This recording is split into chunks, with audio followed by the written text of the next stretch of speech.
Chapter 451. Chapter 451, First Meeting 3. Lyra didn't hesitate. "There's a lot more than just inflated maintenance," she said, her voice low. "Most of the account books I checked are forgeries. Thornvale's true income isn't recorded anywhere official." Michael's gaze sharpened. Lyra stepped closer, lowering her voice further. "Based on what I pieced together, cross-referencing trade levies, old toll permits, tithe records from local villages, this territory should generate at least 500,000 gold coins a year." Michael stilled. 500,000. One should remember that this was in gold. In silver, this was about 50 million silver coins per year. This was truly a land of gold. "All that wealth," he murmured. "And yet the manor looks like a tomb." Lyra nodded. "It's being funneled somewhere. I couldn't trace all of it, but I found something." She reached into her robe and pulled out a thin, tightly folded parchment. One sealed with a faint blue wax sigil, its edges nearly torn from age. Michael took it with a frown and started reading from T-top, where he saw a name that made him pause. Count Holland, his direct superior. The one who technically governed Thornvale and several other border territories under the Duke's larger command. Michael had never met the man. He'd only heard the name mentioned once. Michael read the brief contents. His eyes darkened. "This is authorization," he muttered. "Count Holland gave permission for off-record trade routes signed off on Helmrich's falsified logistics. He's not just complicit, he's involved." Lyra remained silent but watchful. Michael slowly folded the document and tapped it against his palm, mind working quickly. So that was the reason Helmrich acted like he had a shield. The reason the garrison was underfunded, the villagers neglected, the manor left to rot. Thornvale had been bled dry not by incompetence, but by design. "Do you think the Duke knows?" Michael asked softly. Lyra shook her head. "Unlikely. If he did, he wouldn't have left this for you to handle all this since before it was your territory. It was his first."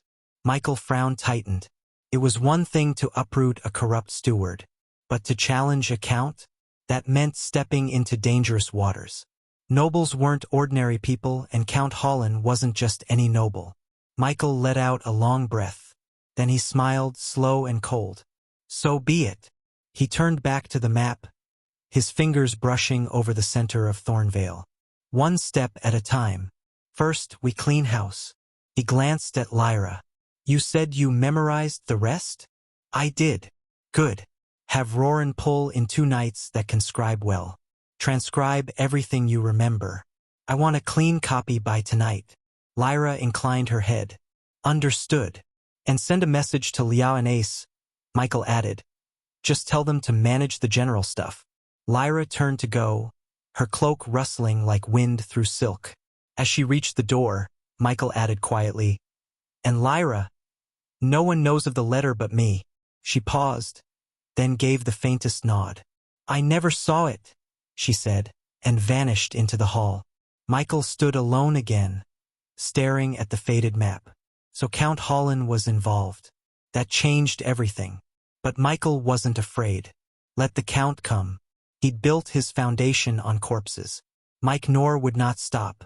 1 hour later, the Grand Hall of Thornvale Manor had been hastily cleaned, banners rehung, this time correctly, and the dust on the long table at the center had been wiped away, though the dull polish still betrayed years of neglect. The smell of soap clung to the air, mingling with lingering hints of stale wine and mold. And now, seated at the head of the hall beneath the newly raised Knorr family crest, Michael watched them. The senior staff of Thornvale stood assembled before him.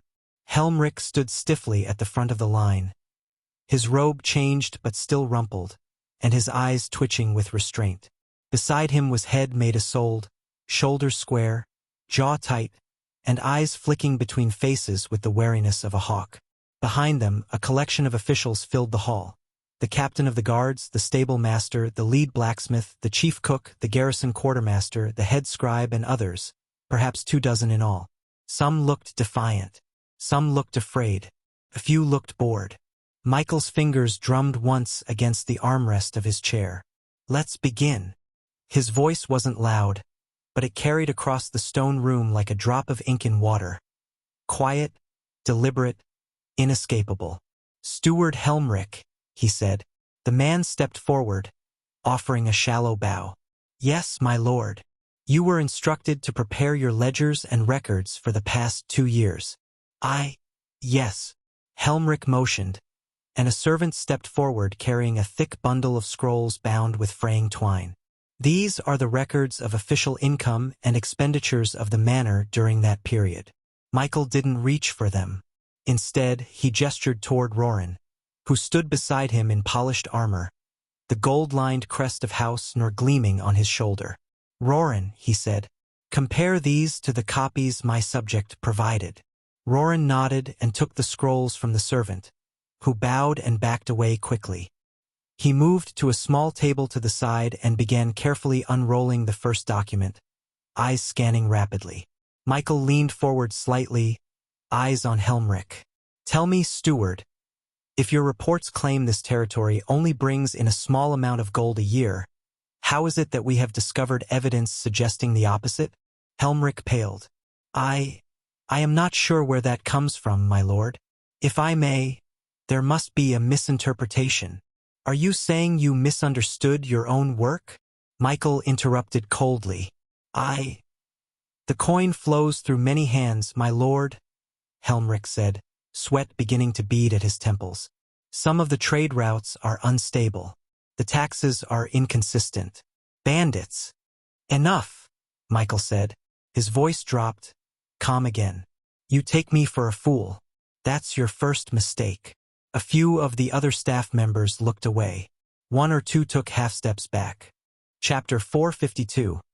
Chapter 452, First Meeting 4. A few of the other staff members looked away. 1 or 2 took half steps back. Michael let the silence stretch. Then his eyes swept past Helmrich to the others assembled. "Captain of the guard," he called. A grizzled man with a trimmed beard and scar along his left brow stepped forward stiffly, his armor dented but serviceable. "Sir Rolf, my lord." Michael didn't rise. "How many trained guards are stationed in Thornvale?" 2,000 on paper, Rolf said. "But only 500 remain active. The rest disappeared. Desertion, injuries, or reassignment." Michael arched a brow. "Reassignment by whom?" The captain hesitated, eyes darting to Helmrich. "The steward approved temporary transfers. None ever returned." "Do you have their names?" "Yes, my lord." "Have the list delivered to Roran?" "Yes, my lord." Michael's gaze shifted again. "Stable master."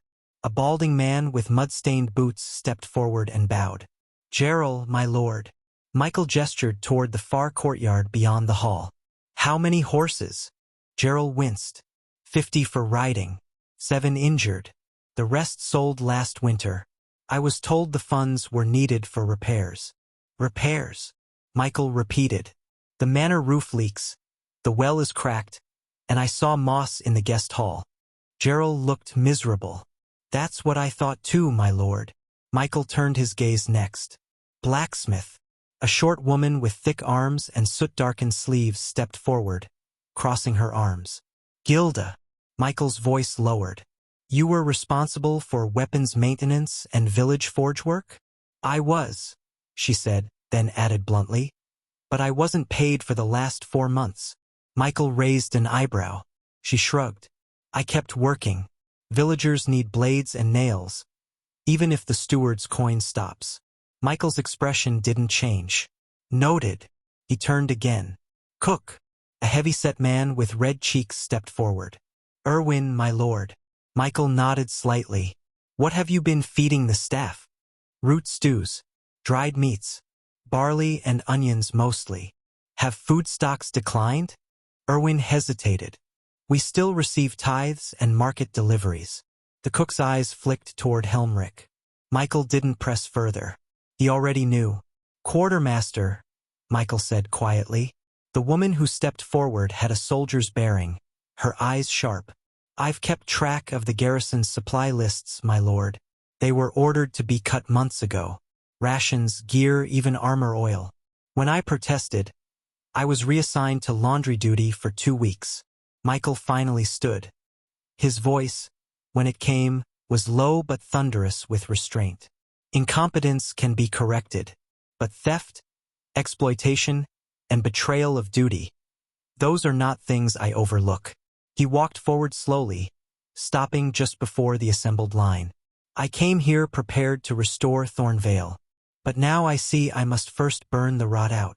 His eyes swept across each face, settling finally on Helmrich. Steward Helmrich, Michael said, you are dismissed from service.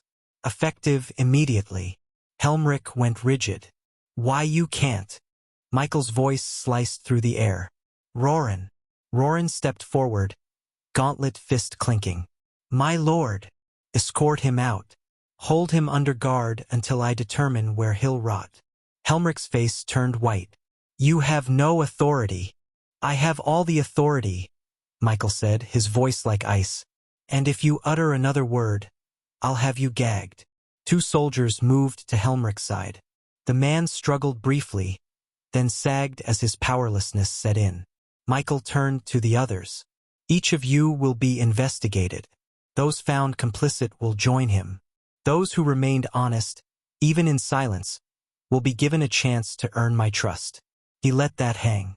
You serve House Nor now, and House Nor remembers loyalty. The line of staff members straightened. A few looked shaken, but others looked relieved. A new wind had begun to blow through Thornvale, and none could deny it. Michael let out a slow breath. Dismissed, he said at last, waving a hand. The senior staff bowed, some hurriedly, others stiffly, and began filing out, leaving murmurs and nervous glances in their wake. Only Roran remained.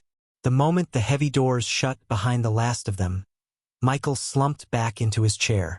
He pressed 2 fingers to his temple and closed his eyes. The headache had started somewhere in the middle of Helmrich's excuses and was now pulsing like a war drum behind his eyes. Silence stretched in the hall. Then Michael spoke without opening his eyes. Roran, my lord, what do you personally think is wrong with Thornvale? Roran didn't hesitate. The guard is understaffed, underpaid, and half-trained. The garrison is missing essential equipment. Morale is poor.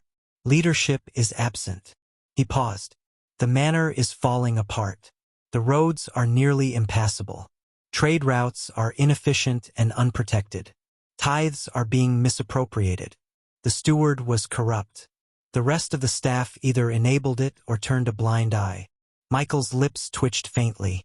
Anything else? Sir, I'm talking about the people. What do you think should be done? Roran paused for the first time. Then he stepped forward, his voice measured. They're tired. If you want to win them over, you'll need more than reforms. You'll need presence. Michael opened his eyes. Michael's expression remained calm, but a faint glint sparked in his eyes. When he first came to the land of origin, all this was never part of his plan. I see, he said softly. Michael rose from his chair slowly, crossing to the large window at the end of the hall. Michael's voice dropped, firm. We'll fix what we can. With our own hands if we must. He turned back, his tone colder now. But while we fix things, I want reports. Full ones. Every noble who has a foothold here. Every merchant with unusual coin. Every knight who took coin but didn't serve. Roran nodded. I'll see to it personally.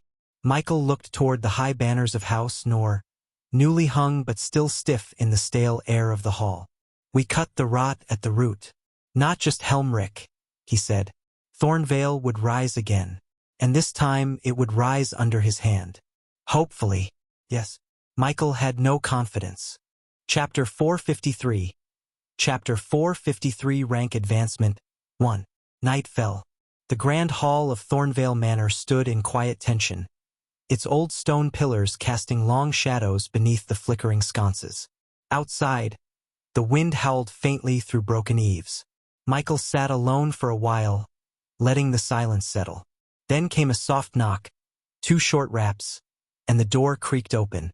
Roran stepped in, a stack of fresh parchments in hand. My lord, he said, approaching. A brief summary of what we've confirmed so far. Michael didn't look up. Go on. Roran nodded and began. Of the original 22 senior staff members, 7 are under suspicion for direct embezzlement. The garrison is still being assessed, but at least 2 captains were on Helmrich's payroll. We've detained them. Michael's expression didn't change. The armory holds only a third of what it should.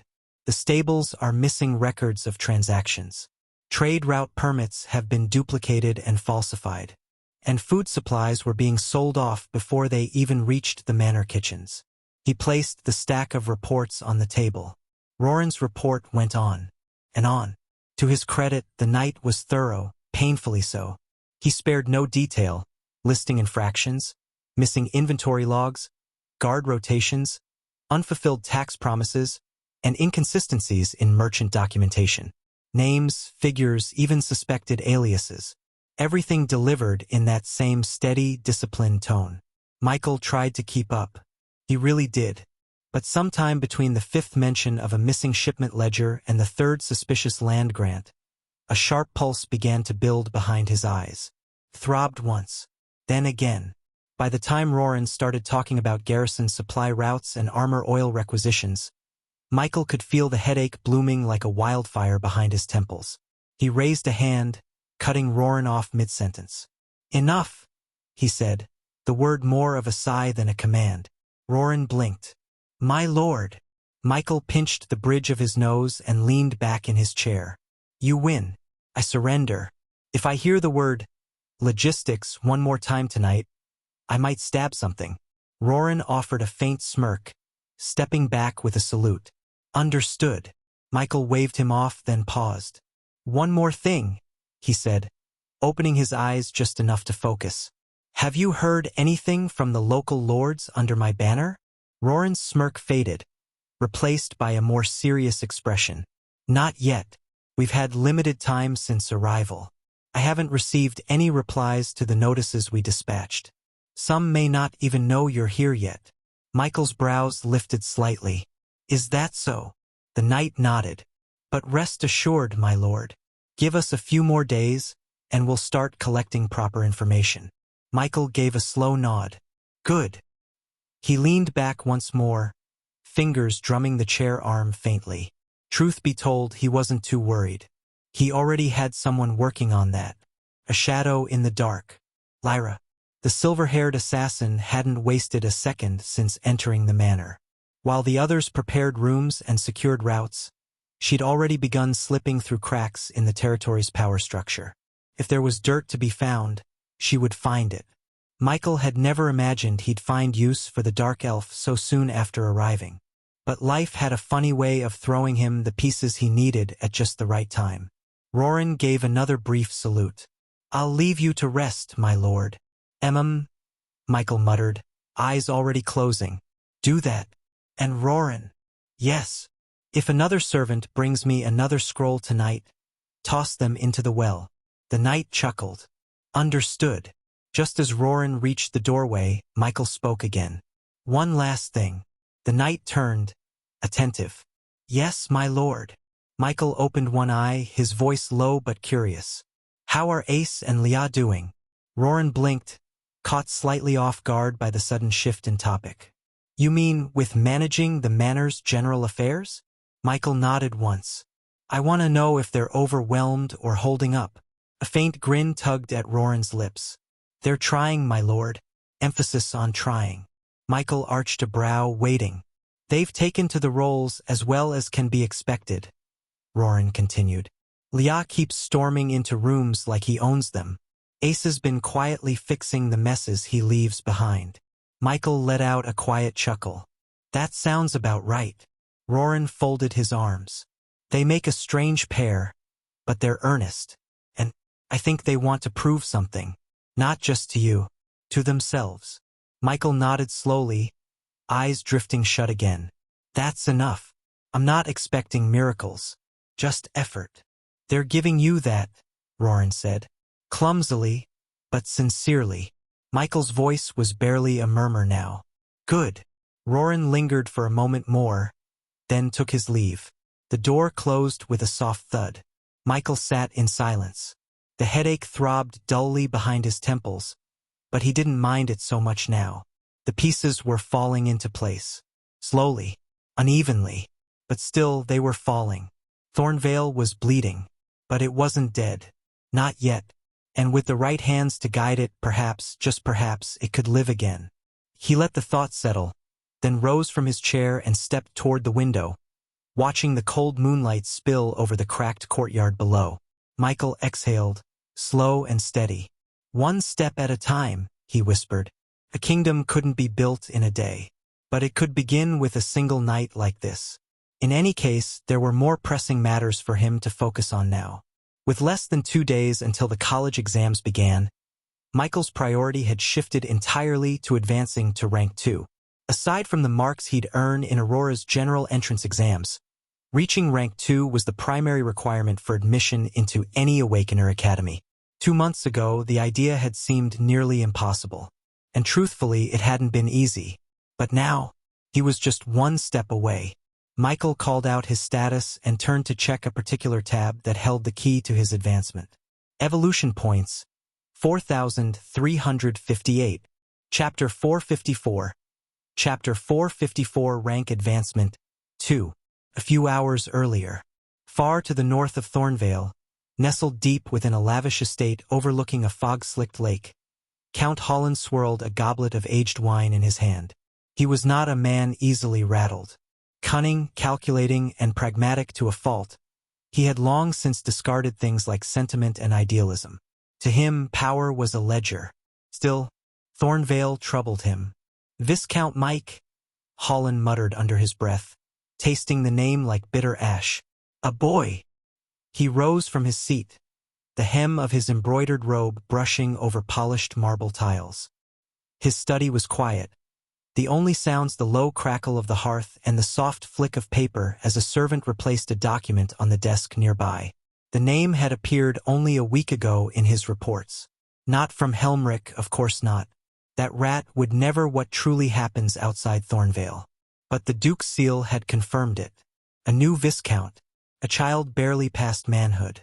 One who had supposedly wielded power approaching the grand tier. Holland exhaled slowly through his nose. He wasn't afraid. Not truly. He, too, stood at the grand tier, a result not of talent but of resources. Thornvale had served him well over the past 2 years, its golden veins fattening his coffers while the rot within it was carefully cultivated, then contained. He had no intention of surrendering that river of gold to some wide-eyed upstart. Still, it's always the ones who don't understand the rules that ruin the game, Holland muttered, gaze hardening. The boy had already taken the manor. Helmrich was as good as discarded. That was unfortunate. He'd been loyal in his own pathetic way. Greedy, yes, but easy to manage.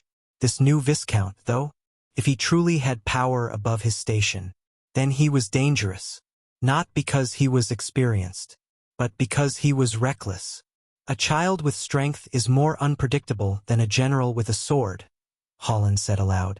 The servant nearby stiffened but said nothing. The Count turned back to the window, watching the gray clouds swirl above the treetops outside. He would not act yet.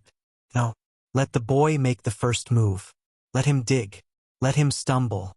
And when he inevitably overstepped, then Holland would remind him of his place. He took a long sip of wine. "Enjoy your little seat, boy," Holland whispered. "Soon, you'll learn what it truly costs to sit on gold." Count Holland set his goblet down with a soft clink, the echo ringing faintly through the silent chamber. He did not turn as he spoke. "Call Osric." A quiet shuffle of boots on marble followed, and moments later, a man in a dark leather coat appeared in the study's doorway. His face was thin and pale, more shadow than skin, with eyes like pinpricks of ice. He said nothing. He never did unless ordered to speak. Holland finally turned. "I want eyes on Thornvale," the Count said coldly. Osric bowed his head slightly. "Form a cell," Holland continued. "Quiet and untraceable. I don't want them making contact, just watching. And if this Viscount Mike steps even a finger out of line..." He let the words hang. Osric gave a slight nod. "Understood." The Count stepped closer, voice dropping. No more complacency. Helmrik's days are likely over. This one might not be so easy to gut. He paused, staring into the assassin's dead eyes. But we'll see. Osric melted back into the shadows without another word, vanishing as though he'd never been there. The study grew still again. Count Holland walked to the hearth and stared into the flames. His reflection flickered, warped by heat and smoke. Asterisk. Staring at the glowing number on his panel, Michael could barely suppress the smile tugging at his lips. Evolution points, 4,358. It was a lot. Enough, in fact, to push the number of extraordinary rank undead under his command past 30. Michael shifted his focus, eyes flicking to a different section of his status screen. Advancement quest. Have 10 rank 2 undead. 2 out of 10. A wry chuckle escaped his throat.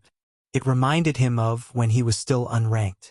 Back then, he had completed his first advancement quest not just barely, but with excess. Surpassing the minimum requirement had earned him a perfect rating and 5 bonus levels upon advancing. Now he was aiming for the same, if not more. He had awakened far later than his peers, most of whom had taken their first steps 1 or even 2 years before him. And while he was now stronger than the vast majority of them, raw power alone wasn't enough for him. Michael's fingers hovered for a moment before closing the panel. I wonder, he murmured, eyes narrowing thoughtfully. Is there a rating higher than perfect? The thought lit a fire in his chest.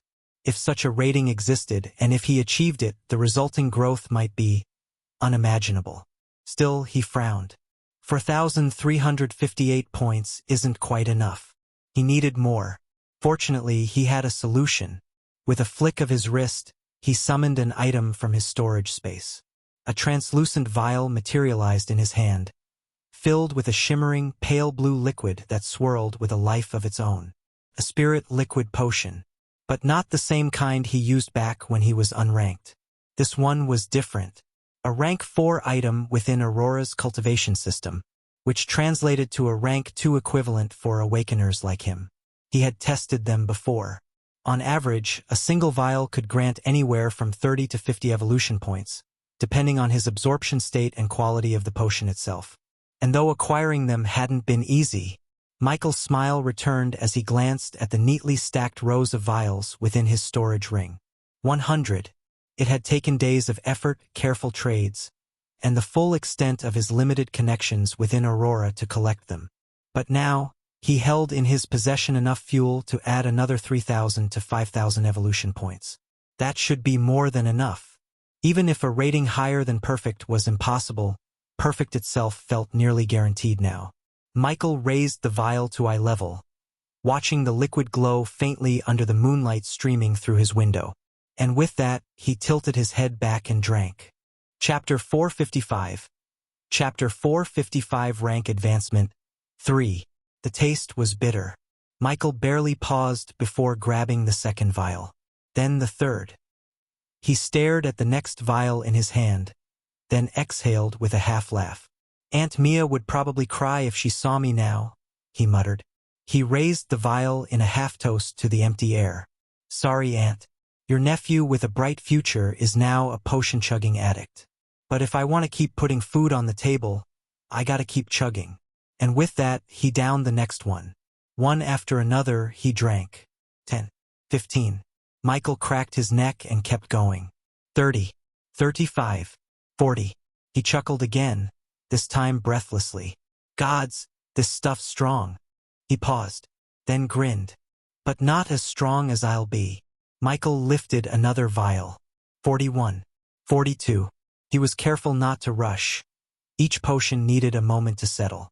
By the time he reached 50, he finally stopped for a while. Not because he was done.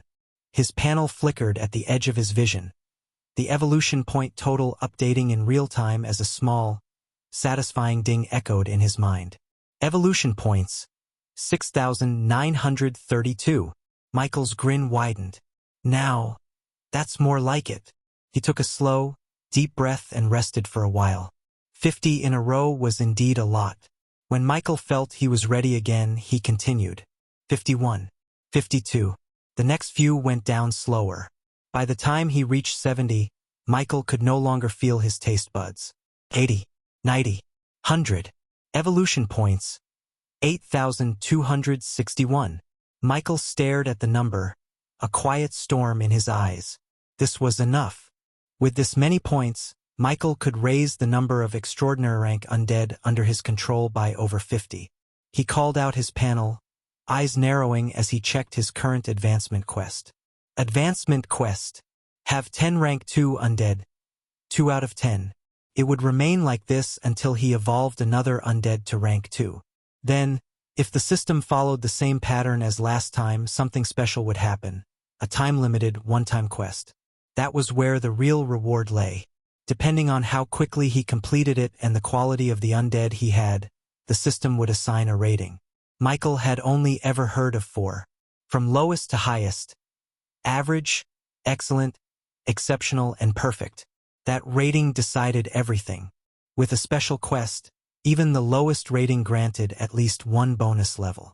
But when Michael earned a perfect rating during his first advancement, the rewards had been far greater. 5 free levels and multiple new skills. And from what he'd seen so far, the higher the rank, the greater everything. It was no wonder he was pushing so hard. He wanted more. Michael slipped through the manor quietly without announcing his departure. Just the bare crunch of his boots against the cold earth as he moved past the side gate, down the slope, and into the woods behind Thornvale. A narrow path curved through the thick brush, winding toward the forest's edge. Moonlight filtered between the twisted limbs above, glinting faintly off the black clasp of his cloak. He didn't carry a lantern. He didn't need one. The woods here were old, quiet, and untamed. Even before he left the Thornvale perimeter, the air had already changed. The backwoods sloped down into a shallow valley, and from there, the towering wall of trees known as the Everlong Forest loomed ahead like a sleeping beast. Michael exhaled once. This place, it stretched for miles, untouched, uncharted. Somewhere within those endless trees was the exact spot where he had first arrived in the land of origin. He didn't know where exactly, but that wasn't important right now. Whether he found that place again or not, it didn't change the fact that Everlong was why he had chosen Thornvale in the first place. Not because it was a wealthy territory, but because it was remote, because it gave him space to grow. Michael's footsteps slowed as he reached the treeline. He turned once, glancing back at the dark silhouette of Thornvale Manor behind him against the starlit sky. He didn't linger. Michael's body blurred, disappearing into the woods like a phantom bolt of shadow. He weaved through trees and brush at an inhuman pace, his cloak fluttering behind him like a black ribbon tied to the wind. Finally, after several minutes of rapid movement, Michael came to a sudden stop. His boots pressed into a moss-laced stone, another only clearing in a stretch of thick woodland. He closed his eyes. The world around him seemed to expand as he stretched his awareness outward. 100 meters, 200, 500, his senses flared. 1,000 meters, then farther still. 2,000 meters. Michael opened his eyes. The scan was complete. Nothing. It was safe. Michael exhaled, the breath steady. This would do. The first thing Michael did was release his core undead. Aside from Prince, Gale, and Lucky, with a flex of will and a huge amount of consumed mana, the space around him shimmered faintly. In the next moment, a series of silhouettes materialized in a slow, ethereal wave. Lily and Beginning, the mutated Goliaths. Fade, the assassin-like undead. Ghost, a uniquely strong ant. Then Blue and Purple, monsters of illusion. Then came the rest, 1-star rare rank undead. Each one bowed as they arrived, their hollow eyes glowing faintly with subservience and recognition. Michael looked over them all. Michael raised a hand, and with a flick of his fingers, a ripple passed through the air. A beat later, crates and chests floated out one by one from his storage space. When they landed, the ground quivered softly under their weight. Michael crouched beside the first crate and opened it with a pulse of will. Inside lay the dusky shimmer of shadow-weave fungus, nestled in protective silk. Next came ghost root resin, 4 tiny vials in a foam-lined case. He shifted to the side and opened a flat container holding strands of dusk silk thread. Even in the moonlight, they seemed to fade in and out of sight. Hollow core shells sat in another chest, dull and gray to the eye. He moved to the next crate. Here, mirror lotus petals, each delicate and transparent, layered neatly in a cushioned box. Alongside them were several glimmer quartz crystals. Mindveil sap came next. Then Michael turned to the bulkier crates. This was for Lily and Beginning. Dozens of slabs of ironleaf bark, rough and dark green, stacked together like scaled plates, each one as strong as tempered steel.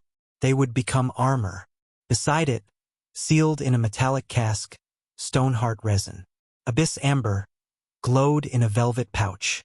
And finally, vital moss, soft and pulsing with gentle green light, was laid in a damp box. Michael stood over the full collection, a satisfied breath leaving his lungs. Chapter 456. Chapter 456 Rank Advancement 4. Michael looked at the undead surrounding him, standing silently in a wide circle. As he sensed their power, the subtle differences in their auras, the unique nature of each, he couldn't help but feel a quiet surge of pride. And these weren't even all of them. Several of his undead were still stationed in Aurora, maintaining the security of his family house. The ones present here were just a part of his total forces.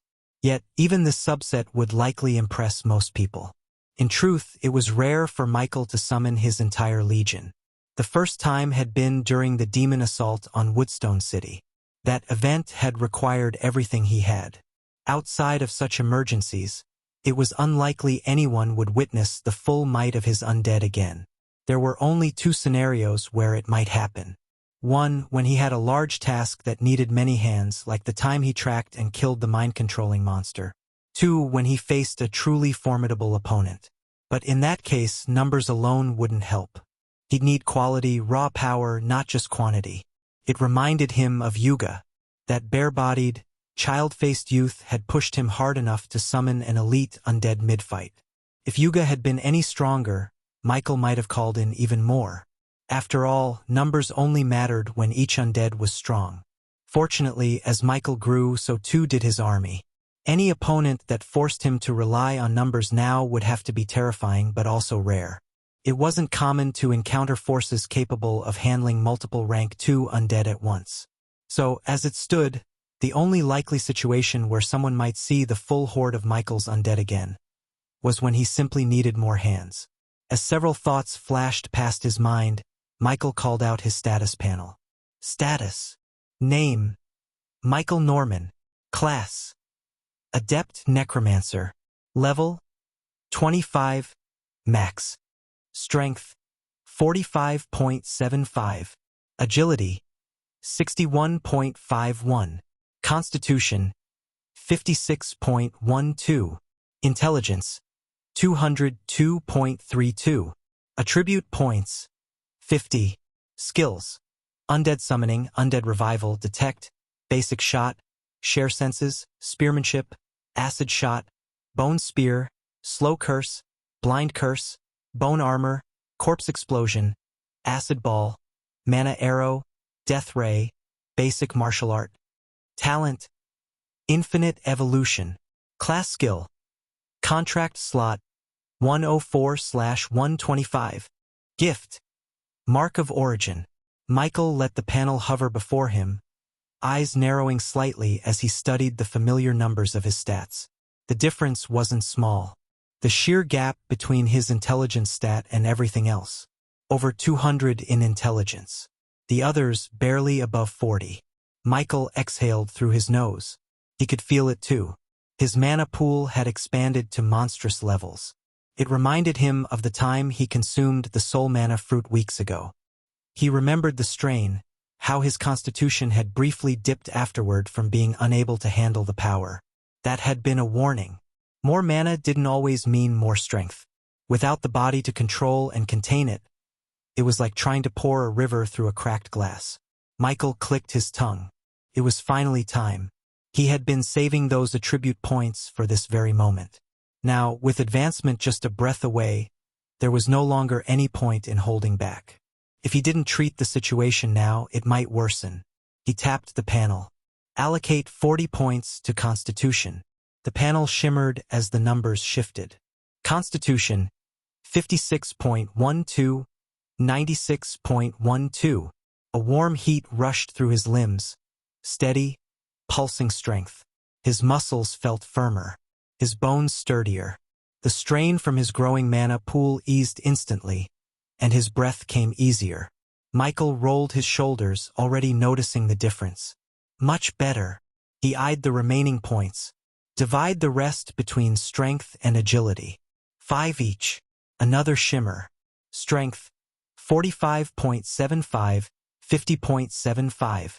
Agility, 61.51, 66.51. Status. Name, Michael Norman. Class, Adept Necromancer. Level, 25. Max. Strength, 50.75. Agility, 66.51. Constitution, 96.12. Intelligence, 202.32. Attribute points, 0. The change wasn't as drastic as the boost to Constitution, but it was enough to keep his body balanced. Enough that if he needed to fight hand-to-hand or move at high speed, he wouldn't falter. He closed the panel with a small nod. Michael turned his gaze toward the crates once more, then to the circle of undead around him. He was ready. Michael exhaled softly and stepped towards the crates in front of him. He allocated each resource precisely, but only a select few undead received materials. The rest, he left them untouched. It wasn't neglect. It was by design. Michael glanced across the rest of the undead in the clearing, those who hadn't received any specialized items. They stood still, obedient and expectant. Rank 1 now, but not for long. He would evolve them too, naturally, without interference. Because while materials could influence the direction of an undead's next evolution, that influence was not predictable. There was no denying the power of mutation. It could create extraordinary results, perhaps in the future even completely unique evolution paths. But it was a gamble, and Michael didn't want to be one to gamble blindly. Just because a mutated undead was different didn't always mean it was better. Strength wasn't guaranteed. Stability wasn't guaranteed. And above all, future evolutions could become even more chaotic and harder to control. A path without precedent was also a path without warning signs. Who could say what a mutation might become several ranks later? Michael didn't know, and neither did anyone else. That was the danger. Besides, even normal evolution could produce strength.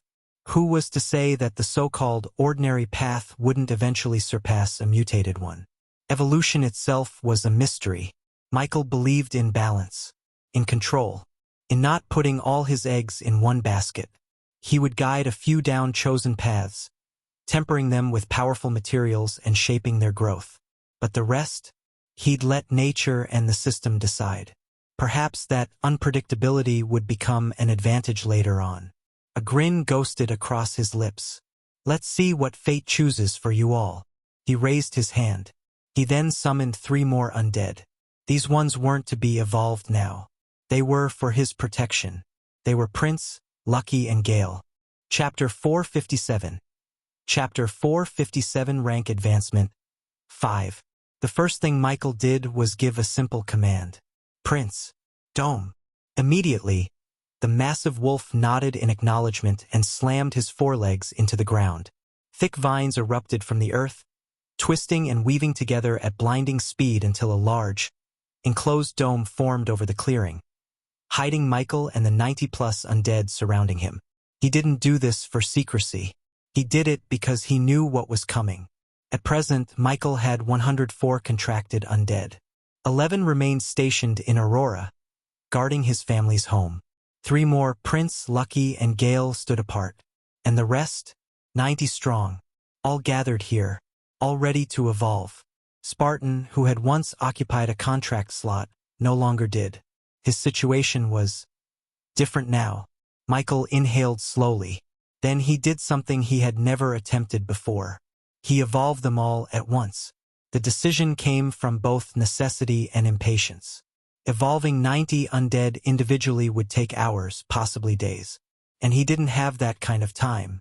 So he did it in bulk. The moment his will confirmed the action, his evolution points drained like a burst dam. Thousands vanished in a blink.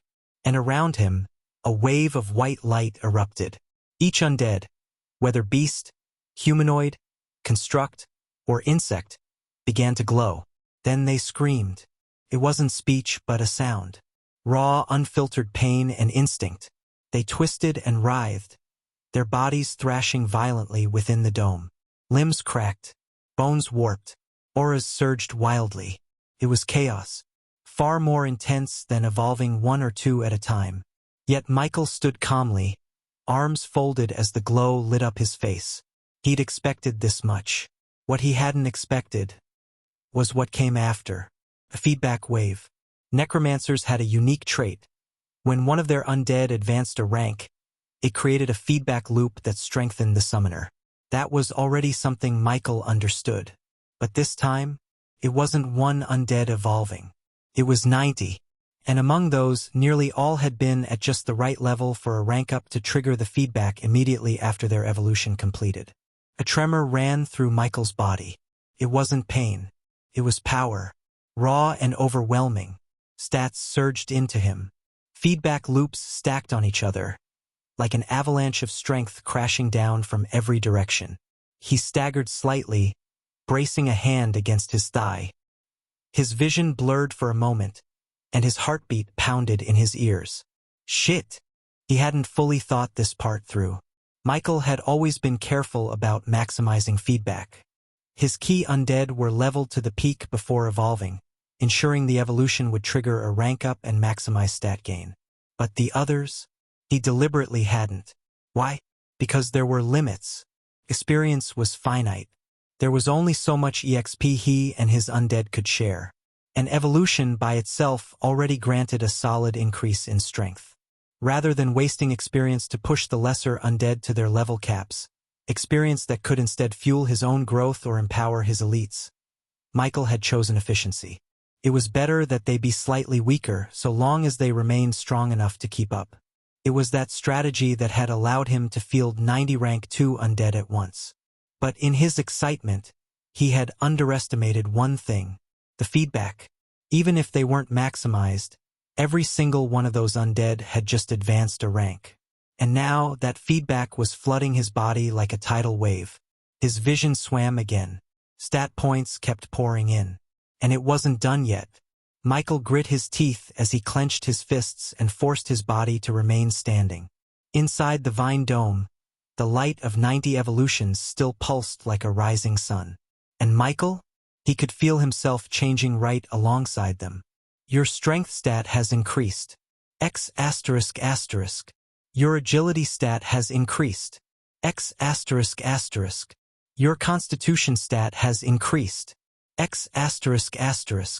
Your intelligence stat has increased. X***. And that wasn't all.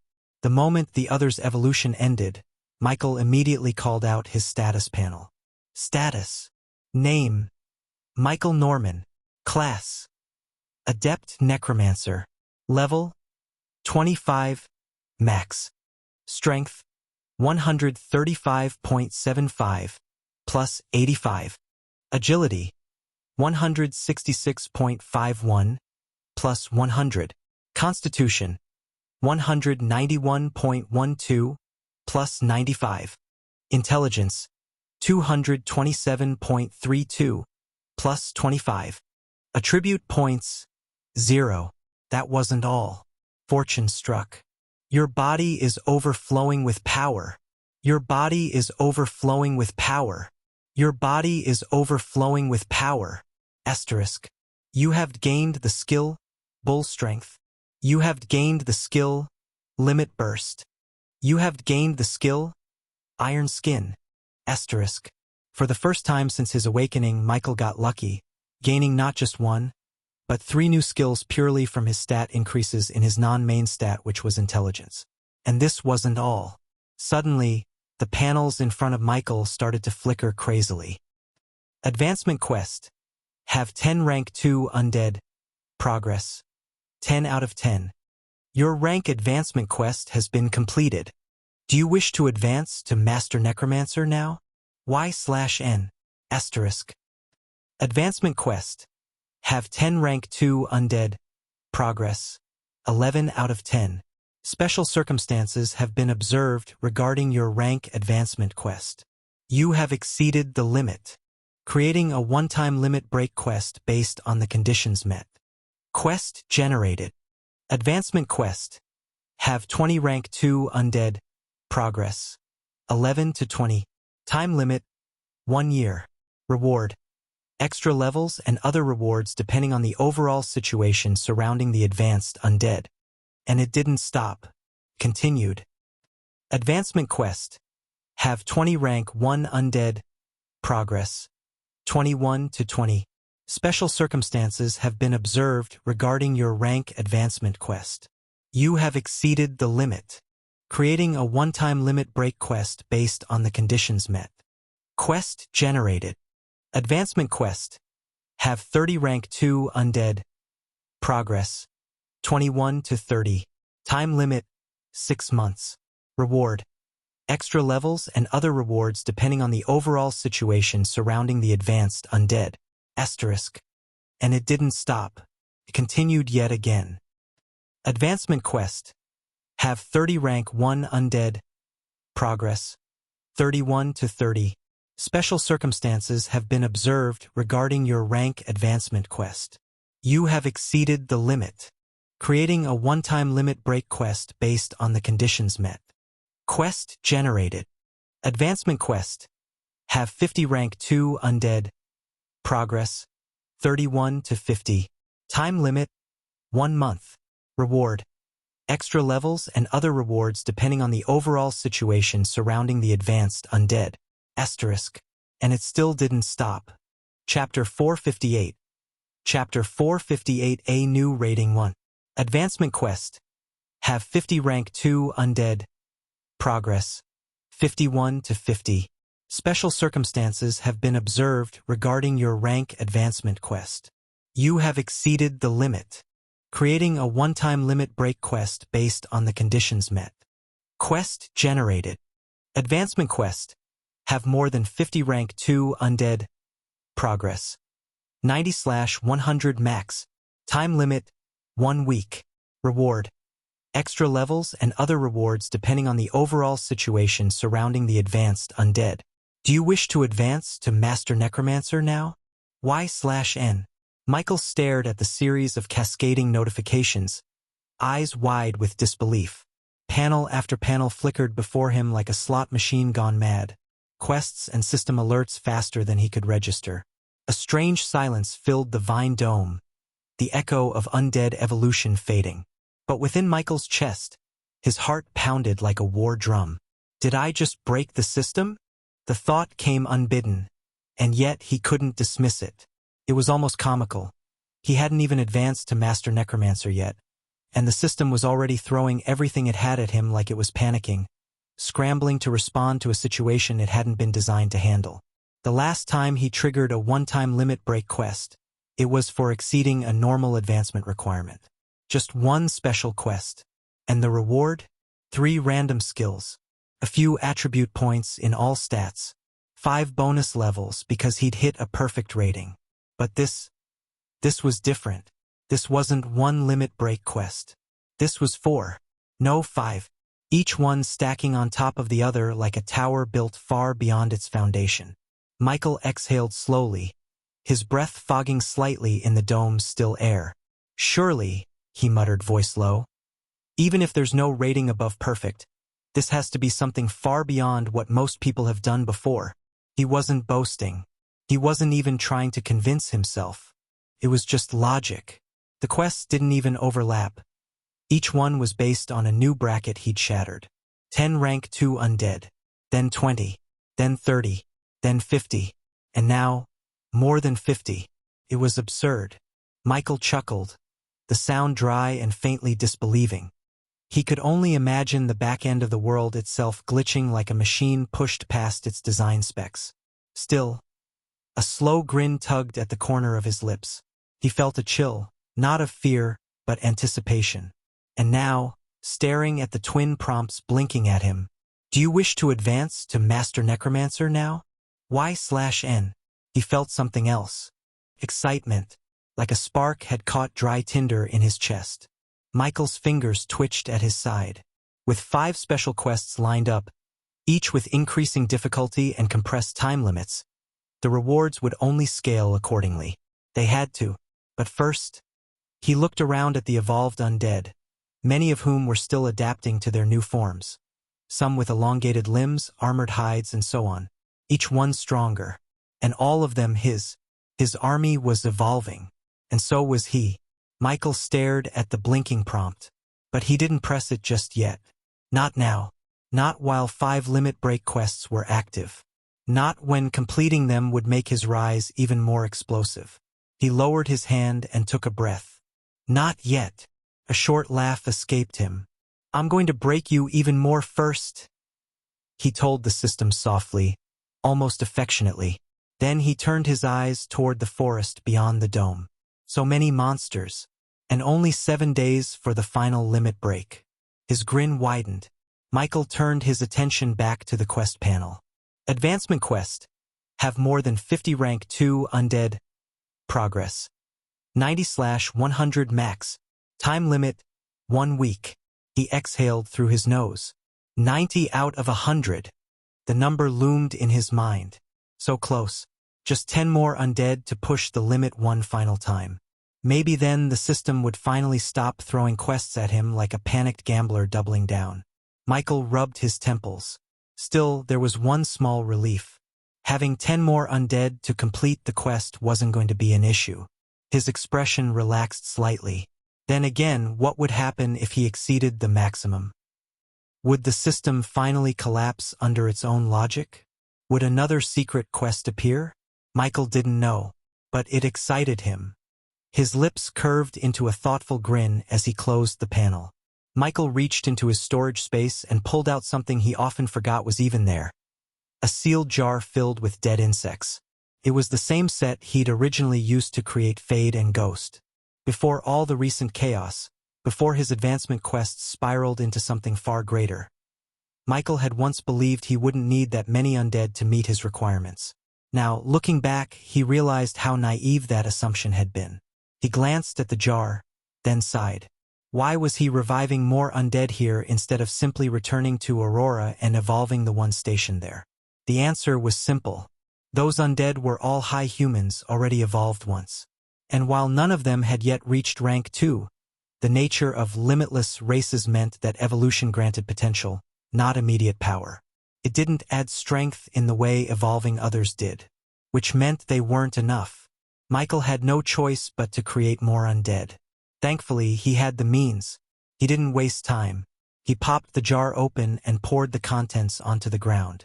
Dozens of insect corpses scattered across the forest floor. Michael picked them at random. A spell was cast. Dark mana surged from his fingertips, wrapping around the lifeless bodies. Compared to the other undead he'd worked on recently, these creatures were simple, weak. Reviving them was as effortless as breathing. Moments later, 11 new undead crawled to life. Legs clicking, wings twitching, mandibles scraping as they awaited command. Without hesitation, Michael triggered their evolution. Once, then again. He felt his evolution points drop slightly, but not enough to concern him. The process was quick, these creatures were small, and their growth paths were straightforward. Their forms twisted, changed, grew stronger with each surge of light.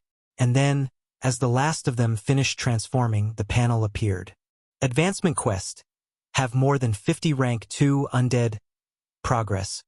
100/100 max. Rank advancement quest has been completed. Rating. And then it came. Rank advancement quest. Type. Special/time limited/limit break. Status. Completed. Rating. Transcendent. Followed by another long familiar sight. The summary. Summary. Average rating quest. Objective. Have more than 50 rank 2 undead in a week. Reward. 10 level up, plus 10 attribute point to all stats, 1 skill mastery advanced ticket. Hidden. Excellent rating quest. Objective, have more than 50 rank 2 undead in a week. Hidden requirement, 10 2-star rare rank 2 undead. Reward, 10 level up, plus 15 attribute point to all stats, 2 skill mastery advanced tickets. Hidden. Exceptional rating quest. Objective, have more than 50 rank 2 undead in a week. Hidden requirement, 33-star rare rank 2 undead, 70 rank 2 undead. Reward, 15 level up, plus 30 attribute point to all stats, 3 skill mastery advanced ticket. Hidden. Perfect rating quest. Objective, have more than 50 rank 2 undead in a week. Hidden requirement, 43-star rare rank 2 undead, 1 1-star extraordinary rank 2 undead. Reward, 15 level up, plus 30 attribute point to all stats, 3 skill mastery advanced ticket, 1 random rare grade treasure. Hidden. Transcendent rating quest. Objective, have 100 rank 2 undead in a week. Hidden requirement, 53-star rare rank 2 undead, 5 1-star extraordinary rank 2 undead. Reward, 15 level up, plus 50 attribute point to all stats, 5 skill mastery advanced ticket, 1 random epic grade treasure, a title. Do you wish to advance now? Michael blinked, then blinked again. Transcendent. He stared at the glowing panel, mouth slightly ajar. The word didn't even register at first. He'd been expecting perfect. After all, it was the highest rating he knew existed. But this was new. You're kidding me. Rating? Transcendent. His heart thudded like a war drum. The rewards weren't just generous. They were absurd. 10 levels. No, 15. 50 attribute points across the board. 5 skill mastery tickets. And an epic grade treasure? Michael ran a hand through his hair, still staring at the system as if it might suddenly take it all back. This isn't just beyond perfect, he murmured. It's legendary. No, transcendent. The word echoed in his head. His undead shuffled lightly behind him, the faint clicking and groaning sounds grounding him in reality. Dozens of creatures, armored, fanged, and silent, stood awaiting his next move. Creatures that he had raised, that he had evolved, and the system had taken notice. Michael swallowed hard. The panel flickered once more. Do you wish to advance now? Y/N. Michael stared. His hand hovered. He wanted to press it. Gods, he wanted to press it. And he did. Chapter 459. Chapter 459 changes. 1. The moment Michael felt the intense surge of energy flooding his body, he couldn't help but feel grateful he'd prepared a secure space for his real body before advancing. The memory of his previous advancement, when he'd nearly endangered his family, still haunted him. If not for Teacher Brian being nearby to intervene, things might have ended in disaster. As his power surged, so too did his influence on the surrounding environment. At rank 1, the change had been minimal. At rank 2, the increase in strength should be more pronounced. But even then, it shouldn't have reached the scale he was now experiencing. The truth was simple. Michael was not normal. Most awakened couldn't match a true rank 2 while still being in rank 1. Because after all, you're special and I'm also special, what's stopping me from having more power? It wasn't rare to have extremely powerful awakeners that could fight a rank above them, but the numbers were few as all awakeners shared the same advantage, so standing could prove difficult. Most rank 1s couldn't beat a rank 2. But Michael? He had already surpassed that benchmark before even reaching this stage. He was a true outlier. And as the overwhelming tide of power reached its peak, Michael's consciousness began to slip, just like it had during his first rank advancement. But this time, even as his awareness faded, the process didn't stop. His body continued its transformation. The vine dome trembled. As Michael's consciousness slipped away, the very air within the dome thickened, saturated with mana so dense it shimmered faintly like mist. A wave of raw, primal energy pulsed outward from his body, causing the ground to vibrate and the vines overhead to stretch taut as if nature itself was reacting to the phenomenon. Mana bloomed like wildfire, It wasn't just a surge. It was an eruption. The grass beneath Michael blackened in a perfect circle.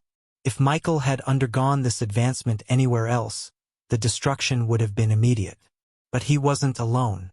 101 undead stood around him, silent, motionless, and utterly devoted.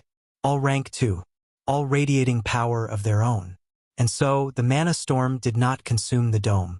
The evolved undead weathered the surge with ease, their bodies absorbing the ambient pressure as if it were little more than a breeze. They didn't need to be told what to do. This was their purpose. To protect him. To wait. And so they did.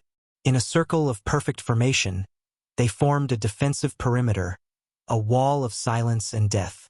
Should any creature, even a monster king, stumble into this space now, they would not survive a second. Because something was changing at the center. Michael's body hovered slightly off the ground, lifted by the unseen currents of mana spiraling from within him. His veins glowed faintly with threads of blue and violet light. The transformation had begun. Bones within his body creaked as they strengthened. Mana pathways expanded, then expanded again. System messages flickered across the empty air, seen by none. Outside the dome, the forest grew eerily still. Birds flew higher. Even mana-rich insects, normally drawn to surging energy, vanished. And at the center of it all, Michael floated, still unconscious, still changing. Time lost meaning. Could have been minutes. Could have been hours. But the moment his eyes finally snapped open, glowing faintly like cold fire beneath storm clouds, a new power had taken root. Michael exhaled slowly and sat up from the ground. Michael exhaled slowly and sat up from the ground. The world felt different. Sharper. Quieter. Louder. All at once. Everything was heightened. He flexed his fingers slowly, curling them into fists. The strength in his body was immense, almost overwhelming. He could feel it coiled beneath his skin like a barely restrained storm. It wasn't just physical power either. Michael let out a breathless laugh, though it sounded more like a disbelieving scoff. This is insane. He'd felt strong before.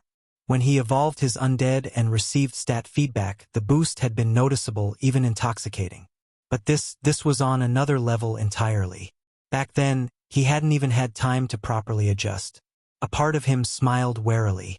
"I need to be careful," he muttered under his breath. He hadn't even checked what his advancement had actually done yet. Michael cracked his neck, releasing a low sigh of tension. He still needed to adjust, to refine the control over this newfound strength. But he couldn't deny the pride stirring in his chest. This was growth.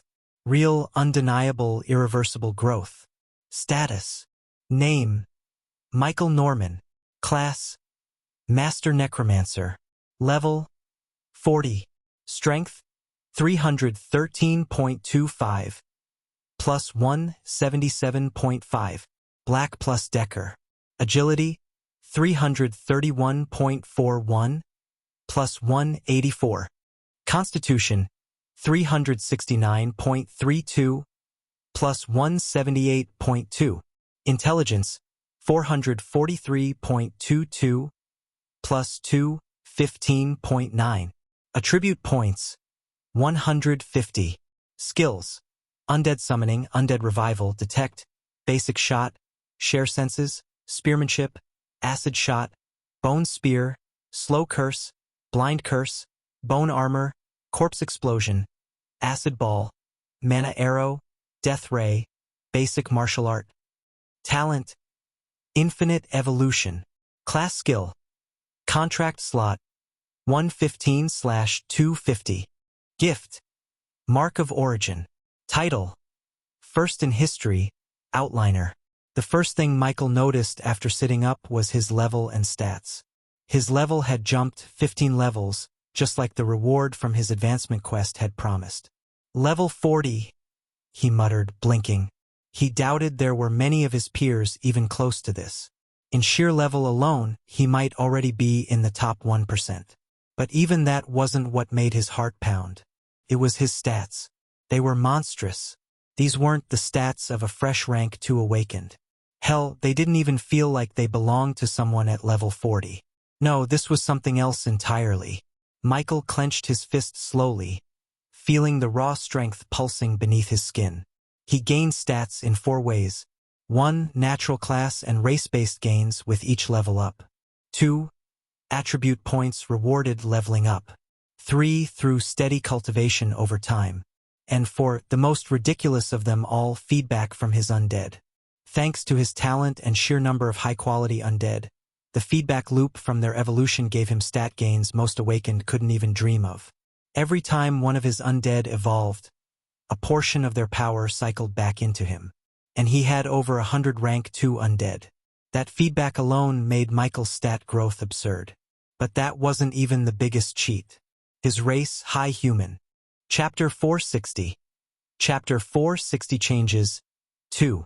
Unlike ordinary humans, high humans were inherently superior. 1 stat point for Michael could easily be equal to 2 or even more for regular awakeners. He didn't just grow stronger, he scaled higher.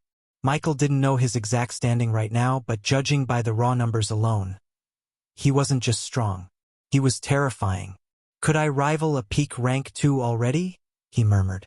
Or, am I already at the level of a weak rank 3? Felt unbelievable. A pseudo-rank 3 at best, maybe. But he couldn't deny the immense sense of security he felt right now. Even if true rank 3 awakened had more than stats, like unique abilities and advanced class skills, Michael wasn't sure they could casually ignore someone with over 400 intelligence and nearly 300 in other stats. He felt a good part of his stats increase came from the promised 50 points. Michael's eyes narrowed as he scrolled through the panel again. That was when the next thing caught his attention. Attribute points, 150. Contract slots, 250. Ha! A short breath left him, part awe, part understanding. As a necromancer, Michael gained plus 4 attribute points per level. As a high human, he gained plus 6 attribute points per level on top of that. 10 points per level. He'd leveled up 15 times. That was 150 points exactly. So this wasn't a bonus, it was natural growth. As for his contract slots, his eyes flicked over the panel again. Advancing to rank 2 had directly increased his maximum contract slots. He knew this already, each rank up granted more space, especially for summoners. On top of that, every level up as a necromancer granted plus 5 slot per level. The advancement itself had given him extra capacity. He could tell by the jump. From 125 to 250. That was 125 new slots. And this wasn't all. You have successfully advanced to rank 2. Core class skills, Undead Summoning and Undead Revival, have advanced in mastery. New class skill unlocked. Spirit Eyes. Your mana is overflowing. New skill gained. Mana Shield. Your mana continues to surge. New skill gained. Acid Bomb. Your body is overflowing with power. New skill gained. Regeneration. Michael exhaled slowly. His fingers trembled. Not from fear, but the sheer magnitude of what he'd become. A master necromancer. Level 40. With over 100 rank 2 undead and power that could probably be called a pseudo-rank 3 awakened. It almost didn't feel real. His thoughts turned back to the 5 new skills, 4 of which had nothing to do with his class advancement and were granted solely through stat thresholds. In just a few hours, he had gained a lot 8F skills. Michael chuckled softly, a dry sound. At this rate, Michael muttered, I'll have more skills than I can ever actively use. That wasn't a bad thing. The truth was, he didn't need to use them all now. His lifespan had already been extended from rank advancements and the high human race. These skills would accumulate in mastery slowly, growing with him even if left dormant for now. Besides, versatility was one of the greatest strengths one could have. There would be times where Acid Bomb would be better than Corpse Explosion, where Mana Shield might save him when Bone Armor couldn't. He didn't need to master all of them today. But even now, the system wasn't finished, because something else awaited. Time to check the real reward, he muttered. Michael lifted a hand and opened the system panel again. This time, his eyes weren't drawn to the stats or the levels, but to something new, something that hadn't been there before. A new tab. It pulsed faintly at the edge of his vision. like a soft invitation. Titles. Michael blinked, eyebrows lifting slightly. This was new. This was an entirely new section. He tapped it. The panel slid open with a quiet chime, and lines of glowing text appeared before him. Asterisk. Titles. Unique passive benefits tied to exceptional accomplishments. Title acquired. First in history. You are the first in your race to achieve something the origin will acknowledges. Achievement. Breaking through the established rating. Effect. The origin will now pays attention to you. Ha! Far, far from where Michael was, beyond the skies, beyond the boundaries of the known world. A place few had seen and fewer still remembered. It was not bound by stone or sky, nor did it obey the laws of man. Simply was. A vast expanse of radiant plains stretched endlessly beneath a golden twilight sky, where silver rivers floated through the air like ribbons and massive mountains hovered above a sea of glowing clouds. Trees shimmered with crystal leaves, and flowers pulsed with ambient mana, each petal a different color, like stained glass reflecting the soul of the world. It was a place made of concepts, a world where thoughts became form. At the heart of it, seated beneath a luminous tree whose roots coiled through space and whose branches disappeared into constellations, sat a man. Or rather, something shaped like a man. His face could not be seen. It was veiled in shimmering distortion, like looking through clear water that rippled just enough to hide what lay beyond. His form was composed of threads of golden light, woven tightly into the shape of robes. Power clung to him like gravity. Silent, crushing, absolute. He sat cross-legged on nothing, yet all things bent around him. And in that moment the man stirred. His head tilted slightly. A hum, barely louder than a whisper, escaped his lips. How strange! He raised one hand. A pale sphere appeared in his palm, glowing faintly with lines that pulsed like veins. Each line represented a people, a race, a fate. One thick thread in particular, thin and dim for what felt like ages, suddenly began to glow. Brighter, and brighter still. The thread surged like lightning through the web, sparking ripple effects across the entire orb. The man stared at it. It was the thread of the Aurora race, a variant race of humans, a race long deemed outclassed, dismissed by greater races. Why has their fate risen so sharply? He didn't sound concerned, only curious. His hand tightened slightly. The threads shimmered and rearranged. The man stared at it for a long moment, unmoving. Then softly, he chuckled. Another first in history. He leaned back slightly, the air warping behind him. Origin will. What are you so secretive about? He spoke not with hostility but amusement, like an older brother watching a child try to sneak a surprise.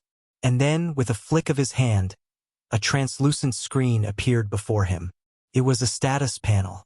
The numbers shown would have stolen the breath from Michael's lungs. But there was something familiar there. Titles. First in history. First God. Title. First God. You are the first God to rise from your race. Chapter 461. Chapter 461 Origin Will. Back in the land of origin, Michael, completely unaware that his actions had stirred forces far beyond himself, stared at the panel before him in quiet confusion. Title. First in history. You are the first in your race to achieve something the origin will acknowledges. Achievement. Breaking through the established rating. Effect. The origin will now pays attention to you. Michael tilted his head slightly, eyes narrowing as he reread the panel once more. Origin will. The words lingered in his mind like an itch he couldn't scratch. It wasn't the will part that bothered him. It was the origin. That term alone made him wary. No, not just wary, uneasy. There were two things with origin in them that were already deeply tied to him. The land of origin, an alternate realm accessible only through connection to the mysterious mark of origin. And that mark, it was no small thing. The mark of origin was the foundation of power for Awakeners. It was what separated the awakened from the rest of humanity. Only those who bore the mark could gain a class, level up, and develop system-guided abilities. It was the gateway to growth, the key to evolution, And more importantly, it was the only thing that allowed one to step foot into the land of origin, where untold opportunities awaited. And now a conscious will had been named. Something intelligent. Something aware. Something watching. Michael's hand twitched slightly at the realization.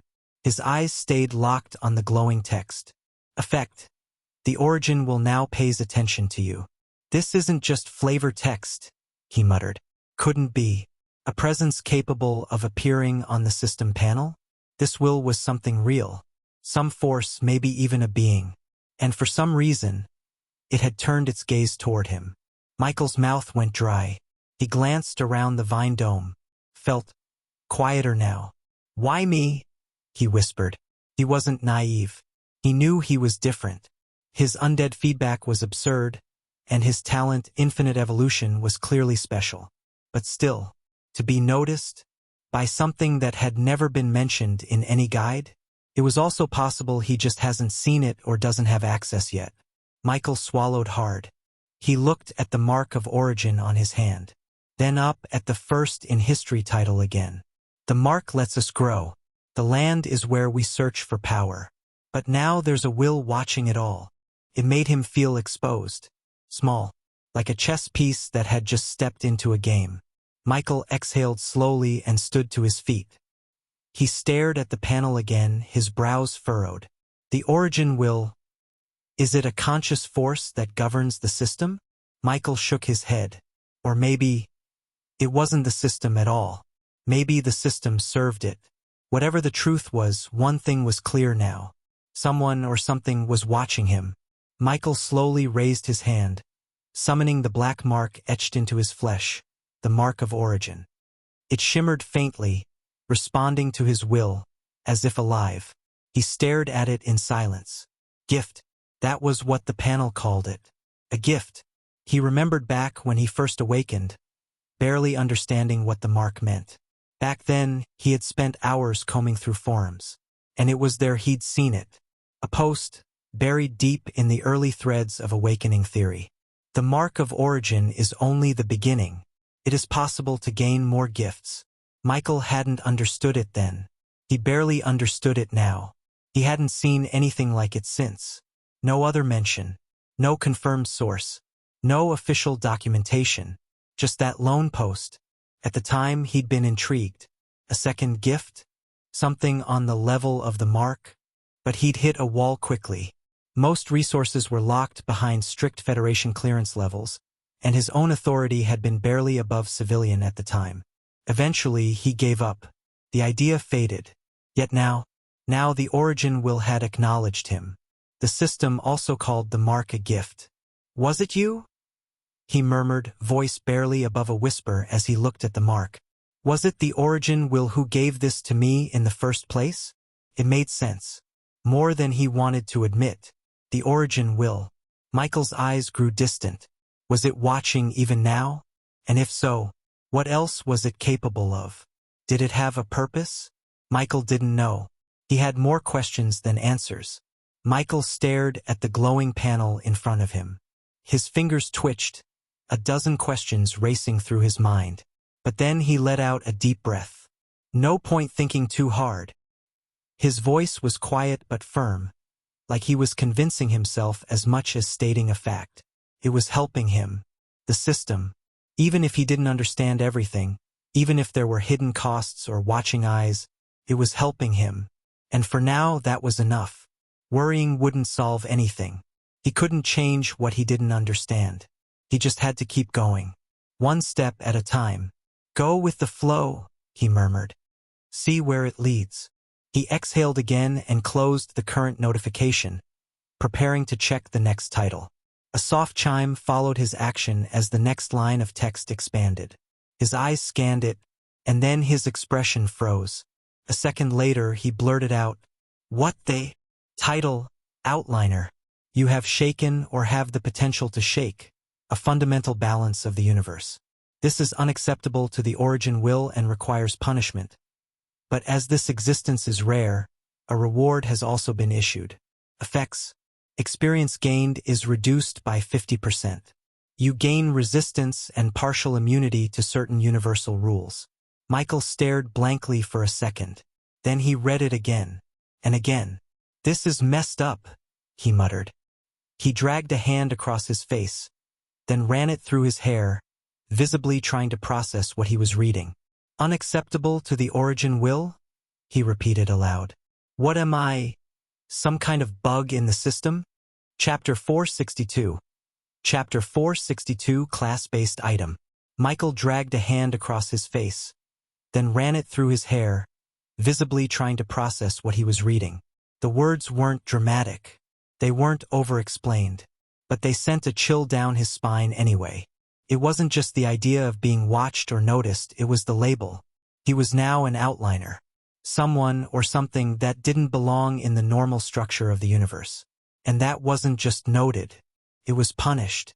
50% less EXP might not seem like much, but in a system where progress slowed drastically with each stage, that was a serious penalty. A compounding one.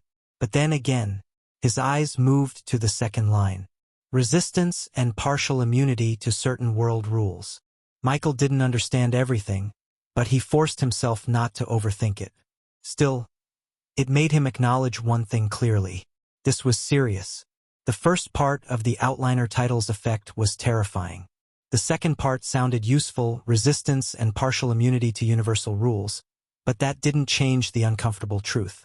Everything else painted the origin will in a deeply unsettling light.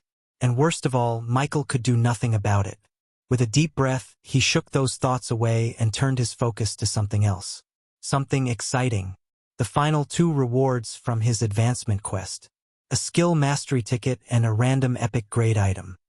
The first, he only had a vague understanding of. The name gave some idea, but he'd never seen one before. Still, if it could enhance a skill's mastery, then it was undoubtedly valuable. But it was the second that really caught his attention. A random epic grade item. Just thinking about it made Michael's heartbeat quicken. His strongest undead so far were at extraordinary grade, and even they felt overwhelmingly powerful. Epic grade was an entire tier above that. While it wasn't exactly fair to compare undead to items, different scales, different purposes, it didn't lessen his anticipation. He reached into his storage space. From the moment he'd woken up after advancing, he'd felt something unfamiliar tucked inside. His hand closed around something. Michael pulled out 6 glowing orbs. 5 of them shimmered with bright white light, smooth and pulsing softly like skill drops in the land of origin. The 6th was brighter, more intense.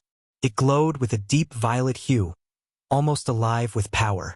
Just at a glance, he could tell the difference. The 5 white orbs were undoubtedly the skill mastery tickets, which meant the last one. Michael held it up slowly, eyes narrowed. The epic grade item. It looked just like a loot orb that dropped from killing monsters, though aside from spirit crystals, he had never received anything else before from slain creatures in the land of origin. This was different. His lips curled slightly. Come on, show me what you are. Without hesitation, he crushed the violet orb in his palm.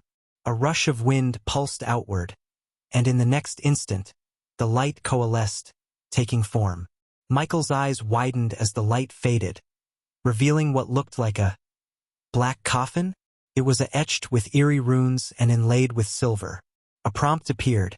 3-star class-based epic grade item acquired. Damaged Coffin of the Forgotten. Bound item. Effect 1 Eternal Call. Summon an undead from the netherworld. The summoned creature will be 1 rank lower than the user's highest contracted undead and will remain for 24 hours or until destroyed. Requires massive energy consumption depending on the summoned creature level. Effect 2 Gate of Death. Laying within the coffin allows the user to transfer their consciousness to the netherworld. Effect 3 Gravekeeper's Claim. Passive if the user is killed. The coffin anchors their soul, allowing resurrection after 10 years in a random location in the netherworld. Usable once every 100 years, and after the second resurrection, the item will be destroyed. Michael stared, then stared some more. His heart thumped heavily in his chest. This is broken. Eternal Call. Gate of Death. Gravekeeper's Claim. Michael's excitement surged again. And then, it hit him. A pulse. Faint, but familiar. Michael blinked and instinctively reached for the feeling. There it was again. No way. He closed his eyes and focused, reaching not with his hands, but with his soul. That's when it confirmed itself. A soul connection. A true connection. Like the ones he had with Lucky and Prince. The kind required to evolve something through his talent. Michael's breath caught in his throat. Eligible for evolution. Item. Damaged coffin of the forgotten. Insufficient points to evolve. The notification glowed gently in the corner of his panel. Michael's eyes widened. You've got to be kidding me. He stared at the coffin in his hands like it had just turned into a living thing. It was only now he truly confirmed something. His talent, infinite evolution, wasn't limited to the living. The requirement was a soul connection. And this coffin met it. His mind reeled. If I can evolve this. No, when he evolved it, he didn't even need to ask what the result might be. An epic-grade class-bound coffin, already broken in its current state, with the power to summon undead from the netherworld and grant resurrection. What would it become after evolution? Legendary? Divine? His pulse raced. His fingers trembled. He'd always known infinite evolution was powerful. And with a soft laugh, half shocked, half exhilarated, Michael whispered, maybe an epic grade stick is possible to create after all. Unfortunately, he didn't have enough evolution points to evolve it right now. Michael let out a slow breath, the moment of thrill giving way to a calm, simmering anticipation. Not now, but soon. That coffin would evolve, he would make sure of it. And when it did, he couldn't even imagine what it might become. For now, though, his attention shifted back. Chapter 463. Chapter 463 Skill Ticket. For now, though, his attention shifted back to the item itself. Damaged Coffin of the Forgotten. The name stuck with him. Why damaged? Was it simply a narrative label? Or was there more to it? His thoughts spun in slow circles. A part of him wondered if the system couldn't or wouldn't give him a perfect item. Was it bound by limitations? Could it only pull from things that already existed? If so, then this coffin wasn't just a created reward. It was something that had been. Something that once existed in full. Something that had been used. The idea gave him pause. The system always seemed game-like, and this only reinforced it. In games, loot often had history. Weapons that belonged to past heroes. Artifacts pulled from shattered civilizations. Fragments of legendary sets with missing pieces. And sometimes the most powerful items weren't the newest, they were the ones with stories. Was this coffin one of those? A relic? Did it belong to someone else before me? Michael murmured, fingers tightening slightly around the cold material. Was it made? Or recovered? His lips tugged downward in a slight frown. He didn't dislike what he had received. Not even close. This item was incredible. Even damaged, it was leaps above anything he'd seen. Michael ran a finger along the coffin, thoughtful. Of the 3 effects listed, 2 stood out immediately. Effect 2, Gate of Death, was the most mysterious. Transferring consciousness to the netherworld. That sounded like some advanced soul magic, something similar to how entering the land of origin worked. He didn't know what he'd find there, but the fact that he had access at all was huge.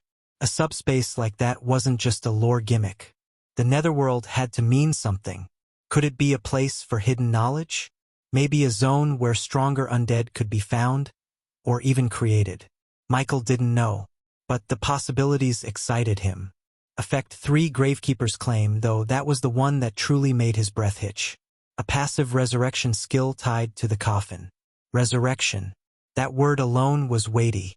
Even in the land of origin, where death wasn't always permanent, the concept of true resurrection was rare and nearly impossible. In the real world, death was death. Your original body died? That was it. No second chances. Just darkness. But now Michael had 2 more lives, technically 3, counting the one he was living. And that was insane. Of course, no sane person would treat death casually. Even with resurrection as an option, the process wasn't exactly appealing. 10 years in the netherworld. Alone. randomly reborn somewhere. Who even knew what that experience would be like? Michael didn't intend to find out anytime soon. Still, the reassurance it gave him was real. He had a fallback now. Failsafe. No wonder this was epic grade. But then there was Effect 1 Eternal Call. Compared to the other two, it felt underwhelming. Summon an undead from the netherworld. 1 rank lower than my highest contracted undead. Michael made a face. It's not bad, he muttered. But it wasn't that it was useless. The wording left things unclear. 1 rank lower than my highest contracted undead. That could mean a few things. If his strongest undead was, say, a 3-star extraordinary, would the coffin summon a 3-star rare or a 2-star extraordinary? If it was the latter, a 2-star version in the same rank, that was actually pretty decent. It would still pack serious strength. But if it dropped an entire tier to a lower rarity, even at 3 stars, the power gap would be significant. Michael frowned slightly. The difference between rarity ranks isn't just cosmetic, he murmured. Each jump up unlocks more potential, power, more growth. In this world, rank determined the ceiling, but stars determined the range. 1 star in a rank meant 7 levels. So, 1-star common maxed at level 7 1-star rare, went up to level 28 1-star extraordinary, could hit level 49 2-star rare, would go to level 52 and so on. But in theory, a 2-star extraordinary could also overpower a 3-star extraordinary, depending on their level difference. That meant if the coffin summoned a creature from a lower rank, but at the maximum level it could still be incredibly useful. And if he could choose the rank level summoned, then it became quite broken. The ability to summon 1 powerful undead, even temporarily, without using a contract slot was massive. Especially during moments where he couldn't rely on his existing legion, like dangerous dungeons or unexpected encounters. But there's this part that bothers me, Michael muttered. It says the energy cost depends on the summoned creature's level.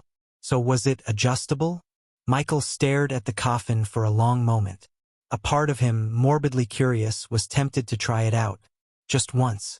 But the thought passed as quickly as it came. He carefully returned the damaged coffin of the Forgotten to his storage space. There were other things to focus on. Even though he could clearly see the changes in his undead after their mass evolution. Improved body structure, denser mana signatures, more refined auras. He hadn't taken the time to properly examine any of them. He could feel the growth, but not the extent. And then, there were the tickets. Michael turned toward the 5 skill mastery orbs still floating silently beside him. Each glowed faintly, hovering like little moons around his body. Unlike stat increases, skill mastery wasn't something one could easily brute force. Sure, repetition helped. Training helped. But most skills, especially advanced ones, plateaued at some point. Michael extended his hand toward the first orb.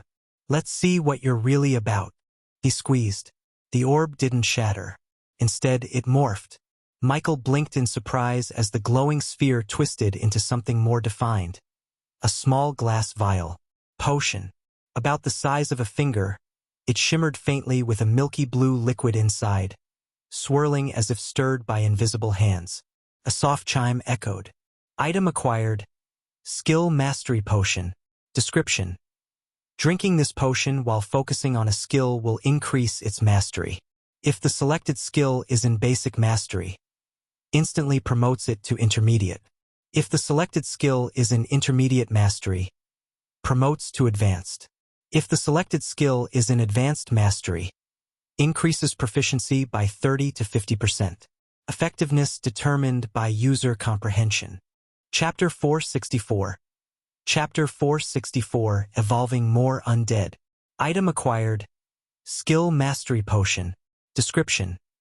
Drinking this potion while focusing on a skill will increase its mastery. If the selected skill is in basic mastery, instantly promotes it to intermediate. If the selected skill is in intermediate mastery, promotes to advanced. If the selected skill is in advanced mastery, increases proficiency by 30 to 50%. Effectiveness determined by user comprehension. Michael's eyes narrowed slightly as he read it again. Interesting, he muttered. It also confirmed one of his assumptions. Getting a skill to perfect mastery would not be easy. Even with this potion, 2 were at least required just to have a chance to break that final barrier. Still, this was a treasure, more valuable than most rare items. Michael turned the potion between his fingers, watching the light play off the liquid inside. There was no grade, no quality tier, yet the description was enough to tell him its worth. It scaled with him. That made it even more potent in the right hands. The more he understood a skill, the better this potion would serve him. His fingers twitched, and he suddenly grinned. So if I drink one of these while thinking about... His eyes flicked toward his panel. Let's say Undead Revival.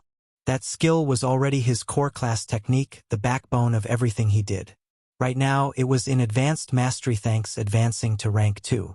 If he was desperate enough, he might hit perfect. Michael's grip tightened slightly around the vial. Perfect mastery. He'd never seen it before. He quickly pulled out his panel and checked. Undead Revival. Advanced Mastery. 22%. With a smirk, he put the vial away. Not yet. There were still 5 more. He wanted to test them, yes, but carefully. No wasting them. Michael reached for the second orb and watched it morph into another potion. Another soft chime. 5 potions. 1 used per skill. And if needed, more than 1 to reach the peak. Michael placed the 5 shimmering vials into his storage space, each one carefully tucked away. As they vanished into the void, he exhaled slowly. All right, he muttered. Next order of business. Breaking his advancement quest's rating had brought some unexpected results, both blessings and burdens, but Michael couldn't deny how much stronger he'd become. He hadn't even digested all his gains yet. His stats were up. His contract slots had grown. His undead had evolved. And there was still more to come. But that could wait. Right now, there was something else on his mind. His undead. Oddly enough, it wasn't to inspect the changes in the ones that had just evolved. He had already sensed their improvements. But in truth, Michael wasn't done evolving his undead. Back when he was still rank 1, the strongest undead he could safely control were those at rank 2. Any higher and the risk of losing control grew exponentially. But now he was rank 2, and the leash had been extended. He could handle more. Initially, he had planned to evolve only Lucky, his oldest and most trusted undead, and call it a day. He figured having 1 rank 3 undead would be enough of a boost after advancing. But reality had quickly crushed that expectation. The moment he felt his new power settle inside him, Michael knew he could beat his strongest undead. Easily. His entire foundation had changed. And as a necromancer, it wasn't a good thing to be stronger than your summons. Restricting his own strength for no good reason made no sense. If he stuck to evolving only Lucky and left the rest at their current levels just because of arbitrary thresholds, then what was the point? Why even call himself a necromancer? Michael snorted under his breath, amused at the thought. If I keep waiting for them to hit max level before evolving them, he muttered, I might as well change my class to professional self-nerfer. He wasn't a game character playing fair. He was a summoner, and power was the only rule. In any case, he had enough evolution points to achieve this. Michael's gaze turned sharp. Time to evolve more. Thanks to the recent mass evolution, Michael now had more than 1 extraordinary rank undead. Though none had surpassed the 1-star level yet. There was Lucky, Gale, Prince, the 3 titans, 2 of which were mutated and 1 standard. The 2 mutated titans were, of course, Beginning and Lily. The normal one was the first orc Michael had ever evolved into a Goliath. Before evolving the 2 mutated titans, the next stage after Goliath, Michael had chosen not to separate their armor from them. Instead, he included their existing gear as part of the extraordinary materials consumed during their evolution. Only the other orcs and the orc shaman had been outfitted with standard clothing, deliberately chosen to avoid triggering mutation traits. As a result, the Goliaths, like the standard titan, wasn't mutated and could be considered pure-blooded, if such a term applied to undead. As for his other key undead, Fade, Ghost, Blue, and Purple, they were now all 3-star rare rank undead at level 25. Michael figured that if he had enough evolution points left after evolving his top-tier units, he'd raise these 4, and a few others, to 1-star extraordinary rank before beginning another round of accumulation. It was part of his plan to ensure his army progressed with him. He didn't want to reach new heights while being the only true powerhouse among his undead. Evolving a 3-star rare rank undead to 1-star extraordinary required 125 evolution points. Following the 5 times per evolution rule, pushing a 1-star extraordinary to 3-star would cost 625 points. For 5 undead, that would total 3,125 evolution points. Clearly, as his undead grew stronger, the cost of strengthening them increased just as sharply. Michael could already envision a future where evolving even a single undead might take months of steady accumulation. Of course, if he chose to abandon caution and stuffed his contract slots with random fodder just to earn more points, he could shorten that time. But doing so would only lead to a messy, unfocused legion. Still, 3,125 evolution points. Michael could afford that. For now.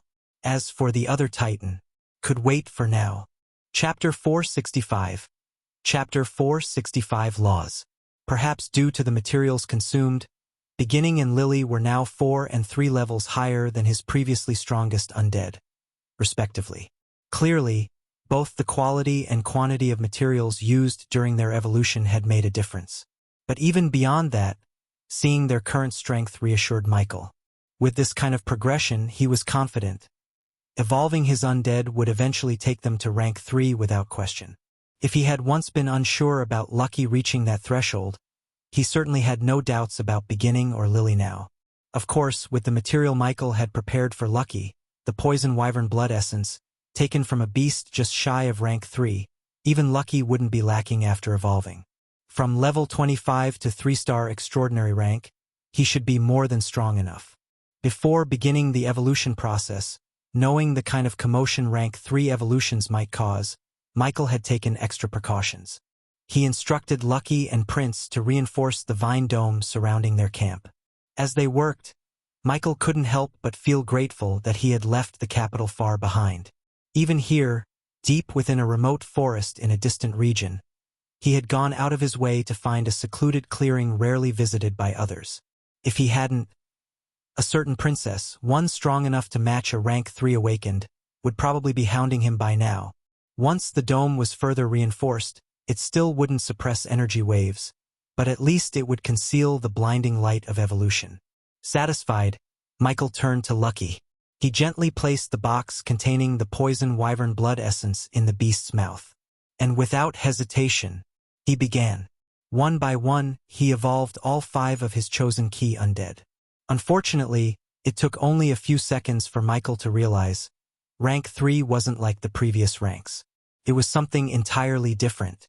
Had someone experienced like Teacher Brian been with him, even he would have been shocked. Right before Michael's eyes, 5 law seeds were beginning to take form, something that held countless cultivators back for years due to the sheer difficulty of comprehension. Laws. Difficult to explain, elusive to grasp, but in simple terms, they were fragments of the universe's foundational rules, supernatural principles that governed all existence. This was why, at a certain point, cultivators could rival awakened beings. Not always and not in every case, but once laws came into play, the gap between them and awakeners or undead began to narrow dramatically. To comprehend a law was to claim a piece of the universe's truth, to make it part of yourself and wield it as your own path. Take Brian, for example. He had once comprehended a fire-based law, one that earned him the infamous title the Mad Phoenix. The mad part had more to do with his personality, but the power? That came from his law, the law of eternal embers. It was the cornerstone of his fearsome strength. Unlike ordinary fire laws that focused purely on destructive force, the law of eternal embers embodied persistence, flames that would not die, burning forever. It was both creative and destructive, consuming everything in its path with no end in sight. The flames birthed from that law could not be extinguished by natural means. Only the wielder himself or someone with a higher tier law could snuff them out. They devoured not only matter but energy as well. Whatever they touched turned to ash, utter and complete erasure. Even a casual strike using a law could rival the strongest spells an average rank 2 awakener or cultivator could cast. That was why rank 3, or its cultivation equivalent, was often considered the true dividing line, the beginning of transcendence. And Michael Undead had just taken their first step across that threshold. Inside the vine dome, all sense of peace was shattered. The air twisted, the ground trembled, the very space seemed to groan beneath the pressure, an unnatural weight that had no place in this world. Michael's eyes snapped open. His undead were screaming. Beginning and Lily convulsed like wild beasts. Their monstrous bodies crackled with power as the light of evolution warped their forms, reshaping them from the inside out. Michael had never seen anything like this. The energy they released wasn't just intense, it was threatening. Even with his vastly increased power, he felt something almost or perhaps beyond his control. And that was when the worst happened. A surge of energy burst outward from Lily, no, from all 5 of them. A pulse of raw, condensed power exploded inside the dome. The vines creaked violently, some tearing at the edges. The air distorted. The mana around them howled as if dragged into a vortex, warping in unnatural spirals. The space itself shimmered, rippling like a disturbed pond. Michael's face paled. If he didn't act now, his other undead would be destroyed. Not by an enemy, but by his own undead. Unsummon! Michael barked, snapping his fingers. One by one, the other undead vanished in a burst of black mist. Michael didn't even pause to catch his breath. The dome was collapsing. Not physically, but spiritually. The mana within the area was being torn apart by the 5 evolving undead still present. Threads of space twisted unnaturally, the very air humming with unstable frequency. Cracks shimmered across the ground like spiderwebs of energy, pulsing with chaotic light. It was no longer just evolution. It was devastation. Damn it! Michael muttered, his face drenched in sweat. He shielded his eyes as blinding light surged once more from the center, where Lucky, Beginning, Lily, Prince, and Gale were all undergoing a transformation that defied every standard he knew. Even now, he couldn't fully see their forms. The energy cloaked them like a storm of colorless flame, shifting between hues. They weren't just advancing. They were claiming something. And then it happened. A silent pulse swept through the entire forest. No sound, just pure force. Birds scattered from miles away. Monsters howled in alarm. The earth fell deathly still. The evolution was complete. The light vanished as quickly as it came, and in its place, 5 figures stood or hovered, unmoving. Their new forms radiated strength, presence, and something else, something higher. Before Michael could even react, symbols flickered into existence in front of his vision. Chapter 466. Chapter 466 Return. Rank 3 Evolution complete. Congratulations. 5 undead have awakened law seeds. Lucky, Law of Venomous Flame, seed. Beginning, Law of Brutal Rebirth, seed. Lily, Law of Devouring Bloom, seed. Prince, Law of Spectral Command, seed. Gale, Law of Severing Wind, seed. Warning, Evolution Energy Disruption Level detected. Local spatial integrity destabilized. Recommendation: vacate the area immediately. Michael's breath caught. Laws? What was that? And even worse, a disruption? He didn't need the system to tell him twice. The area around him was beginning to warp beyond recognition. The grass was wilting. Trees had either split in half or grown wild and twisted from the surge. Mana was bleeding from the air itself like invisible smoke. This place couldn't contain them anymore. With a grim look, Michael immediately unsummoned all 5. The moment they vanished, silence returned. But not peace. The energy lingered like smoke after a fire. The ground bore jagged black scars. Trees leaned at unnatural angles. Birds no longer chirped. The forest felt hollow, dead. Michael turned and ran. He didn't even bother with the intense surge of energy coursing through his body. If anything, he tried his best to avoid Lisaki trails while actively controlling his strength. He ran as fast and far as he could, without even looking back. One step taking him several distance, because there was no way this had gone unnoticed. That energy wave? Anyone even remotely sensitive to mana within 50 kilometers would have felt it. Possibly more. And if any powerful supernatural had been nearby, they'd definitely come to investigate. He wasn't ready to answer questions about questions he didn't even know anything about. So he ran. Branches tore past him. He leapt over roots, dodged low-hanging limbs, and didn't stop until he reached the edge of a steep ravine nearly an hour later. There, only then, did Michael finally slow down, hands on his knees, panting. That, he breathed, was insane. However, a faint smile tugged at his lips. Terrifying? Absolutely. But also, this was power. Real power. And it was also his. Michael waited in his location for a while before blurring from his spot. He traced his way back to Thornvale. Michael took no risks. Even after the energy had faded, he remained hidden for nearly an hour, carefully tracing a long arc around Thornvale's outer perimeter. It was better to waste time than to walk straight into an ambush or worse, an investigation team. But fortunately, the return trip was uneventful. By the time he made it back to his manor, the skies were still dark. Not quite morning, but past the midnight hour. Michael moved like a shadow. He entered the manor from the eastern side. Finally, he reached his study. Michael opened the heavy door and stepped inside. He eased into the leather chair behind his desk and let out a long breath. He was safe. For now. Michael rested his forearms on the desk, closing his eyes. The evolution process had drained him more than he thought, not physically but mentally. Seeing 5 undead simultaneously take a step into an unknown territory. It had shaken him and excited him. His lips curled faintly. The feeling of power from before still lingered in his bones. He was just about to investigate more when... Knock! Knock! A sharp, firm knock came from the study door. Michael's eyes snapped open. His expression didn't change, but his mind raced. "My lord, can I come in?" "Rohan." Michael resisted the urge to groan. If Thornvale had felt even a sliver of what happened, Rohan would definitely investigate. Still, unless he had to, Michael wasn't planning to admit anything. He cleared his throat and smoothed his features into a calm, composed expression. His voice was steady when he spoke. "Enter." The door opened, and Rohan stepped in. He wasn't in armor, just a loose black tunic and worn boots. His hair was slightly damp, probably from washing off training sweat.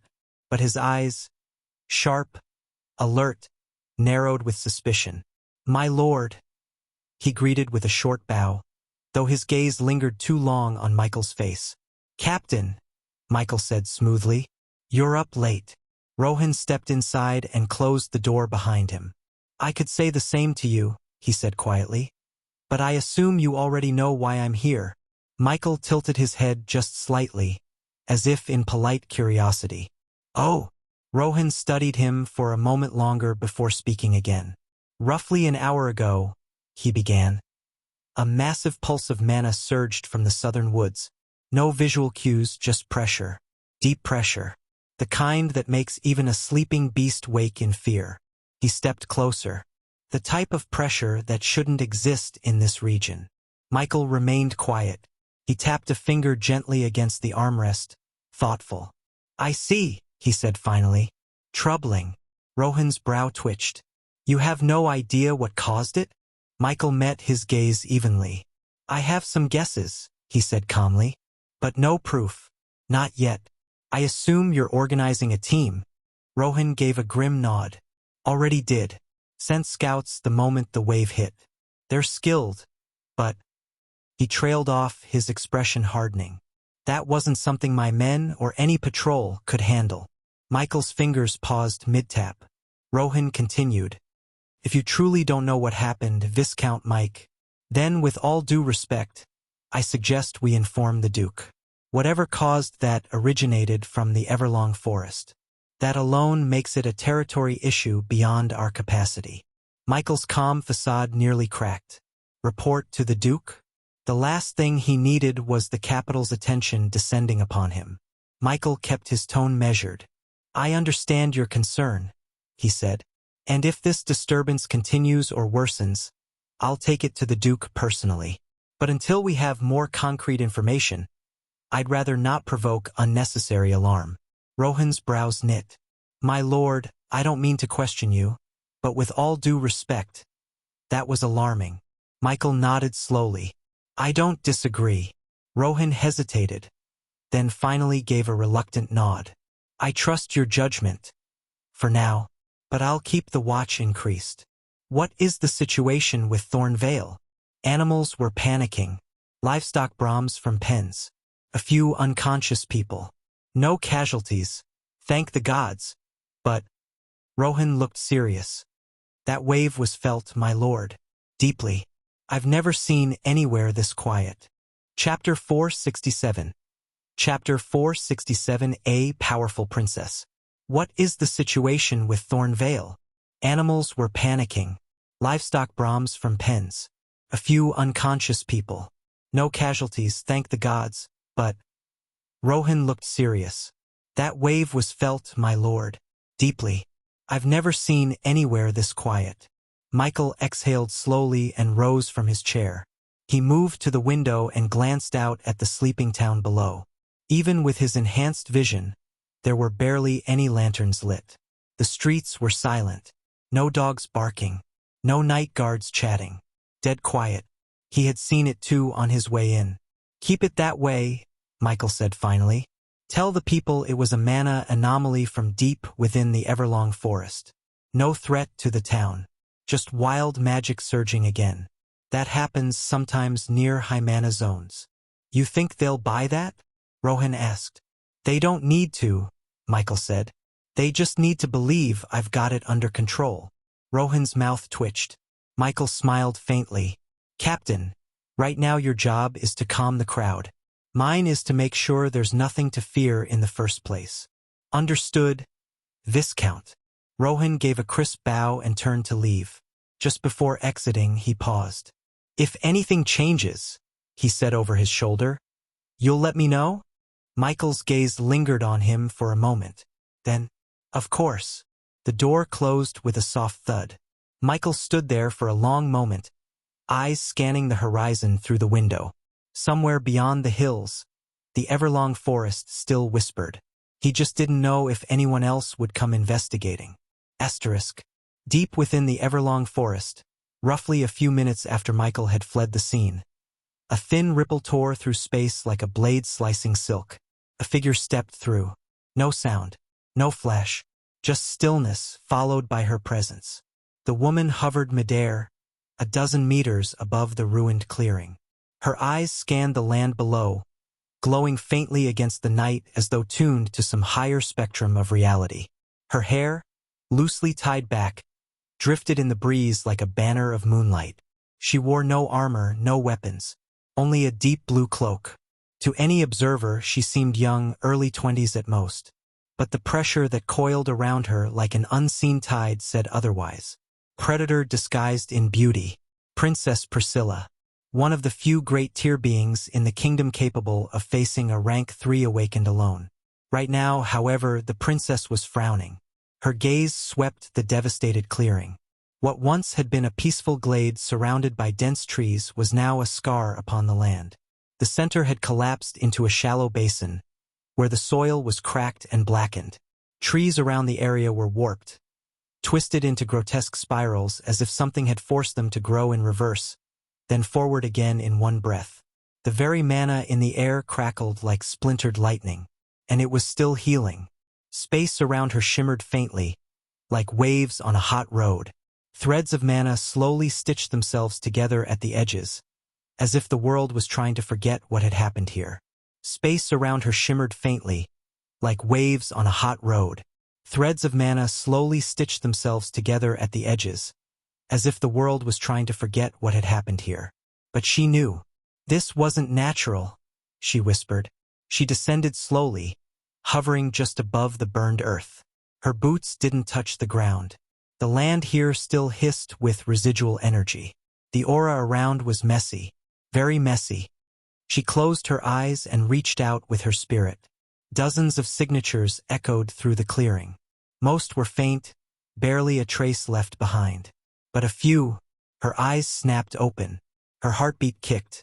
What is this? There had been more than one being here. Not just strong, formidable. She counted at least 100 residual mana traces, but only 5 carried weight. These had touched the edge of law. That's what frightened her. This wasn't deep within the Everlong forest. It wasn't in one of the forbidden zones. This was the outskirts. And yet, power akin to hers had appeared here. She felt it, the brush of law on her skin. It tingled like frost and flame wrapped together, prickling across her arms. She inhaled sharply. She turned slowly in the air, her cloak drifting with the wind, eyes searching the ruined trees for a trail. Any trail. Nothing. Whoever caused this was gone. The mess in the air also made it difficult to trace anything. At least the land would heal eventually. Princess Priscilla was tired. With her brother gone, having marched to the north to oversee the sealing of the legendary ruin, the responsibility of watching the kingdom had fallen entirely to her. The capital demanded her presence. The nobles pushed her to assert dominance. She didn't have time to chase shadows. She looked back toward the heart of the clearing. The center still pulsed faintly. "Great tear," she murmured, brows furrowed. But not just one. 5. She exhaled and rose slightly higher, crossing her arms beneath her cloak. She hadn't expected this. Her gaze hardened. "I need to report this." But to whom? Her brother was a bit unreachable. He was even weaker than her. The princess floated silently for several minutes, staring at the dying embers of the broken glade. Then she raised a single hand. Mana crackled at her fingertips, fine and sharp. A formation etched itself into the air. When the spell faded, the princess turned her back on the glade. She drifted upward, then vanished once more into the same ripple of space that had brought her here. The forest was silent. Chapter 468. Chapter 468, Unexpected Presence. Michael exhaled softly as the door clicked shut behind Rohan. The quiet returned. He let out a long breath and leaned back in his chair, finally allowing himself a moment to relax. For now, everything was under control. Rohan hadn't pressed too hard. The town hadn't suffered. And most importantly, no outside force had arrived at his door. Could have been worse. Outside his study window, the darkness still existed. But in Aurora, which was usually 3 to 4 hours ahead, daybreak should be approaching. Today was the day he was supposed to report back to college for matters concerning his college qualification exam. And still, before that, he needed to think. Michael sat up straight and called up his panel. First, he wanted to see just how much feedback he'd received from evolving 5 undead to rank 3. Just sensing the power coursing through his body, Michael knew he was in for a massive revelation. Fortunately, thanks to his high intelligence, which granted a degree of bodily control, and the natural physical mastery that came with being a high human, he was still able to maintain basic control over his strength. Of course, to gain full control, he'd need to move around a bit. Status. Name: Michael Norman. Class: Master Necromancer.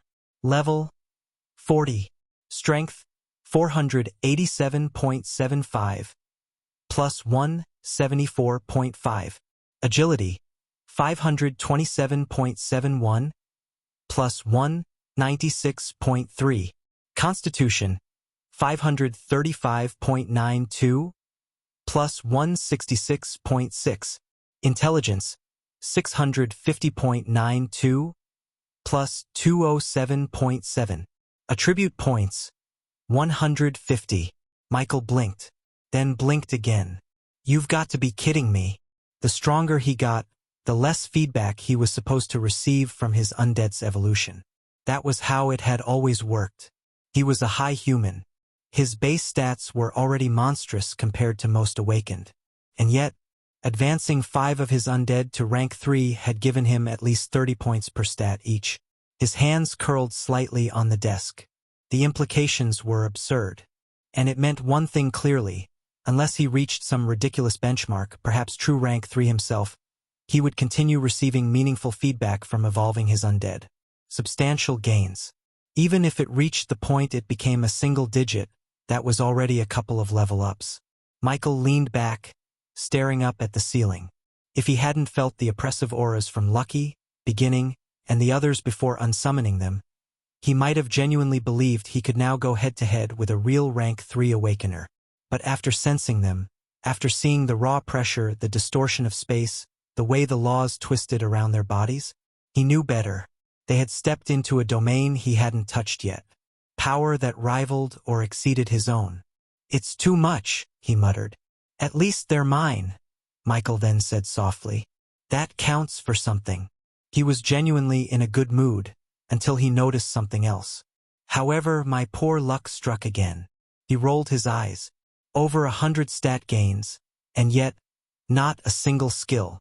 Not that he wasn't grateful, but maybe it gets harder to gain new skills this way, he muttered. Or maybe there's a cap. He shrugged. Whatever. I just gained a bunch of new ones anyway. No need to be greedy. Though let's be honest, more was always better. But sometimes too much of a good thing led to imbalance.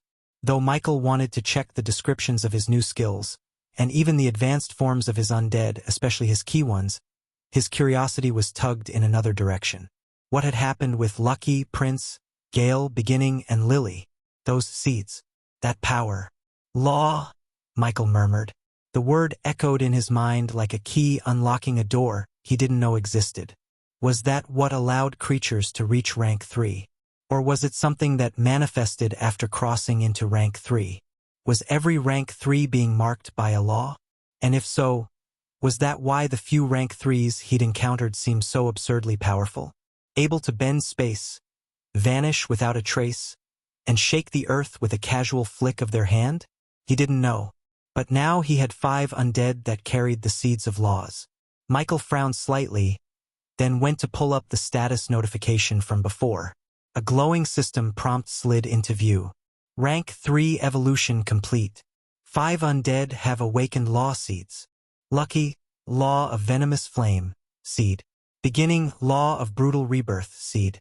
Lily, Law of Devouring Bloom, seed. Prince, Law of Spectral Command, seed. Gale, Law of Severing Wind, seed. Michael stared. Laws, he echoed aloud, his voice low. He whispered the names slowly, one after the other, each one strange and arcane. Venomous Flame, Brutal Rebirth, Devouring Bloom, Spectral Command, Severing Wind. They sounded like spells. He tapped on Lucky's law first. Law of Venomous Flame, seed. A hybrid law forged from toxin and fire. Its flames do not just burn flesh.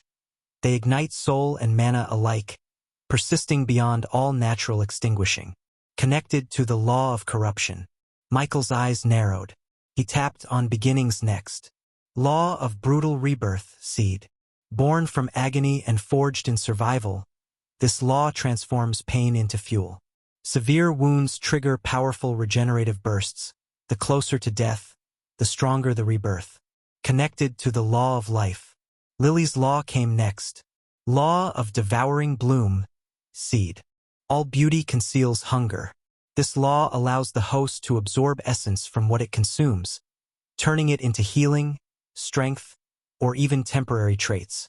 Connected to the law of consumption. He moved to Prince. Law of Spectral Command, seed. The dead do not rest, they serve. This law enhances mastery over the incorporeal, empowering spirits and undead bound to the user's will. Connected to the law of death.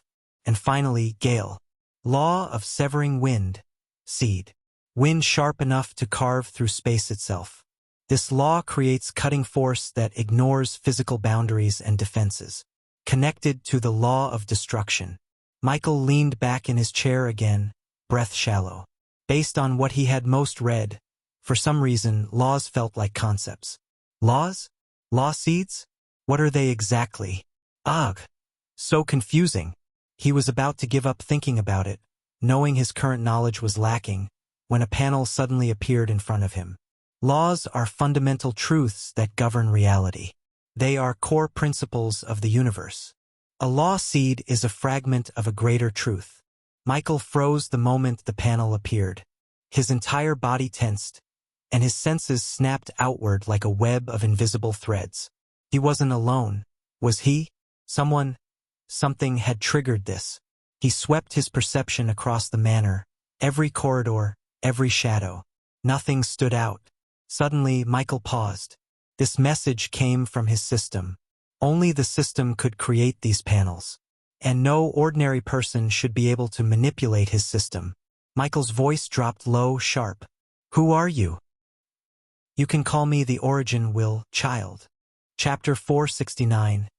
Chapter 469, An Unusual Being. The first thing Michael felt was surprise, followed by a chill down his spine. Origin Will? That Origin Will? The realization struck him like a hammer. His thoughts immediately flew to the 2 titles he had received after completing his advancement quest. First in History and Outlier.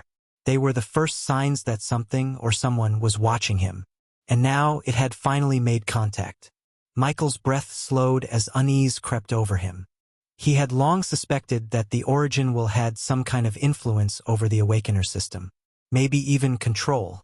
And if that was true, and the worst part, Michael had no control over it. Which is why, deep down, a part of him couldn't help but feel a creeping dread. He didn't trust the Origin Will. Not one bit. Title: First in History. You are the first in your race to achieve something the Origin Will acknowledges. Achievement: breaking through the established rating. Effect: the Origin Will now pays attention to you. Title: Outliner. You have shaken or have the potential to shake a fundamental balance of the universe. This is unacceptable to the Origin Will and requires punishment. But as this existence is rare, a reward has also been issued. Effects: experience gained is reduced by 50%. You gain resistance and partial immunity to certain universal rules. Michael stared at the translucent panel for a long second. Then he exhaled softly and asked aloud, "What do you want from me?" Silence. No reply came. The system remained dormant. Still, like a lake without ripples. Oddly enough, the lack of a response calmed him. His shoulders, which had tensed unconsciously, loosened. Michael leaned back in his chair again, tapping his fingers lightly on the desk. "Fine. Ignore me. I'd actually like that," he muttered.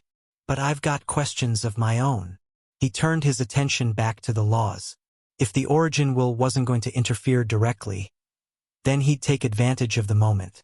"What are these laws, really?" he murmured. "Do all rank 3 beings awaken a law?" For a long moment, the room remained quiet. Then, a new panel flickered into existence, the font slightly sharper than usual. In the universe, there exist countless power systems.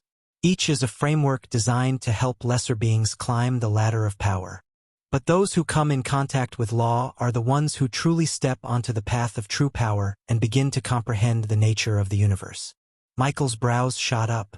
He wasn't expecting a reply. His mouth twitched into a dry smile. "So you only answer when you want to answer?" he asked. No reply, though Michael still felt a low, crawling discomfort in his gut. It wasn't fear anymore. Of course, that didn't mean he trusted it. "Why are you helping me?" he had asked. No answer came, just silence. So he did what he always did when faced with the unknown. He stopped overthinking and moved forward. Michael turned back to the lingering panels, focusing on what he had just been told about laws. If nothing else, that was something he could use. Something real. "Path of true power, huh?" he muttered, tapping lightly against the desk. But then his fingers paused. His mind, still buzzing from the Origin Will's words, began making connections. Slowly, sharply, like the clink of glass pieces falling into place. Laws aren't like spells, he thought. They're what makes spells possible. A spell was just a result, like a flame from flint and steel. But the law was what governed fire in the first place. He rubbed his temple lightly. "So that means..." Michael's lips parted slightly. "Laws are like magical science," he said aloud. "Not the product, but the principle behind the product. The physics of mana. That was it. The reason why those rank 3 supers bent the world wasn't because they were slinging bigger spells. It was because they understood, or at least touched, the foundation beneath everything. The universal coding. Laws weren't narrow. They were vast. like science itself. Saying law of flame was like saying physics. Broad, powerful, overwhelming. But every law could be broken down, piece by piece, layer by layer. That was what this seed was. Not the whole tree, just the start.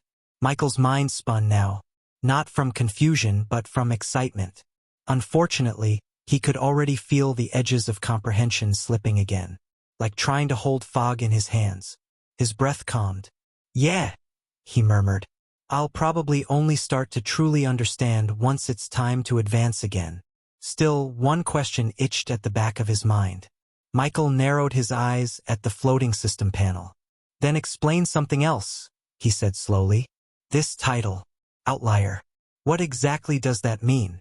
A heartbeat passed. Then too, just as he thought the origin will had gone quiet again, another panel appeared. "You are an existence that lies beyond established pattern. You are incompatible with the standard framework. So you punished me?"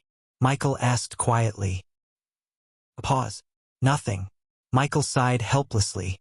The origin will, this elusive force he still knew nothing about, seemed content to do only two things: answer cryptically or ignore him entirely. It didn't threaten him, didn't command him. For now it simply watched. But knowing that a being like that was aware of him, observing him, made his skin crawl. There was nothing he could do about it. Not yet. He leaned back in his chair again, letting his arms hang loosely as he stared at the ceiling. "Guess that's something for future me to deal with," he muttered. Still, one more question itched at his curiosity. He hesitated, then asked, "Origin will, where are you right now?" First silence. Then, "Everywhere. I exist everywhere." Michael's eyes narrowed slightly. "That's quite creepy." Michael was just about to push the matter of the origin will to the back of his mind when something else occurred to him. "Oh right. One more thing," he muttered. "What exactly does resistance and partial immunity to certain universal rules mean?" Chapter 470. Chapter 470 New Changes. "Ordinary rules can't bind you." Michael stared at the floating words. "That's it," he muttered. He leaned forward, narrowing his eyes at the system prompt like it had just insulted his intelligence. "It's not that I can't read," he said aloud. "But if I actually understood what I was reading, would I be asking for help?" Unfortunately, or maybe fortunately, the origin will didn't respond. Michael groaned and rubbed his temples. He glanced at the panel again and gave a long, suffering sigh. "I need a manual." The aftermath of his advancement brought both happiness and concern. Shaking away the distracting thoughts, Michael refocused on his undead. Just like him, all of them had undergone a surge in strength. Unfortunately, due to his current location, he couldn't examine their appearances in detail, only their updated statuses. Aside from gaining new skills and several of their old ones advancing in mastery, Prince, Beginning, Gale, and Lily hadn't undergone a race change. One was still a Venomthorn Ravager, another a Galestrike Griffin, and two remained classified as Titan. The main difference was that their star rating had increased, from 1 star to 3 stars within the extraordinary rank, and all four had reached rank 3 undead, level 50 and above. Perhaps due to their previous mutations, Beginning and Lily had higher levels than Gale and Prince. Prince was now level 53, Gale was level 51, Lily sat at level 54, and Beginning had reached level 55. As for which of them would ultimately prove stronger in combat, Michael didn't know. What he did know was that to find out, he'd need to conduct a proper field test. But given the current situation, he'd have to plan carefully. While the changes in the four were significant, they still couldn't compare to Lucky. Lucky was a surprise. Michael had always known that influencing evolution with external materials would eventually produce a unique result. What he hadn't expected was for it to happen now.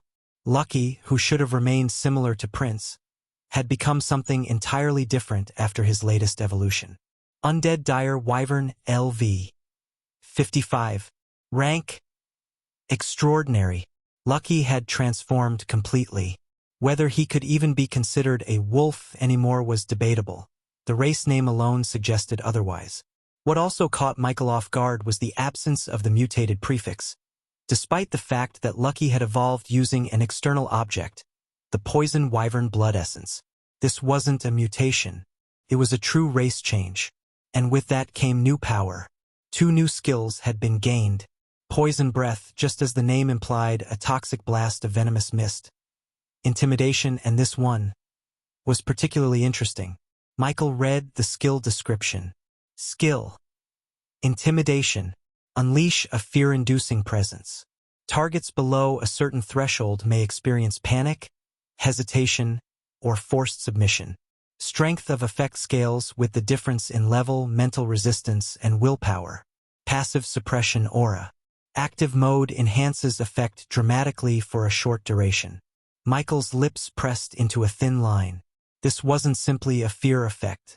This was a tiered deterrent that had no mastery level attached. That fact alone said enough. No progression meant it didn't need refinement. It was already complete. It doesn't even need to grow stronger, Michael muttered, staring at the panel. And then there was another skill that caught Michael's attention. Like intimidation, it had no mastery level. What stood out even more was the fact that all 5 of his undead had gained it. That detail alone made Michael pause. It wasn't coincidence. If every one of them had unlocked the same ability after advancing to rank 3, then it had to be something tied directly to that breakthrough. The name of the skill was Transformation. Its description was brief, but enough to make Michael's brows lift. Skill. Transformation. Allows the user to assume an alternate form. Michael narrowed his eyes at the panel. Alternate form? The description wasn't exactly illuminating. No details on what that form would be. No mention of strength gain, duration, or cooldowns. It just existed. A skill without mastery, gained by all 5 undead. He leaned back in his chair, fingers tapping against the armrest. Alternate form. Huh? His gaze drifted upward, mind already spinning with possibilities. What kind of alternate form? Were they going to sprout wings? Grow larger? Smaller? Were they going to become human? He paused at that last thought. No way. But even as he said it aloud, he couldn't help the image that flashed through his mind. Lucky, standing upright, tail coiled behind. Michael gave a quiet, dry laugh and rubbed the bridge of his nose. Yeah, I'm probably overthinking it. Still, he couldn't shake the feeling. And considering all 5 of his strongest undead now had it, Michael's mouth twitched. Maybe I'm overthinking it. Michael shook his head, pushing aside the wild guesses. There were too many unknowns, and speculation wouldn't get him answers. Only experimentation would. But for now, he focused on what he could examine. And that was when his eyes flicked over to one last thing. His own class skill. Michael tapped open the window. Spirit Eyes, Basic Mastery, grants the ability to perceive essence through the eyes. Michael didn't hesitate. He activated it. A cool sensation washed over his pupils. And just like that, the world changed. The room remained the same, yet everything looked different. Michael's eyes widened. He could see mana. Not just feel it. Not just sense it the way he always had. Now, he saw its flow. He lifted his right hand slowly and stared at it. His skin shimmered with a faint, translucent overlay, all pulsing with a darkish green hue. That was his mana, pulsed with power, as if it had its own will. He tilted his hand, watching the lines swirl with each movement. His mana responded immediately like a second bloodstream. He looked past his hand and toward the window. Outside, the night sky was still dark, but now he saw the world in color beyond color. Trees glowed faintly. Even the moonlight reflecting off the glass didn't seem like ordinary light anymore. Carried a spectral tint. Chapter 471. Chapter 471. Returning to Aurora 1. After getting a feel for his new class skill, Michael deactivated it. Although he still questioned its value to a Necromancer, he had already discovered a few applications that were surprisingly useful. For starters, Spirit Eyes granted him something the Detect skill could not: a way to gauge the strength of individuals without triggering a system limitation. Unlike Detect, which became increasingly unreliable against those more than 20 levels above him, Spirit Eyes didn't rely on numbers or system boundaries. Instead, It showed him how essence flowed, the density, turbulence, and purity of someone's mana or life force. From that alone, he could get a general sense of strength, discipline, and danger. Someone with wild, raging currents might be a berserker. Those with stagnant or erratic flows were likely injured, unstable, or weak. It was intuitive, but with time and practice, Michael could tell it might become second nature, a sixth sense for gauging threat. Then there was the perception boost. With spirit eyes active, he could identify objects imbued with mana, even ones hidden to the naked eye. In a world where things could hide in plain sight, this ability was nothing short of a treasure hunter's dream. He exhaled slowly. One day, this might become my best scouting tool, he muttered. Or a tracker. Or even a treasure detector. The more he thought about it, the more he realized how deceptively powerful spirit eyes could become, not in raw combat but in tactical awareness. Michael smiled faintly. He then moved on to check his other skills. The first were the 3 he had gained before advancing to rank 2 skills that had manifested purely due to stat increases, triggered by the feedback he received from his undead reaching rank 2. They were Bull Strength, Limit Break, and Iron Skin. Interestingly, these were the first skills he had obtained purely from physical stat growth. Excluding intelligence, the main attribute his class and race were heavily biased toward. Bull Strength, Limit Break, and Iron Skin. Each had manifested from physical stat growth alone, strength, agility, and constitution, respectively. Bull Strength was exactly what it sounded like: raw, overwhelming power. It enhanced Michael's physical might by 20% overall. It looked similar to the greater strength skill beginning got as a Goliath. Limit Break came from his agility. It allowed him to temporarily shatter his normal movement limits, granting a burst of explosive speed or reflex beyond his baseline by 20% at basic mastery. Iron Skin, derived from Constitution, was defensive in nature. It hardened his body to absorb and deflect damage. It didn't make him invincible, but it nullified at least 20% of the damage gotten from blunt attacks. All 3 skills were practical and noticeably boosted Michael's overall combat capability. Each one added a new layer to his already growing power. After noting them down, he turned his attention to the other 3 skills he had received alongside Spirit Eyes. Upon advancing to rank 2, Mana Shield, Acid Bomb, and Regeneration. Mana Shield was the simplest of the 3 to understand, but that didn't make it any less valuable. Skill. Mana Shield, Basic Mastery, creates a semi-transparent barrier around the user, fueled directly by mana. Absorbs incoming damage up to a 30% of current mana. Deactivates when mana runs out or when the user dismisses it. Michael tested it briefly. A soft, translucent layer shimmered over his skin like a second shell. It's a shield that's only as strong as my mana pool, Michael murmured. But that's fine. With over 400 intelligence, the shield should hold up against most direct attacks for a while. More than enough time for countermeasures or retreat. It wasn't invincible, but it gave him a buffer. A layer of protection that could stop a fatal hit. He grinned. And it scales. Then came Acid Bomb. Skill. Acid Bomb, Basic Mastery. Condenses corrosive mana into a projectile orb. Explodes on impact, melting organic and inorganic material alike. Corrosion power scales with intelligence. And lastly, the skill that had made him pause a bit. Regeneration. Skill. Regeneration, Basic Mastery. Passively accelerates healing of the user's physical body. Restores minor injuries within seconds. Severe wounds recover faster based on constitution and mana. This one also wasn't flashy, but Michael liked it. He felt the combination of Iron Skin and regeneration meant he could now survive damage he once had to avoid entirely. He didn't need to fight recklessly, but he could afford to be bold. Dangerously bold. After checking his newly gained skills, Michael turned his attention to the status of his recently evolved undead. He wanted a basic understanding of their new strength before returning to Aurora. It didn't take long. Aside from the 5 rank 3 undead, he also noticed a handful of others that had reached the same level Prince and Gale were at before their evolution. Naturally, these were the undead he had personally nurtured and invested effort into, like Fade, Ghost, and a few others. With these elite undead alone, Michael's army was already formidable, and that was without counting the several dozen rank 2 undead in the early level 30s. There was no doubt about it. He was significantly stronger than he had been just a few hours ago. And reaching rank 2 also meant something more. It marked the completion of a goal he had been chasing for nearly 3 months. Speaking of goals, there were 2 things Michael was especially curious about now that he was officially a rank 2 awakener. Michael stood up slowly and walked to the center of the room. He closed his eyes. Back in Aurora, he had once seen master rank cultivators take flight. That moment had burned itself into his memory.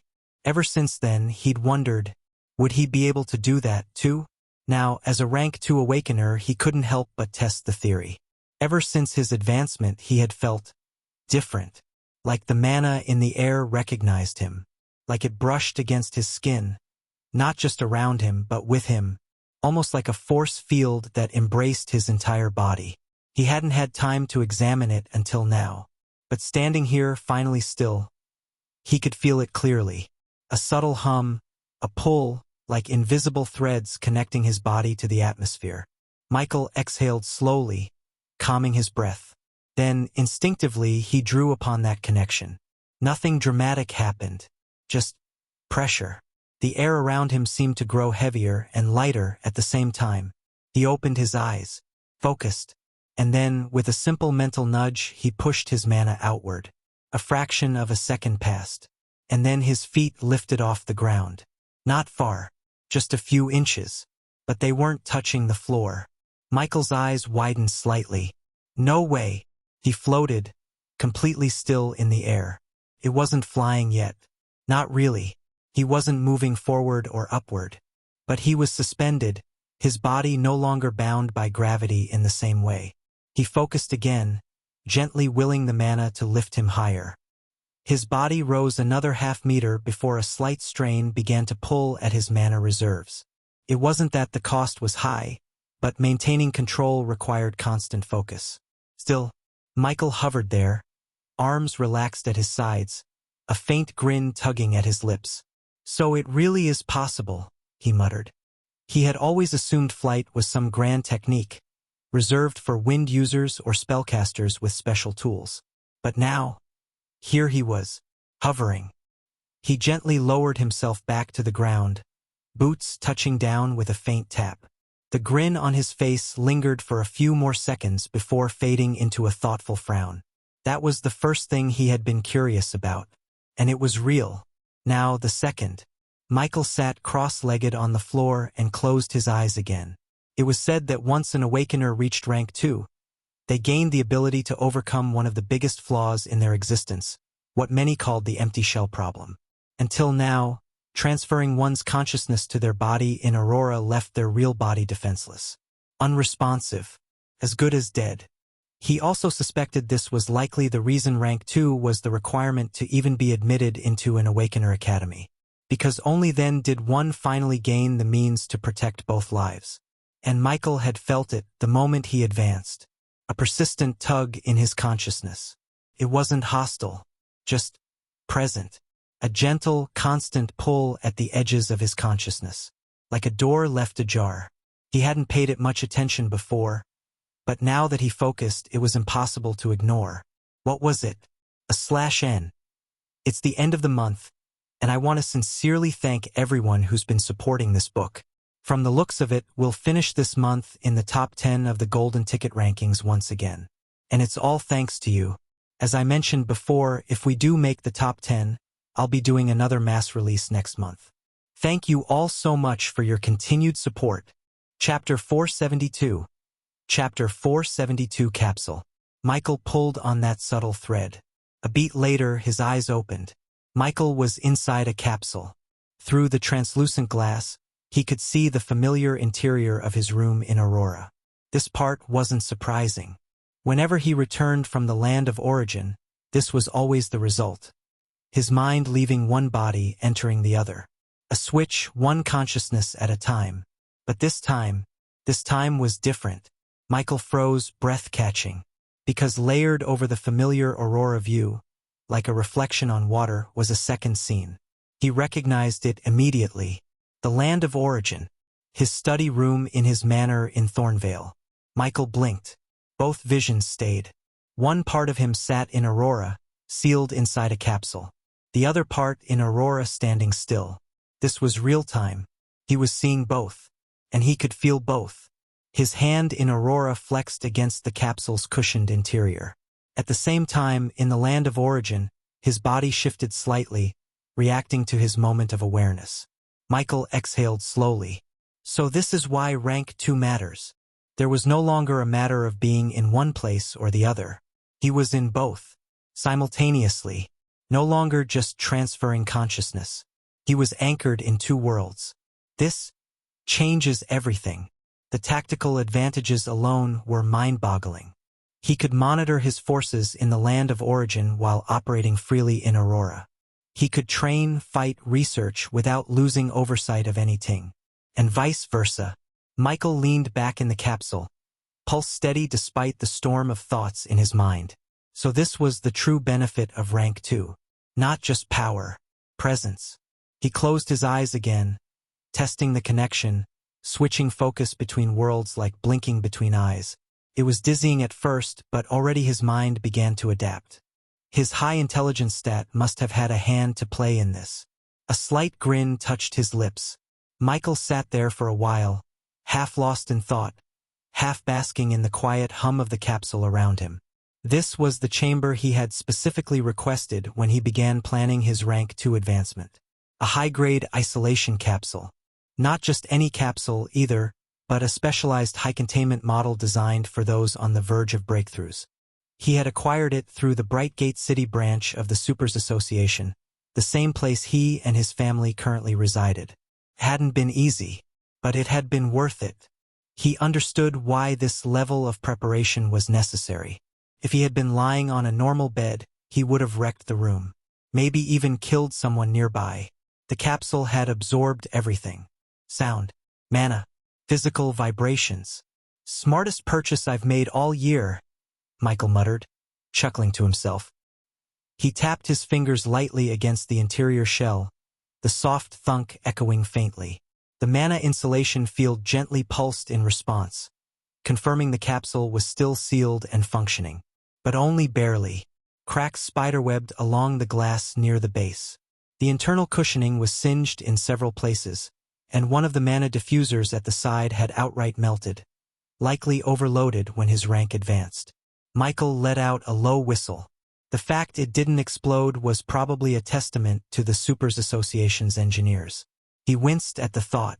This thing cost him a fortune. $5 million to be exact. If this had been on lease, he would have owed a small mountain of debt right now. But now, it was his. Broken, yes, but his. Unfortunately, he sighed. I'm broke again. Between this capsule, the undead evolution materials, some materials for his undead, and the ridiculous amount of high-tier spirit liquid he'd consumed, his finances were in ruins. Again. He leaned his head back and stared up at the ceiling, expression unreadable. I guess I'll have to go. Express my gratitude in some dimensional cracks. He didn't even mean that sarcastically. It was, at this point, practically a ritual. Whenever he needed fast cash or monster materials, he'd go on a spree. Crack hunting. He'd go share his love with some very unlucky monsters. I kill them. They give me their bodies. Then I sell the bodies. Fair trade, he said dryly. He glanced around the inside of the capsule again. It was scorched, barely intact. The mana circuits would need to be rebuilt from scratch, assuming they hadn't been completely fried, which was a shame, because the capsule had other features too. Aside from high-level isolation, it was equipped with integrated VR compatibility. Aurora's tech was generations ahead of Earth's. Michael had bought the capsule not just for himself, but for his sister. She would use it to practice her spearsmanship every evening, exploring simulations and honing techniques against AI opponents. Michael frowned slightly. Next year would be her first awakening ceremony. Her chance to see if she was one of the lucky few to be chosen by fate. Not everyone awakened. Most didn't. And while Michael tried not to get his hopes up, he still wanted to be ready. Giving her the opportunity to awaken a dual class was his purpose, and even if she didn't awaken, he hoped she'd already lit her life seed and become an official knight. The VR functions had been a gift, a way for her to train safely and build muscle memory, even if she ended up never awakening. After all, the Cultivation Academy existed. Now, it were gone. Michael ran a hand through his hair, exhaling. "Well, I'll get her a new one," he muttered. Eventually, after he sold enough monster parts to cover the debt he didn't yet owe. His lips twitched in the ghost of a smile. Being powerful is expensive. Michael stepped out of the capsule at last. He turned back toward the battered pod, eyes narrowing as he studied the damage from the outside. Shaking his head, Michael raised a hand and reached out to his personal storage space. With a flick of his fingers, a spatial ripple shimmered around the capsule. A second later, the entire structure, glass, scorched plating, and all vanished into his personal storage, sealed away for future repairs, or maybe just as a memento. Chapter 473. Chapter 473 College Exams 1. That morning, the scent of fried eggs and toasted bread filled the small kitchen as sunlight streamed in through the window blinds. The clatter of utensils and the occasional burst of laughter added warmth to the quiet home. Something rare, considering how their lives had become recently. Michael sat at the dining table, dressed, chewing thoughtfully on a piece of buttered bread. His presence was unusual, not because he was there, but because he wasn't rushing off anywhere. Just Michael, calm, present. Aunt Mia eyed him over the rim of her cup, suspicion thinly veiled. "You're awfully relaxed today." Across the table, Lily, his younger cousin, raised a brow, poking at her half-eaten fruit bowl. "Did you finally decide to take a vacation?" Michael chuckled softly. Maybe. In truth, it wasn't that he had nothing to do. Today marked the start of the practical entrance exams at Bright College, the temporary academic institution Michael had registered with weeks ago. What shocked his family was that Michael wasn't acting like he had no time for them. It was different from his usual relaxed demeanor. This time he was present, not just physically but mentally. Subconsciously, gaining the ability to operate in both Aurora and the land of origin had shifted something in his mindset. A subtle change, but a meaningful one. They ate in relative silence for a few minutes. Aunt Mia glanced at the digital clock on the wall, then leaned forward, her expression softening slightly. "Michael, how confident are you really?" she asked, voice quieter than usual. "I know you're powerful now, but these exams, they're not about power. They test knowledge. I'm just wondering if I've spent too much time busy to remember algebra?" Michael offered, giving a faint smirk. Aunt Mia didn't smile. Though Aunt Mia was neither a cultivator nor an awakener, she had taken the college exams in the past as well. Regardless of one's supernatural status, this part of education was mandatory. Michael's eyes softened. "I understand, Aunt, but I'm confident." Though high intelligence didn't make Michael a genius, it did give one thing: speed. He could read fast, remember faster, and learn faster. Give him a textbook and a few hours, and he'll know it front to back. Aunt Mia still looked worried, but she nodded slowly. Instead, she turned to observe Michael silently. And the longer she looked, the more she realized something had changed. Not just in his presence or behavior, but in his very appearance. The Michael sitting across from her wasn't the same boy from 3 months ago. His once short, cropped hair now flowed well past his shoulders in silky black waves. His physique had lengthened, becoming tall and slender, with a sharpness to his features that hadn't been there before. There was a grace to his movements, subtle, refined, but it made her uneasy. And then there were the earrings, small silver studs on both ears. Aunt Mia's brows creased slightly. It wasn't that he looked bad. In fact, he looked striking. Too striking. His face was dangerously handsome now, almost ethereal in its symmetry. The kind of look that turned heads and drew stares. But for her it was jarring. It wasn't just about appearance. It was about what it represented. This wasn't just a boy growing up. This was someone becoming something else. something less ordinary. If he weren't her nephew, if she didn't know his kind heart, she might have thought he was part of some underground syndicate. A young mafia heir dressed in charm and shadow. She knew there was likely a reason for the changes. His powers. But still, she couldn't help the discomfort curling in her chest. It reminded her of those moments parents had when their child returned home with piercings, tattoos, or hair dyed wild colors. No matter how much you understood or accepted, it still hit you.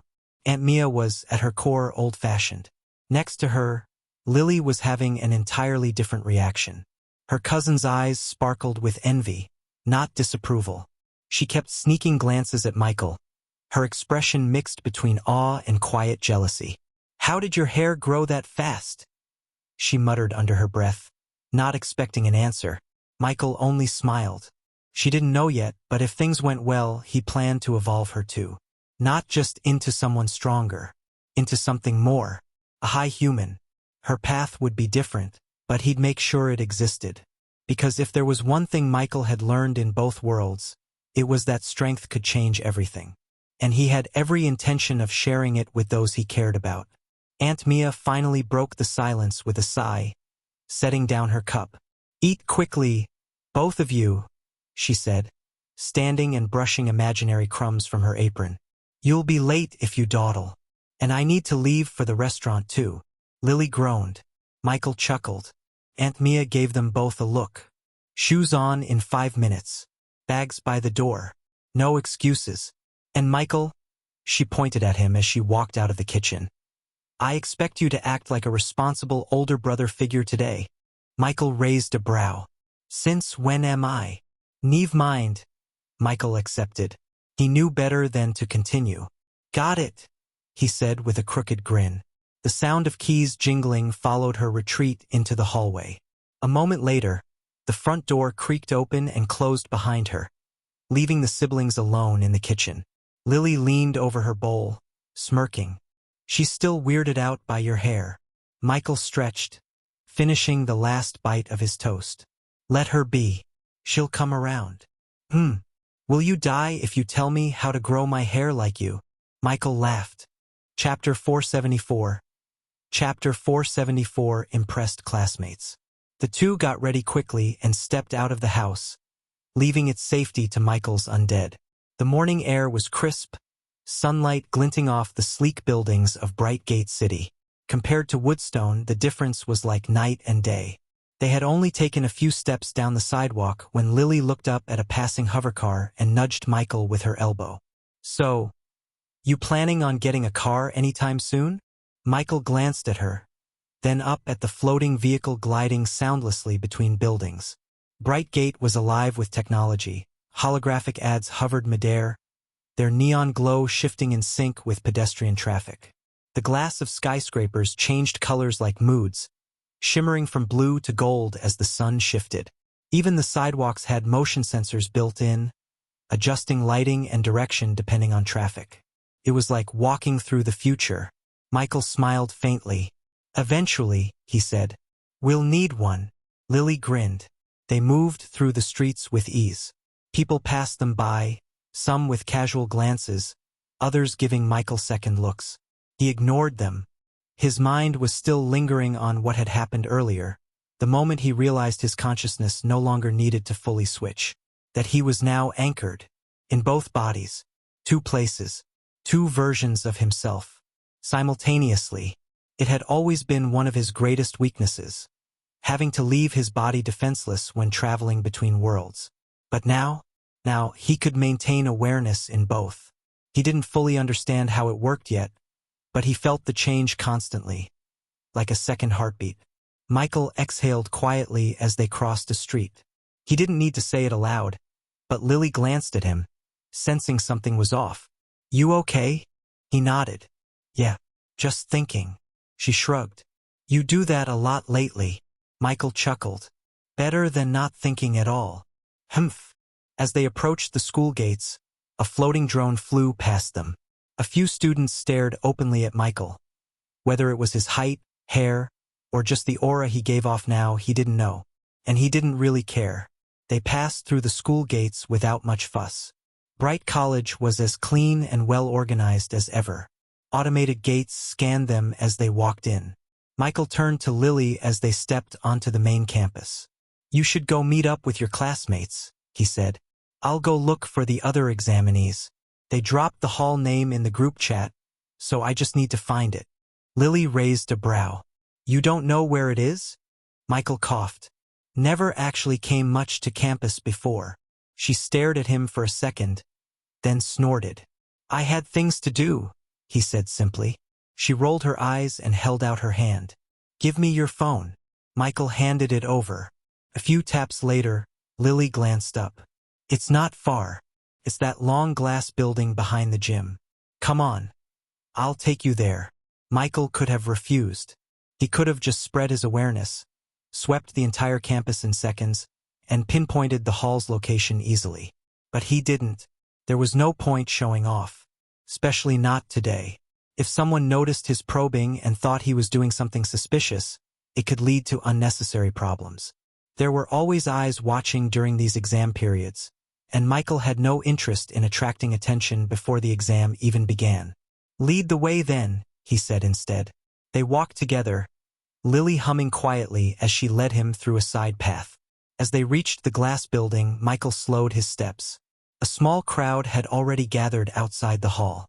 Groups of students stood around chatting nervously, others checking their devices or pacing. The atmosphere was a mix of tension and anticipation. Michael came to a stop a distance away. "Looks like it's getting busy," he said, turning to Lily. "You should head back. I'll figure it out from here. Thanks for the help." Lily, who had just spotted a cluster of her classmates a short distance away, gave a quick wave. Yeah, going already?" she said, half smiling, half annoyed as she shooed him away with both hands.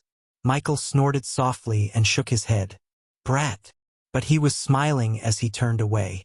Their bond had remained solid, even if distant at times, probably due to the time he allocated to her a few evenings.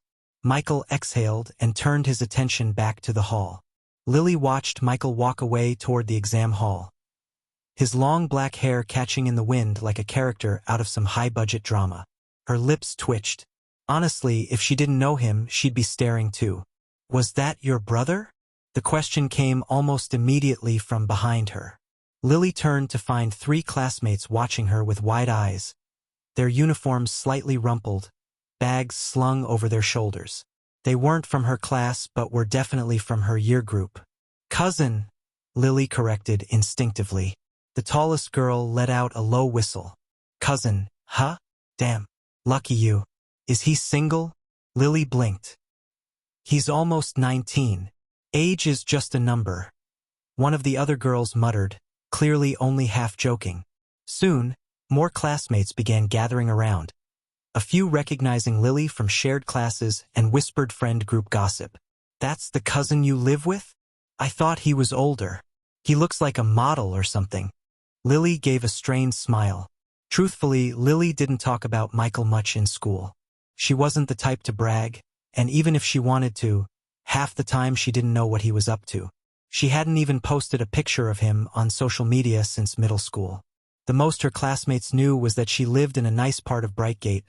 Her mom owned a booming restaurant, and her cousin Michael was some sort of powerful awakener who helped support them. They'd asked before. She'd always played it down, said he was busy a lot. This was the first time they were seeing him up close. And wow, Michael had pulled on that subtle thread of presence and snapped necks with it. Chapter 475. Chapter 475 Disgusting Questions. "Are you sure he's not in some idol group?" one girl asked, whispering like they were in the presence of royalty. "Like, maybe he's undercover." Lily rolled her eyes. Lily turned to go. She didn't want the attention, didn't care for the half-joking questions or the speculative glances. Michael was family, and while she didn't go around singing his praises, she didn't talk behind his back either. He was hers, in a way, not in the weird possessive sense. Just, he was the only person in her life who made her feel like her future didn't have to follow someone else's script. And right now, everyone was looking at him like he was some shiny prize, not the guy who made sure she had never lacked anything. Not the guy who stood up against numerous monsters in a sea of blood just so she and her mother were fine. Not the guy who once carried her home when she scraped her knee when they were younger when he was under the weather as well. They didn't know that Michael. They just saw a fantasy. She turned her head slightly, catching one last glimpse of him as he disappeared into the hall. Her chest tightened a little. He looked like he belonged to a different world now. And maybe he did. Lily inhaled sharply, then squared her shoulders. But so what? She wasn't planning on being left behind. Michael stepped toward the hall, briefly scanning the crowd. He frowned. He didn't recognize anyone. Not a single familiar face from the bright college Awakeners chat. None of the profile pictures matched the people here, and not one of the few Awakeners he'd seen during his earlier visits to campus stood out. But before he could dwell on it, a stern voice echoed through the school's public address system. All examinees are to line up outside the designated testing hall. Asterisk. Michael's thoughts settled as students around him began moving into formation, assembling in rows as instructed. He didn't hesitate and joined a line. Just as expected, general knowledge was the first test. Michael exhaled. This wasn't combat. No monstrous skill or high-tier evolution would help him here. Michael soon walked into the hall and found his seat. The room was sleek and spacious, designed like a modern lecture hall with individual learning pods instead of shared desks. Each one had privacy barriers, light-dampening tech, and anti-cheat wards. Michael took a seat. A moment later, the room dimmed slightly, and a calm synthetic voice sounded through the hidden speakers. Welcome to day one of the Universal College Practical Entrance Exams. As of now, together with students from the 20 countries under the Federation rule, today's assessment will begin with a 3-hour general knowledge evaluation. Subjects include world history, political dynamics, supernatural affairs, logic, and core mathematics. Please log in with your mail and click on the link sent to you. Michael tilted his head, slightly amused. His intelligence stat gave him fast comprehension and excellent memory, but it wasn't magic. It was still his mind, just enhanced. The tablet lit up with a soft chime. He signed it. Start. Michael's fingers moved quickly that he read each question once and already had the answer forming in his head. Even if some of the historical context was different from Earth, he'd done his reading. Most of the core knowledge, physics, politics, logic, was universal, just layered with extra supernatural elements. He moved smoothly from question to question. There were some particularly disgusting questions, though. Physics. A bead of mass m slides on a frictionless circular wire of radius r, which rotates vertically with angular velocity omega. A vertical electric field E acts on it, and the bead has charge q. At equilibrium, it rests at an angle theta. Derive theta in terms of m, q, e, r, and omega. Determine when this equilibrium is stable, and if it starts at theta equals pi/3 with a small push, calculate time to reach pi/2, though small angle approximation won't help. Mathematics. From the set 1 to 20, how many 7-element subsets exist where no elements are consecutive, and the sum is divisible by 5? Then, generalize a formula for n-element sets avoiding consecutive picks with k elements, and prove the maximum occurs when k is almost equal to n plus 1/3. Economics. Given a utility function u, x, y, z equals x caret 0.3 plus y caret 0.3 caret 0.5 times z caret 0.4, with px equals 2, py equals 3, pz equals 4, and income equals 100, find demand functions using the Lagrangian method. Then, prove diminishing MRS only under a specific inequality involving x, y, z. Finally, with a 50% tax on z, analyze how demand shifts, showing both substitution and income effects. Any of this could cripple most students, and there were still 997 more questions to answer. Michael wasn't fazed. These weren't easy questions by any means. Most weren't even questions, they were intellectual gauntlets. Michael's fingers moved quickly across the digital interface, formulas and structured reasoning unfolding with practiced ease. His high intelligence stat didn't just boost memory, it sharpened his analytical ability, letting him see through complexity with unnerving clarity. He was already deep into the test by the time most others were still getting through their first dozen questions. This wasn't to say the test was unfair, quite the opposite. In Aurora, education had evolved alongside humanity. Since the body had improved due to advances in medicine and supernatural exposure, so too had the mind. Children were stronger, healthier, and smarter on average than their Earth counterparts. And as a result, their curriculum was far more demanding. Unlike Earth, where reaching 90 years of age in good health was rare, in Aurora, even a weak civilian with access to basic treatments could achieve it. Supernatural advancements in prenatal care meant a child's brain had already developed beyond Earth normal standards by the time they were born. As for education, kept up. Specialized subjects like art, science, and engineering weren't locked into departments until university. Before then, everything was modular and broad. Chapter 476. Chapter 476, Updating Rank Status. Each student picked unit-based courses, 2-unit, 3-unit subjects based on difficulty and credit.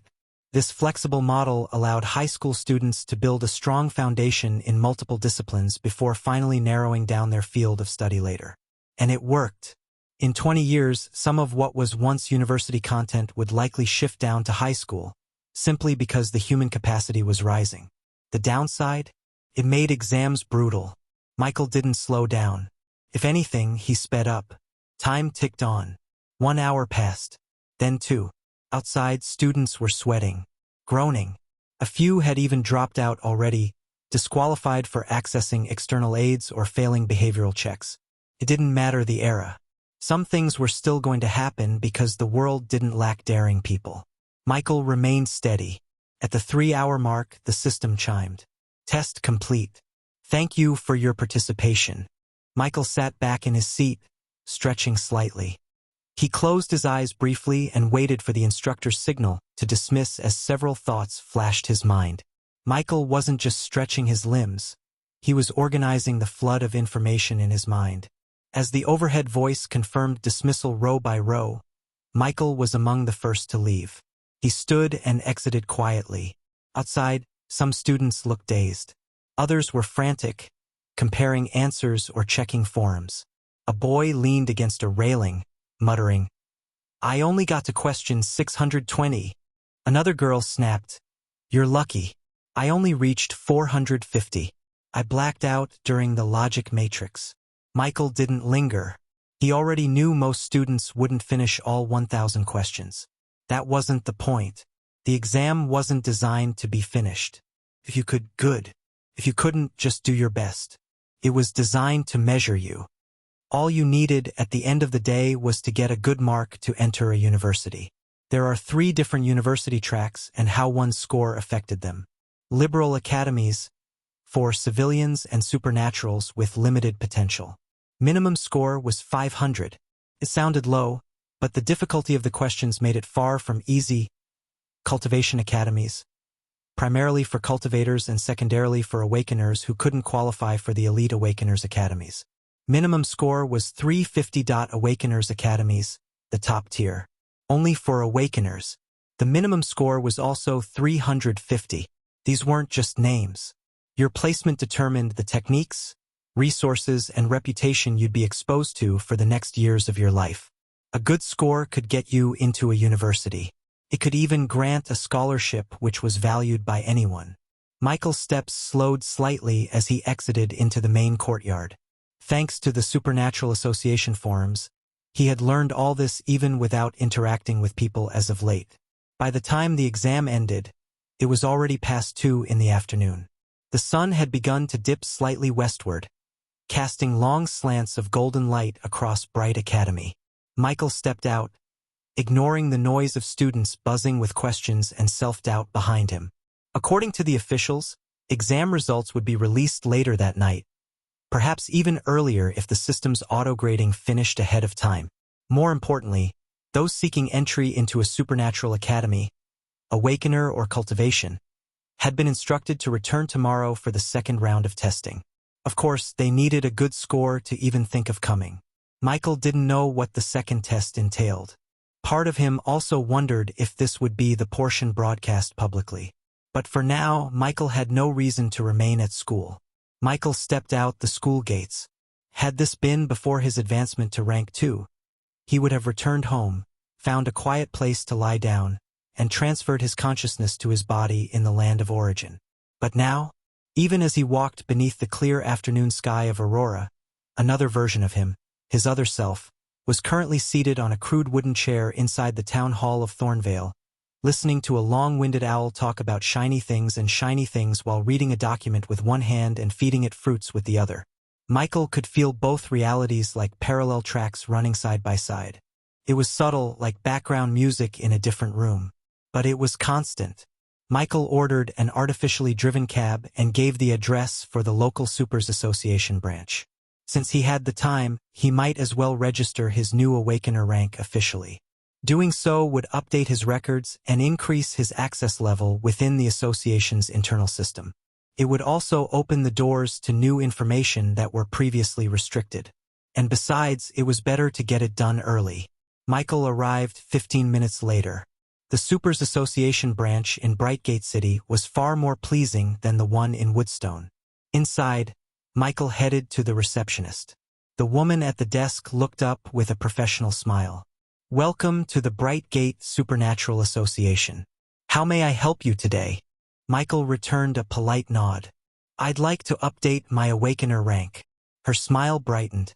"Of course. Please proceed to the verification terminal at desk 4. Michael followed the direction and approached a middle-aged man with gray streaks in his short black hair. The man looked up, then gave a casual nod as Michael stood before him. "You here to update status?" he asked, eyes already scanning Michael's appearance. Michael gave a short yes, and added, "I just advanced to rank 2. The man raised a brow, slightly intrigued. "Awakener or cultivator?" "Awakener." That made the man pause for a second.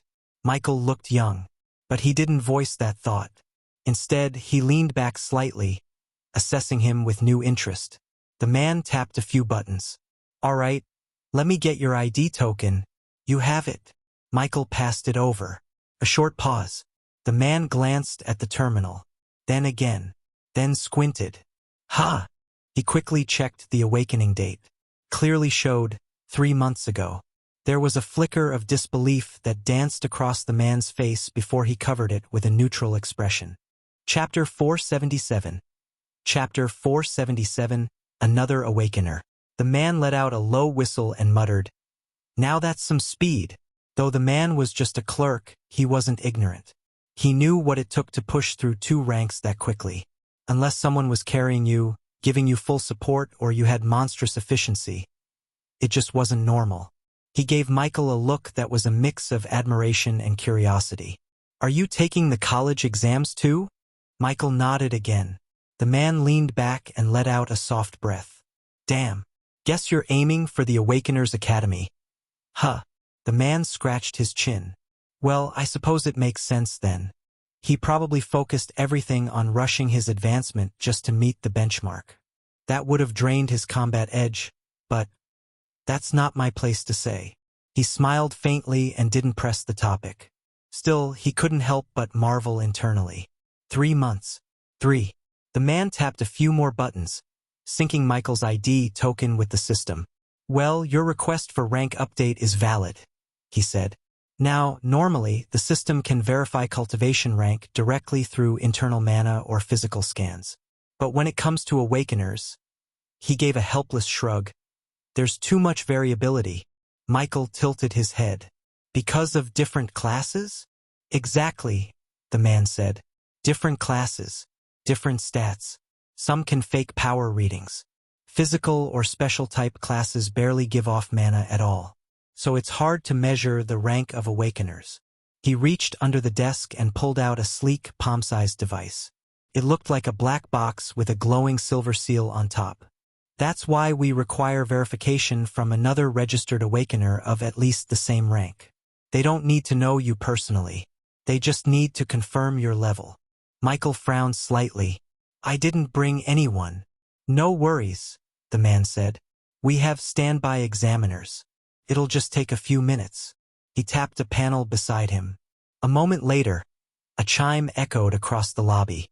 Rank verification examiner requested to desk 4. Please respond. Michael folded his arms, waiting silently. After about 2 minutes, a side door opened, and a woman in a dark blue uniform stepped through. She was tall, lean, and wore fingerless. Her eyes landed on Michael. Is this the candidate? The desk clerk nodded. Rank 2 awakener. Needs verification. Please, follow me. Michael followed her through a corridor that led to a private room. The room was sparse. Just a single desk, 2 chairs, and a monitor built into the wall. Clean, quiet, professional. But what caught Michael's attention wasn't the decor. It was the man seated at the desk. He looked normal, late 30s, clean-cut, wearing a high-collared gray coat with the Supers Association crest on the shoulder. A stack of digital documents hovered beside him, and he was currently reviewing one, stylus in hand, face calm and unreadable. Despite the man's seemingly mundane presence, the atmosphere in the room shifted the moment Michael stepped in. Based on the current situation, this man should be an awakener. Please sit, the man said, not looking up from his tablet. Yes. You're the new rank 2? The mab asked, voice level. Yes. The man tilted his head slightly. I'll be the one verifying your rank. As a fellow awakener, you know this won't take long. Michael nodded. He didn't use detect on the man. Not because he didn't want to, but because if this man was sensitive to perception probes, then that would be a bad first impression. Not everyone was Teacher Brian. He was also an awakener after all. Only heaven knew how strong he was. Soon Michael felt a gaze on him. The man's calm, practiced gaze lingered on Michael longer than expected. At first, his expression was neutral, polite, professional. But then, something shifted. His brow furrowed ever so slightly. Michael didn't move, letting the silence stretch. Then the man finally spoke. His voice was slower now, more thoughtful. Are you here to register as a newly advanced rank 2, or to update your rank? Michael immediately understood what was going on, and couldn't help but smile weakly in his mind. So that's what it was. To most people, a newly advanced rank 2 awakener would be around level 26 at best. That was the standard reward if you completed the bare minimum during your advancement quest. A 1-level boost from level 25 to 26. But Michael was currently level 40. There was nothing newly advanced about that. It didn't add up, unless you knew the truth. Michael had performed exceptionally well during his advancement quest. So well, in fact, that he had been rewarded with 15 full levels. A feat most would immediately call impossible. To anyone unaware of that, however, it looked like he was lying or trolling the association's records. Michael offered a faint, polite smile. I'm here to do both. The man didn't return the smile. The man finally set down the stylus. He stared at Michael for a long beat, then leaned back in his chair. His fingers tapped absently against the desk as he asked, "What year did you awaken?" Michael answered calmly, "This year. Around 3 months ago." That earned a pause. A long one. The man hadn't asked the question earlier when they went to get Michael. But now that it had been said aloud, he felt the weight of that time frame settle on him. 3 months. That wasn't rapid. That was absurd. He hid his reaction well, but internally, a storm of thoughts stirred. 3 months? Even if it had been a full 2 years, this level of progress would be considered elite. But 3 months? The man narrowed his eyes slightly, not in suspicion, but in curiosity. If nothing happened, this youth would undoubtedly qualify for one of the Federation's prestigious Awakener academies. No question. But that wasn't what intrigued him. The man exhaled quietly. He's like me back then. He too was an Awakener. But unlike those who awakened at age 16 or 17, he'd only awakened 3 months before his own college entrance exams. Too late to do much. Chapter 478. Chapter 478. A certain mind-controlling monster. The man exhaled quietly. He's like me back then. He too was an Awakener. But unlike those who awakened at age 16 or 17, he'd only awakened 3 months before his own college entrance exams. Too late to do much. And so, he enrolled in a cultivation academy. A slower path, yes.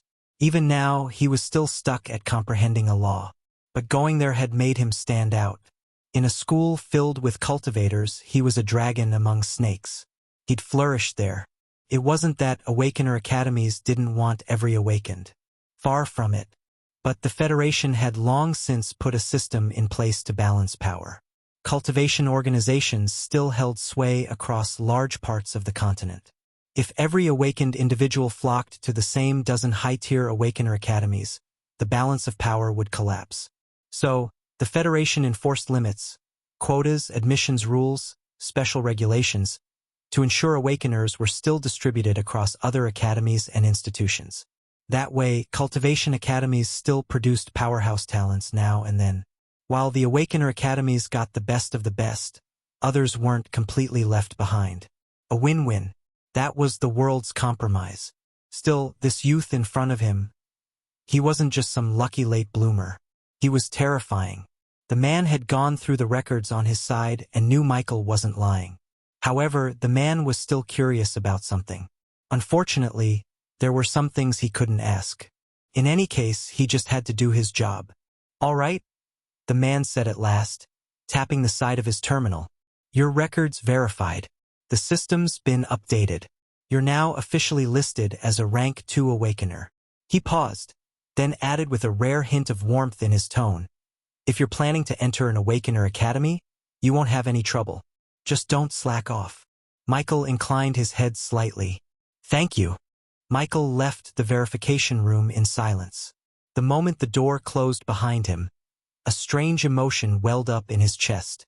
A strange mix of pride, relief, and disbelief. Rank 2. He'd actually done it. A memory came unbidden. Grace's voice echoing from that reception desk in Woodstone City, back when he was just a fresh awakener barely figuring things out.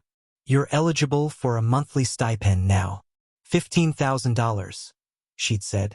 "But if you don't reach rank 1 in 6 months, it'll get slashed by half. And if you don't reach rank 2 within a year, well, the payments stop."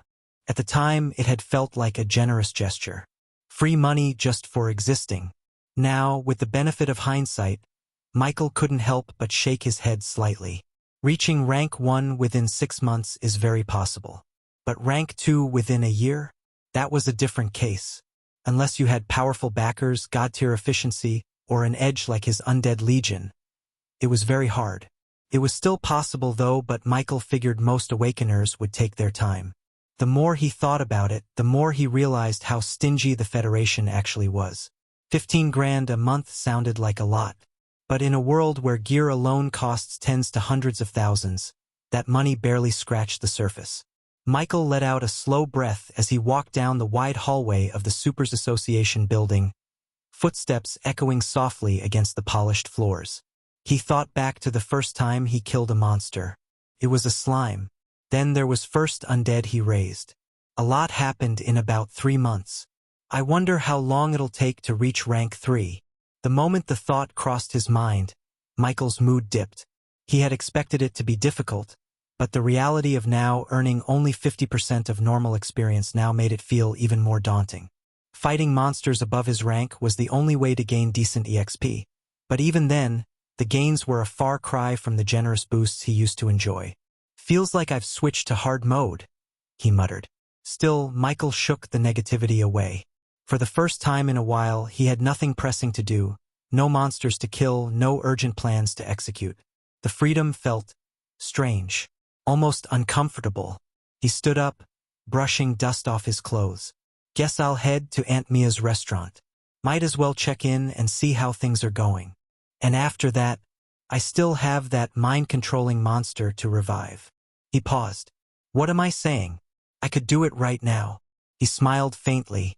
In the land of origin, his other body stirred. Even Wisdom, his owl companion, tilted its head as if sensing the shift. Michael glanced at the document still in his hand, eyes narrowing slightly as he scanned the long list of requests and shortages. It wasn't just a matter of poor management, it was blatant negligence. Thanks to a certain corrupt steward who had been in charge for nearly 2 years, doing whatever he pleased and exploiting the territory's resources for personal gain, the The cleanup process was far more difficult than it should have been. Records were either incomplete or deliberately falsified. Supplies had been redirected, guards underpaid, and several of the outer villages hadn't received proper rations in weeks. The previous steward had essentially treated Thornvale as his private gold mine, one where the people were left to fend for themselves while he lived in comfort. Now that burden fell on Michael. Thornvale needed more guards, disciplined ones, not just bodies in armor. It needed more horses, proper training, better communication between outposts, more food, better distribution channels. Even the roads needed repair. The infrastructure had decayed, and Michael could see that this wasn't going to be a simple fix. He sighed, fingers tightening around the edge of the parchment. There was a long road ahead. He was already a rank 2 master necromancer with a growing army and great power, yet now he had to deal with the most exhausting thing of all, bureaucracy. Michael couldn't help but wonder just how much stress he'd be put through in the coming weeks.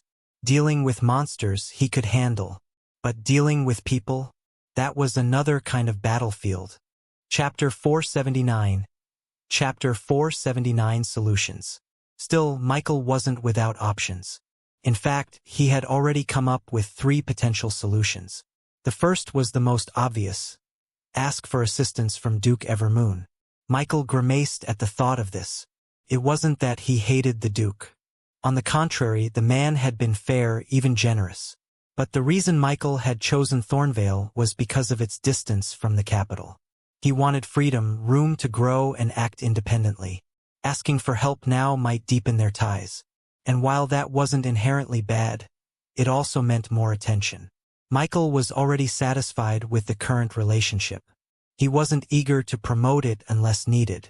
The second solution was to dip into his personal wealth. Michael still had a little over 5 million gold coins. It was more than enough to get Thornvale back on its feet. This option was far more appealing. He controlled it and he could allocate resources however he wished. But once gone, it might be difficult to recover. The third solution was the most complex but arguably the most efficient. It was to use the combined logistics of both the land of origin and Aurora. Some materials would take weeks to procure within Thornvale, if they could even be found locally. But in Aurora, thanks to the supernatural association, they were easily obtainable. Likewise, food could also be sourced from his origin world. In the end, barring the first option, Michael would still have to spend a significant chunk of his wealth. But if Thornvale was managed well, it could pay off tenfold. After all, Thornvale wasn't poor. It was rich in resources. The problem wasn't a lack of resources. It was mismanagement. Handled right, it could become a thriving territory. A true power base. Profitable territory. And not just here. In both worlds. Aurora and the land of origin. Michael's eyes flickered. Some people would think Awakeners only used the Supers Association to buy items. But there was another side. They could also sell. Monster corpses were valuable, yes, but rare materials? Priceless. And Michael had plenty of them here. After they were harvested again, that is. Michael could already envision it, using rare materials from the land of origin to sell in Aurora. Establishing trade routes between the worlds. Building networks, forming alliances, and so on. If he played this right, Thornvale could become more than a territory. Could become a hub. Of course, this would need careful planning so he doesn't end up implicating himself. A smile tugged at Michael's lips. Michael folded the parchment and leaned back in his seat. But even as his eyes swept the room, his thoughts weren't here. He hadn't shifted the majority of his consciousness there just to attend to the suffocating bureaucracy of Thornvale. The real reason was unfinished business. One monster. One that had haunted him in the past. The only creature that had made him feel helpless, truly helpless, since awakening. He could still remember the chilling moment. The one time he was closest to death after transmigrating. He could still remember it clearly. His thoughts weren't his. His limbs didn't move when he willed them to. And worst of all, his system, one that he thought then could not communicate and only showed stats, had actually recommended him to commit suicide to avoid death. If it hadn't been for Lucky and Prince who attacked the newly awakened monster, he might have actually died. If that monster had existed in Aurora, in his origin world, he wouldn't have been as disturbed. At least there, he knew it was possible to truly die. But in the land of origin, where he assumed he was safe, showed him he wasn't. It showed him that death could come anywhere, even in a place designed for growth. He had almost developed a trauma, but fortunately the monster that caused it was dead. And ironically, it had even contributed significantly to his current growth. Just as Michael was about to stand up and find somewhere he could have a moment to himself, a knock came at the door. He sighed. "Come in." The door creaked open, and in stepped Ace and Leah, the two boys who had once tried to rob him back in the capital city. And yet, somehow, they were now his personal assistants. Assistants to a noble. Michael blinked slowly, the irony never failing to amuse him. They had chosen it themselves, of course. After that failed robbery and the series of events that followed, they had followed him across worlds. Michael had developed quite a bit of emotion for them. Now here they were.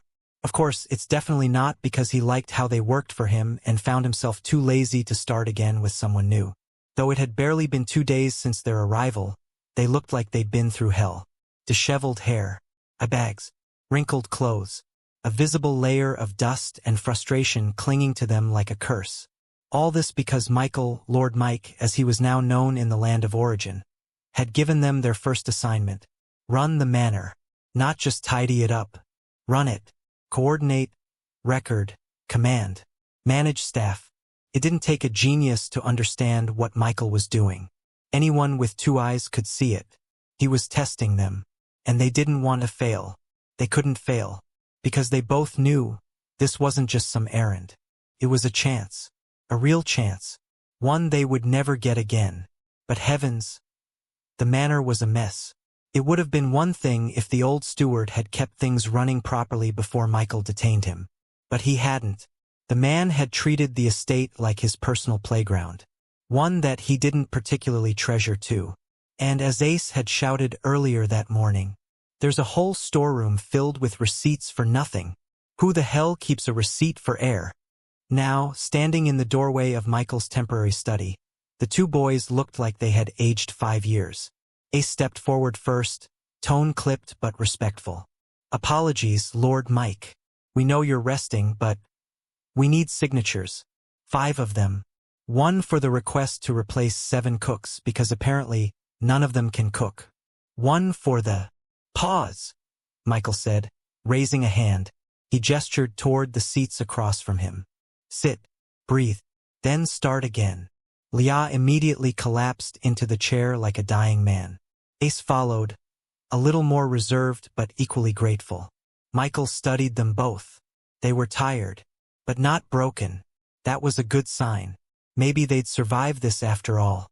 "Tell me," Michael said, voice calm, "what's the most pressing issue right now?" Chapter 480. Chapter 480. A certain taboo monster. The boys said all they had to and Michael communicated with them. They stood, bowed awkwardly, half formal, half sincere, and exited without another word as he sent them out. As the door clicked shut behind them, silence returned to the room. Michael took a slow breath and finally stood. He crossed to the corner where Wisdom was perched, the owl blinking lazily from atop a high shelf. "Sorry," Michael murmured. "You're not coming this time again." He reached into his storage space and pulled out a small platter of mana-infused fruits, placing them gently on the table near Wisdom's perch. The owl tilted its head, curious. Michael scratched gently behind its ear feathers and whispered, "Stay here and keep an eye on things. I'll be back soon." Wisdom gave a soft hoot of acknowledgement but didn't argue. It wasn't that Michael didn't want to evolve the beast even as he had time now and enough evolution points. He just didn't want to bring attention to himself. Not now. It had just been a few hours since the last event. There was a reason he hadn't summoned any of his rank 3 undead. They were strong, frighteningly so. But if anyone caught even a whisper of their presence, it could leave a trail. One that wasn't easily erased. Michael wasn't ready to risk that yet. Just like he wasn't ready to evolve Wisdom. Of course, this was also because he needed a genuine space-type catalyst. He wanted Wisdom to become more than a companion beast. He wanted it to become a true space beast. Who knew how strong it would become at rank 3? Though he still had no idea of the wonders of laws, he knew that a law related to space should not be simple. And to do that, he'd need the right materials. No need to rush. Michael slipped on a black coat. With one last glance at Wisdom, who was already tearing into a manna fruit with clear contentment, he stepped toward the window instead of the door. The late morning sun framed him as he pushed the shutters open. A breeze swept through the room, stirring the loose parchments on his desk. Michael leapt down silently from the second floor, landing on soft grass. It was daytime, but with Michael's speed, he might as well not exist. Half an hour later, Michael stood in a secluded clearing deep within the everlong forest. He had already scanned the surroundings with his senses. Within a 5,000-meter radius, there were only weak monsters. No strong signatures. Satisfied that no one was watching, he reached into his storage space and pulled something out. A lump of flesh. It was the remains of the mind-controlling taboo monster, the one he had encountered in the ruins he first appeared in when he first arrived in the land of origin. Michael stared at the flesh for a moment, the memories bubbling up uninvited. A near-death experience. The monster that had almost made him kill himself. Now just a husk. He turned the chunk of meat over in his hand. Maybe, when all that was going on was over, he'd make time to revisit those ruins. To see if there was anything he missed. Last time, he hadn't exactly been subtle. He'd dismantled most of the structure just to harvest materials he could sell in Aurora for cash. Still, there might be something left. Either way, it was worth checking. *n. This took place in Chapter 313. I realize now that during the time skip, I didn't provide enough clarity or hints to remind you that this event had already occurred. A few of you also ask when and how certain things happen.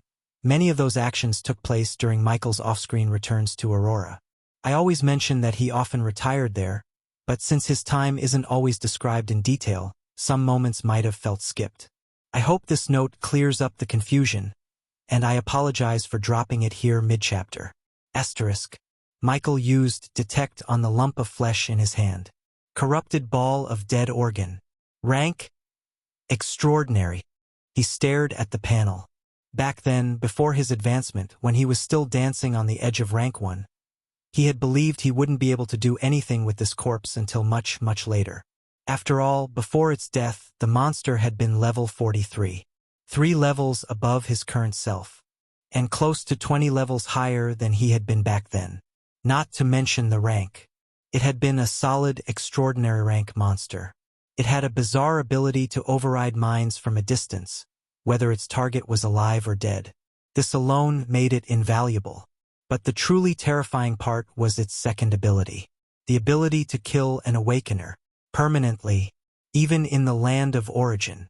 Michael still remembered the message his system flashed back then, urging him to self-terminate to preserve continuity. That alone had scared him more than anything since transmigrating. That was why, at the time, he had made the decision to keep the corpse preserved and hold off until he reached an Awakener Academy. There, he'd learn proper rituals. He didn't want to risk reviving the creature with instinctive methods, not when the cost of failure could be permanent degradation. He had thought his advancement would maybe push him to level 30 if he got lucky. Not level 40. Now, Michael lifted the flesh to eye level, mana lightly coiling around his fingers. Now the monster was weak, still dangerous. But compared to his current self, its powers could be said to be a bit insignificant. "I don't need to wait anymore," he muttered, mana glowing faintly around his fingertips. Of course, he wasn't reckless. If he failed once, he'd try again. If he failed twice, he'd stop. Any more than that, then it would become truly useless. But this was one of the few monsters he had to have. The potential of a creature that could override minds from kilometers away and kill awakeners in a place where death was meant to be temporary. Michael's expression lit up with anticipation. He knew there were only so many weapons in the world that could match that kind of ability, and he was about to turn one into his own. Chapter 481. Chapter 481 New Undead. Still holding the lump of flesh in one hand, Michael narrowed his eyes. He figured, If the monster had the power to permanently kill Awakeners in the land of origin, a place where immortality was supposed the norm, then it stood to reason it might also have a method to avoid death itself. Of course, it was also possible that wasn't the case. Maybe the monster's effect had simply been an anomaly, a side effect of its taboo nature or some strange interaction between skills. But even if it turned out to be useless, Michael still wanted it. He would rather possess a weapon that others might have than be the one without it. It wasn't like he was actually planning to kill other Awakeners, and so far, he hadn't even met one. It had been 3 months since he first stepped foot into the land of origin, and not once had he encountered another awakened from Aurora. Not even by accident. That in itself was strange. Back in his origin world, Awakeners numbered in the tens of thousands. With how many had likely entered the land of origin by now, it stood to reason he should have at least crossed paths with one. But nothing. No signs. No traces. Sometimes he wondered if the world was just that vast, or if something else was going on entirely. Of course, it was also very possible he had met one, he just hadn't realized it. He wasn't going around with a flashing title that said Awakened, and he doubted anyone else was either. Michael himself had encountered countless individuals in this world already. Who's to say one of them wasn't an Awakener too? Maybe even someone just like him, hiding their class, building strength quietly. Still, if he was being honest with himself, Michael would prefer not to meet another Awakener at all. Not yet, because when that time came, when another person from Aurora finally stood before him in this world, it would no longer feel like his place. Right now, there was something comforting in the illusion that he was the only outsider, and he liked that feeling. Michael exhaled slowly. Then, without further hesitation, he knelt and laid the lump of flesh on the grass before him. His fingers moved in practiced precision as he began to trace a small magic circle with mana. A whisper of power flickered between his hands as he activated the skill. Undead Revival. A pulse of dark mana surged. Michael narrowed his eyes, maintaining the channel. Then, the flesh convulsed violently. Moments later, the mana fully settled. The light from the magic circle dimmed and then vanished entirely, drawn into the newly revived creature. Silence returned to the forest. Michael stood and stepped back. It was done. The lump of flesh was no longer just a corpse. It had returned, and as he'd half expected, it still looked mostly the same. This did not bother Michael. All that mattered was that he succeeded. Michael smiled and with expectation, turned to quickly check the skills of the monster. This was what he was most interested in. Surprisingly, the skills of the creature wasn't much. There were only 5 skills. Appeared before him, projected in cool blue. His lips parted slightly as he read the first one. Parasite, Advanced Mastery. Allows the undead to anchor its consciousness inside a host creature, living or dead. Once embedded, it can assume full control. The parasite can leave at any time, and the host may not even realize they were ever compromised.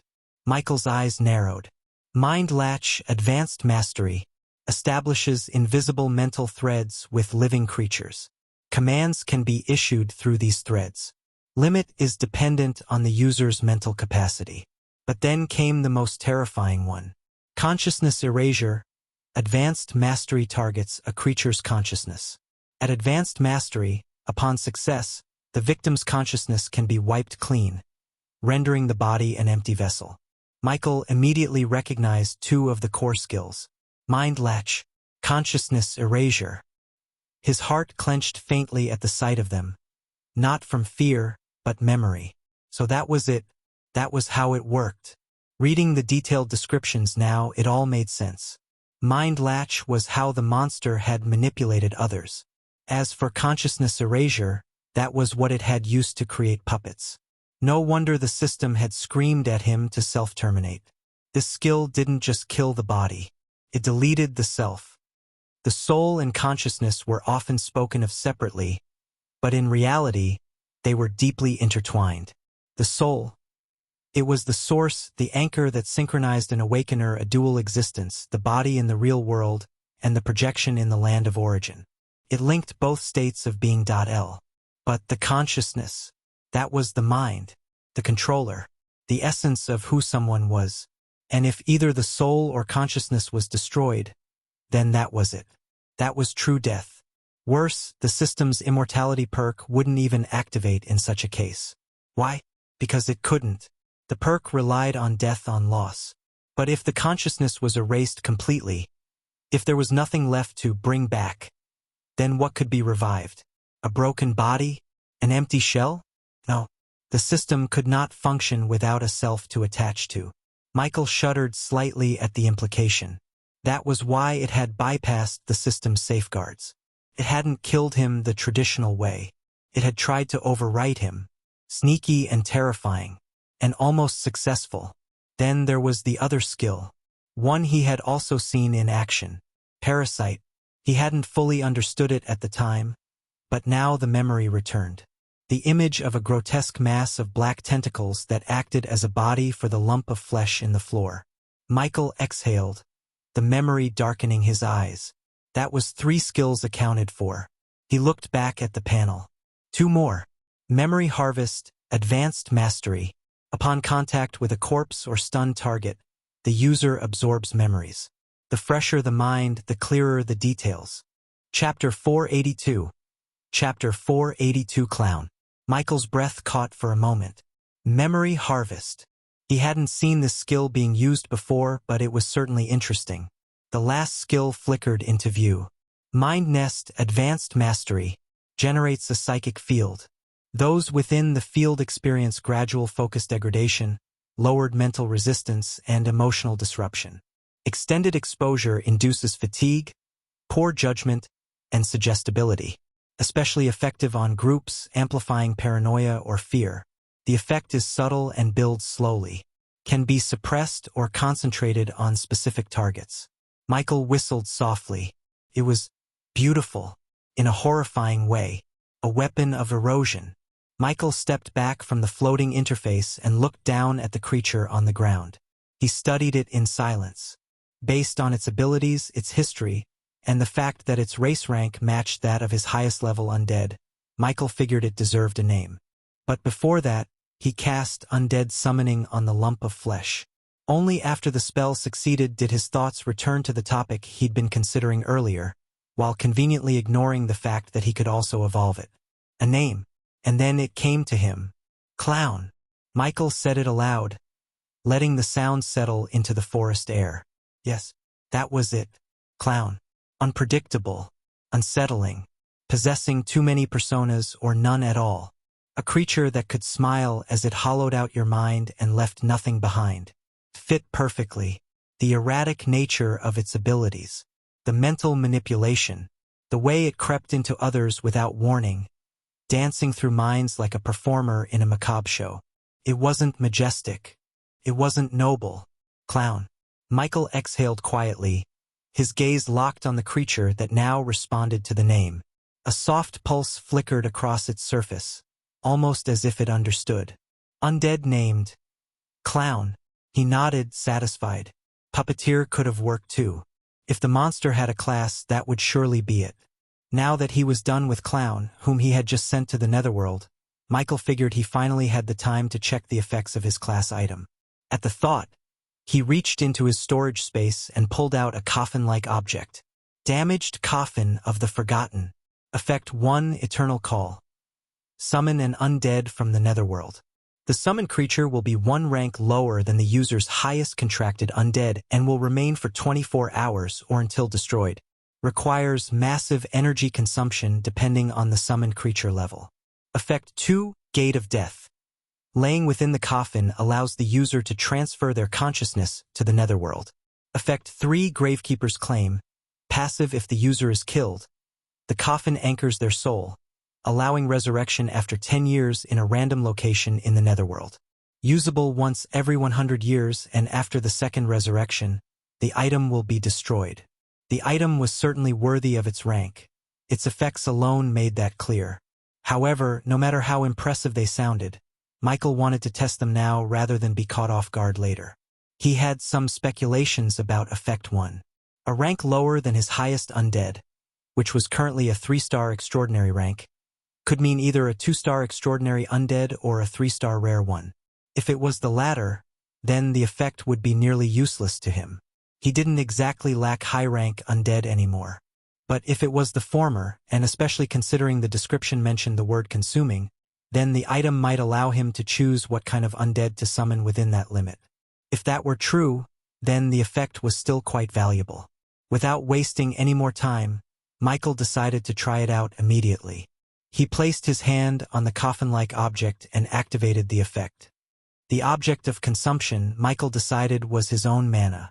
He didn't hesitate. He pushed in at least 80% of his total pool. And one shouldn't underestimate what that meant. Maybe he needed a direct comparison to truly understand, but Michael was confident that this amount of mana already far surpassed what most rank 2 mages could produce in total. His mana pool had always been abnormally high, and with the recent evolutions and boosts from his class advancement, that gap had only widened. So when the item responded, its surface glowing with layered runes and pulsing softly like a living heart, Michael stepped back slightly, eyes fixed on the result. Now he just had to see what it would create. Asterisk. The netherworld. It was a realm of death. The sky above was a stagnant sea of swirling gray mist, thick like oil and churning without wind. The land below was uneven and jagged, formed of black stone and bone-white ash. Monolithic structures, broken statues, skeletal trees, and rotting ruins jutted from the landscape like forgotten grave markers. And the creatures, ghosts, drifted without destination, translucent and whispering. Skeletal beasts stalked through the fog, locked in silent battles or simply existing. Giant centipede-like horrors slithered in the far distance, dragging mounds of flesh behind them as offerings to something unseen. And amidst it all were undead. Thousands, millions. Some were mindless, hunched over in endless procession. Others stood tall, regal, remnants of long-dead kings and generals, their souls too stubborn to fade. This was the netherworld, place for the dead. Asterisk.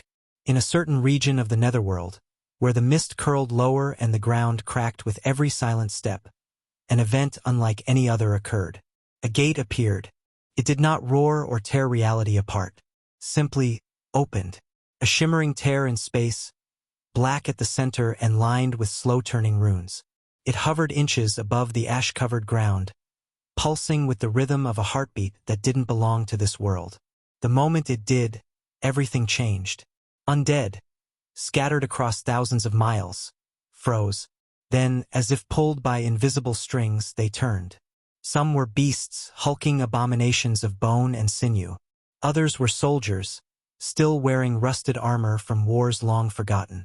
Even the floating wraiths that had no true form seemed to hesitate, and then drift forward, toward the gate. A compulsion surged through the netherworld like a silent bell only the dead could hear. It was like a summon. /N. Happy New Week, guys. It's _Dragon. The mass release was supposed to drop today, but I got hit with what most authors dread. A block. Not exactly writer's block. I know what I want to write, but my current mood is affecting the quality. Nothing I write feels quite right, and I'd rather let the feeling pass than push out something that doesn't meet my standards. I'm really sorry for the delay, but as someone who's released 2 mass drops in the past 7 days, please trust that I'll deliver on my promise. Thanks for reading, and there's a chance another chapter might still drop after this. Stay tuned. Chapter 483. Chapter 483. Liyang. Millions began to move, stumbling, gliding, crawling, marching. An endless tide of death converging from every corner. But not all responded.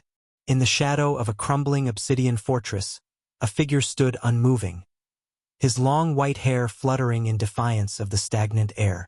His skin was pale, his eyes were dim coals, dead, and yet thinking. Liyang. Among the countless dead, he was different. He remembered. A fragment of a life long past still clung to his spirit like a dying ember refusing to go out. He did not move toward the gate. He simply watched. An anchor has opened, he muttered. His voice was hoarse, dry as wind over tombstones. So, someone dares to breach the world of samsara? He didn't move. Not yet. But his fingers, long since dulled to sensation, curled faintly at his sides. 100 years. He hadn't kept count at first. But over time, the emptiness of the netherworld had turned into something familiar, something quiet. The silence dulled the memories, but never enough to erase them. The pain. The sect that hunted him down like a beast for what they called a sin. Was it really so hateful? He said under his breath, eyes never leaving the pulsing rift in the distance. To kill me just for killing their holy daughter? His lips curled, not in a smile, something smaller, a twitch of restrained madness. After having a taste, the memory flickered like a dying lantern flame. Moonlight, her fingers in his hair, the promise of eternity. They pretended I stole her purity, he whispered. But she was the one who begged for it. He chuckled, a hollow, bitter sound that echoed faintly through the broken ruins around him. They always rewrite the story once the blood dries. The rift pulsed again, stronger this time. A tug, subtle but firm, brushing against something deep within him. Liang stared at it. The gate wasn't just any portal. He could feel it. This one, it might lead back to his world. His real one. Shenyan Great World. A place of spirit rivers and sky-reaching sections. Of divine beasts and golden palaces. If the gate truly linked to Shenyan, then the world had just made a mistake. Because he was here. To those self-righteous bastards at the heaven-lit Lotus sect, Liang whispered, his voice rich with ancient venom. Pray your foundations haven't crumbled yet. His hair rose slightly, caught by unseen wind. Because if I make it back, I will bury you beneath them. Liang took a step forward. Then another. Asterisk. The moment the coffin began to glow, a strange tension filled the air. Michael's brows furrowed. The coffin pulsed once. Then again. Then the lid cracked open. A low hiss escaped from within. Michael narrowed his eyes and instinctively cast detect. The moment the lid opened, a blue pane snapped into existence. Evil Cultivator LV. 49. Rank. 2-star extraordinary rank. Michael's expression froze. So it really was a 2-star extraordinary rank. Exactly what he had hoped for. He let out a low breath. So my guess was right, but even so, based on what he'd just experienced, based on the presence that had emerged from the coffin, Michael quickly realized something else. The energy consumption didn't scale the strength linearly. Dumping 80% of his mana hadn't guaranteed this level of undead. It had simply given him a greater chance to summon something at the highest end of the range. He was sure of it. The skill wasn't the more you put in, the stronger it is. No, it was a lottery. A rigged one, yes, with better odds the more he invested, but not a promise. Michael narrowed his eyes. A risk-like item, then. One that could burn him out without even delivering something useful, if luck wasn't on his side. And his luck. Well, still, he wasn't disappointed. Quite the opposite. Because there was one more thing he noticed. A faint tether, from the bond he shared with the coffin. I could summon it again, Michael realized. And next time it wouldn't cost nearly as much. It wasn't a permanent contract. Not like his Undead Legion. But it was an imprint. A marker. Something the coffin had carved into the netherworld when it pulled the undead out. As long as the item remained intact, Michael had the option to recall the same undead again. Still, he hesitated. Evil Cultivator LV. 49. Evil Cultivator. Sounded a bit too shady. Liang opened his eyes. The transition was jarring. To him the world was still shades of white and black. But this world was filled with abundance of energy. His breath stilled. He inhaled deeply, and his already dead nerves tingled faintly, almost like they were remembering how it felt to be alive. The very air in this place was rich and dense, alive with spiritual energy. It rolled across his skin like silk and soaked into his very bones. If he still had a beating heart, it would have thundered in awe. This, he muttered, eyes narrowing, is ridiculous. The spiritual energy here was so thick, it felt like the entire realm was built atop a spirit vein. No, not a vein, a sea. Even in the Shenyan Great World, sacred lands this saturated were rare, and fiercely guarded by ancient clans, sects, or divine beasts. To a cultivator, even a demonic one like him, this was paradise. Li Yang chuckled, almost forgetting his current state. If I'd been born here, I might have become a god. But just as that thought blossomed, just as a trace of twisted hope dared to spark, his spiritual sense reached inward, scanning the condition of his spirit, and everything changed. His smile vanished. What? Inside his spirit sea was a chain, a thin, silvery tether, barely visible, but real, anchored, and it pulsed faintly with foreign energy. Li Yang's expression darkened. He followed the chain's flow, and like ice plunging into hot blood, realization struck. This isn't possession, he growled. It's control. Someone had pulled him from the netherworld. Someone had bound him. His eyes snapped to the figure before him. Chapter 484. Chapter 484 Unexpected Situation. In the grand tapestry of the universe, there were countless paths to power, innumerable systems that mortals, immortals, and everything in between used to claw toward the peak. Mages, witches, wizards, shamanic bloodlines, aura warriors, elemental hosts, spiritual refiners, mentalists, summoners. Each path was different. Some shallow, others deep. Some weak but easy, others vast but treacherous. Some born of nature, some from science, and others from sheer will or divine inheritance. But among them all, Tao cultivation remained one of the most endless, not just in scale but in truth. And Li Yang came from one of the most ancient and powerful of such realms, the Shenyan Great World. It was not something a realm like Aurora could compare to. No, Aurora was new, a baby clawing at the edges of power. Had it not been for the backbone of technology, the first Awakeners, and the handful of early cultivators who somehow bridged the gap, this world would have already become a vassal to a greater one. Realms were not peaceful neighbors. They were greedy. Wars between them were not uncommon. Power systems clashed. Races clashed. Resources were stolen. It wasn't always hatred. Sometimes the reason was simple. Civilization didn't grow through fairness. It expanded by force. Li Yang was not some second-rate rogue cultivator. He had been a true Tao path cultivator at the Golden Core stage, already touching the edge of nascent soul. He had lived over 300 years, and during those centuries he had done more than cultivate. He had learned. He was not unique in that. All cultivators who reached the Golden Core stage, at least in a true cultivation world, shared a similar depth of knowledge. It wasn't a gift. It was a consequence of age, of longevity, of having lived long enough to see a lot. The only exceptions were the supreme geniuses, monsters born once every few generations, who broke through realms like they were nothing, racing from foundation to nascent soul in mere decades. They didn't have time to learn because they didn't need to. Power came to them as if the universe itself were handing out favors. Or there were the heavens' children, not always cultivators. They were simply fated. Those ones didn't cultivate in the traditional sense. They didn't meditate for decades or temper their bodies in spirit fire. They killed. Every time they destroyed an enemy, they grew stronger. Their path was one of slaughter.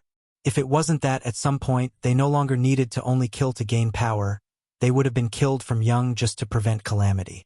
Li Yang had fought one. They were truly favored children of the heavens. In any case, it was Li Yang's vast knowledge that made him realize just how abnormal his current situation was.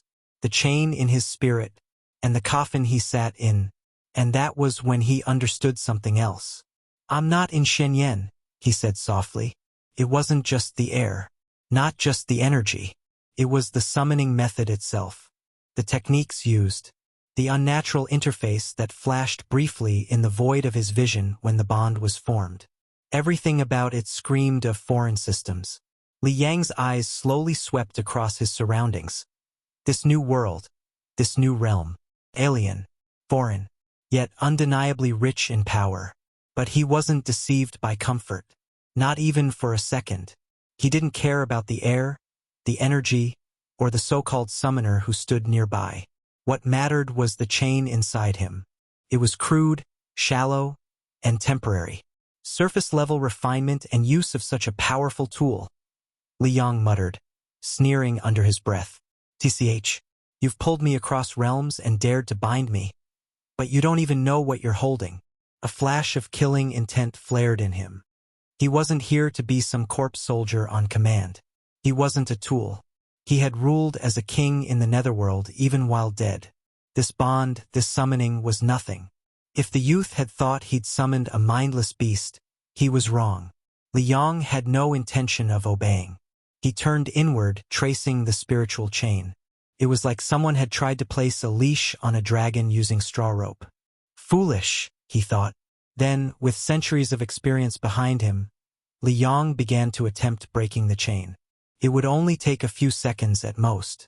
In the gap of that time when his summoner did not command him, he casted a body protection spell on himself. Michael's gaze narrowed as he studied the new undead. Something about this one was different. It reminded him of Spartan. No, more than Spartan. This thing radiated a certain presence. Michael extended his senses through the bond he shared with the damaged coffin of the forgotten, to see if there was anything wrong with this undead when suddenly, ping, Michael's body stiffened. Warning. Summoned undead is attempting to sever control link. His eyes snapped to the creature. The undead, this so-called evil cultivator, was already weaving something around itself. Thin, silver lines of energy, so faint they were almost invisible, spiraled around its form, wrapping around its spirit like armor. A self-cast spell? Michael muttered, his expression darkening. He could see the intent bleeding through the bond. This wasn't just some random energy circulation. No, this was precise, deliberate, like it was actively trying to cut through the coffin's connection. Michael clenched his jaw. Undead weren't supposed to do that. A low pulse traveled through the coffin again, almost as if warning him that the link would snap if he didn't reinforce it. Michael's mana surged reflexively, flooding the chain to strengthen it. Not on my watch, he growled inwardly, pushing his control tighter. But as he did, he felt something strange. The undead wasn't fighting with brute force. It was unraveling the bond from within, as if it understood the mechanism of the summoning itself. Michael's eyes narrowed dangerously. You're not just intelligent. You know what you're doing, don't you? For the first time, he considered the possibility that this undead wasn't like his others. Not a hollow shell of memories, but something with its own history. The spell it was casting flared briefly. A protective layer of energy fused into its dead flesh, as if to shield its body and spirit. Michael's grip on the coffin tightened. He would have to decide, right now, whether to tighten control further or risk letting this thing see how much freedom it could take. He chose none and commanded the coffin to undo the summoning. However, it's not working? Chapter 485. Chapter 485 Jester performs. It's not working? Michael was just about to go with the next best option, smashing the creature's skull with all his strength, when a thought struck him. This undead, it wasn't mindless. It had consciousness, intelligence. So why not try something else? While still gathering power into his right hand, Michael summoned one of the newest additions to his legion, Jester, /N. Yeah. Once again, you guys came up with a cooler name than I ever could. I'm definitely not sulking. Nope, not at all. Jester was a unique creature, one with a set of skills Michael had to admit were formidable. He wanted to try something. Naturally, he only dared because he had the strength to back it up. If things got out of hand, he wouldn't hesitate to summon a bigger threat. Leaving traces wasn't a concern right now. This was more important.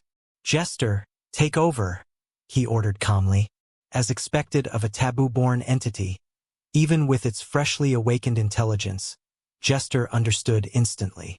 Moments later, Michael watched as the lump of flesh on the ground began casting multiple skills in rapid succession.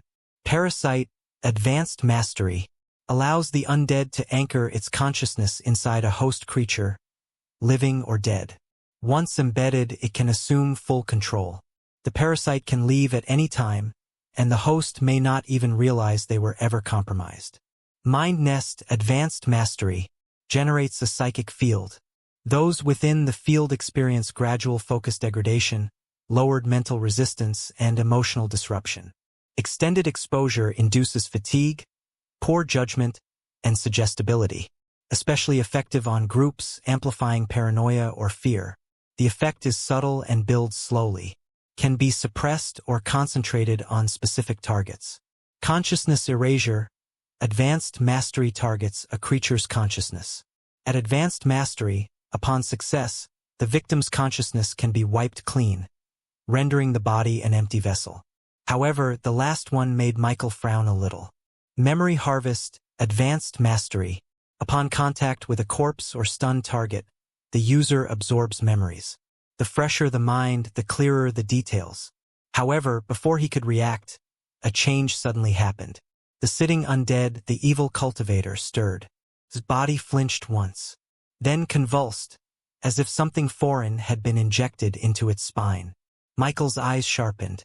Jester had succeeded in disturbing its mind. "You dare!" Liang hissed, feeling an unfamiliar presence tapping at his thoughts.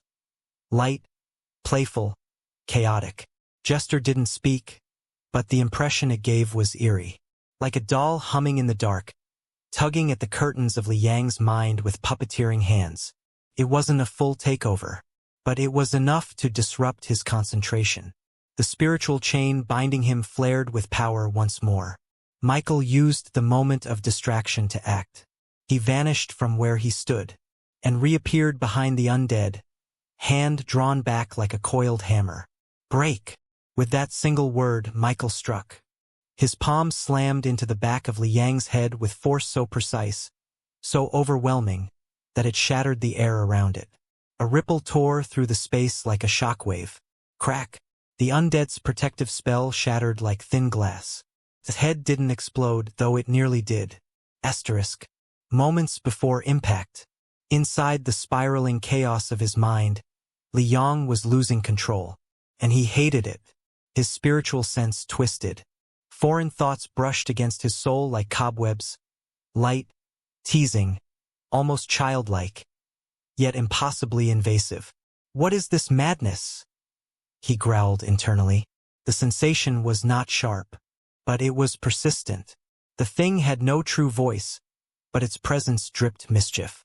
It wasn't attacking, it was playing. "You think you can toy with me?" Liang snarled aloud, clawing at the invading mind with sharpened will. He tried to flare his cultivation, to draw upon the vestiges of his golden core experience, but the energy didn't obey. The chain inside him pulsed violently, anchoring him to the summoner, to that brat. Even though this brat had no true control over the great tool that had brought him here, he still had some control. And that alone was troubling. Liang's ability to even attempt breaking the chain was due to his surface-level refinement. In the Shenyan Great World, any foundation-building cultivator would have rendered him helpless from the start. Yet despite that flaw, despite the sheer weakness of flawed control, it still held. He could feel it tightening when he pushed, responding to resistance, clamping down like a trap with teeth made of spiritual fire. "This boy?" Liang muttered internally, grinding his spectral teeth. "He's unskilled, but not powerless. You really think you've won just because you landed one trick?" Unfortunately, the thought came too late. Crack. Pain. Real pain. Liang's thoughts shattered for a heartbeat, then returned frayed, flickering, fading. So this is it, he thought vaguely. His last thought before darkness swallowed him was unexpected. "Maybe I should have used a pseudonym when I killed that girl." Then silence. Asterisk. Michael had held back at the last second, controlling his strike just enough to preserve the body. But even so, the impact bent the creature's neck at a horrifying angle. Jester vanished at some point. Michael stepped back, breath steady but heart pounding. Damn, I almost overdid it. His recent advancement had pushed his strength past the point he could instinctively manage. He needed to recalibrate, or next time there might not be a corpse left to raise. Still, it worked. The mental resistance was crushed. The coffin pulsed softly in satisfaction. The bond had disappeared. The evil cultivator no longer existed. But its body did though. Michael exhaled and muttered under his breath. Welcome to the Legion. Immediately, a system notification blinked into view. Jester has successfully absorbed fragmented memories from target. Evil cultivator, Li Yang. The first notification was something. But the second wave of notifications made his expression shift. Jester has gained the following skills. Soul Searing Palm, Intermediate. Crimson Lotus Steps, Basic. Thousand Vein, Basic. Netherbind, Basic. Dark World Meditation, Basic. Formation Casting, Intermediate. Spiritual Cage Technique, Basic. Ghost Chi Convert Ion, Basic. And so much more. Chapter 486. Chapter 486 More Skills. Spirit Refinement Arts, Intermediate. Mind Imprint, Intermediate. Michael's brows drew tighter with every line. Most undead. They came with a handful of skills at most. Jester had just devoured a library. Michael felt both awe and worry creep up his spine. This guy was no ordinary undead. He muttered, which brought him back to the earlier thought. This was the second time. The second time he had an undead too intelligent for comfort. First Spartan, who could have severed their bond had he tried seriously. Michael glanced at the coffin. The damaged coffin of the Forgotten. The item had potential. Incredible potential. But it wasn't as reliable as he'd once believed. Its first effect, summoning a powerful undead from the netherworld, wasn't fixed. The more mana he poured in, the higher the odds, but that was all they were, odds. A gamble. And its binding effect? Also unreliable. The creature that emerged still had a will and was able to fight back. Had his means not been enough, he might have failed. Michael exhaled sharply and turned his gaze to the twitching corpse in the coffin. Right now, Jester was somewhere in its head. That was the other problem. Though the other skill had worked, Erasure Mind Harvest has also worked. This meant Jester was still able to absorb a portion of the evil cultivator's memory. Michael didn't know whether to call this a good thing or a bad thing. Will there come a time when Jester became aware? Truly aware? And if it did, what then? Would he still be in control? Or would he one day wake up to find that Jester had become something else entirely? The thought unsettled him more than he expected. I need to be more careful, he muttered. His contract slots at least came with hard rules. The undead bound by them could not resist unless they were close to 2 or 2 full ranks above him. And even then, the bind still existed to a certain extent. Those rules gave him certainty. But these 2 summons, Jester and Spartan, were wild cards. Powerful? Yes. But unpredictable. He stared down at the corpse. I hope you're still mine, he whispered under his breath. Master? Michael froze. A voice appeared in his mind. The voice was soft, childlike, but not childish. There was clarity in it. It sounded young, but laced with an unnatural maturity. The kind of voice that had seen things far beyond its apparent years. It was excited, curious, eager. Michael's brow furrowed. Jester. Yes, the voice chirped, almost too cheerfully.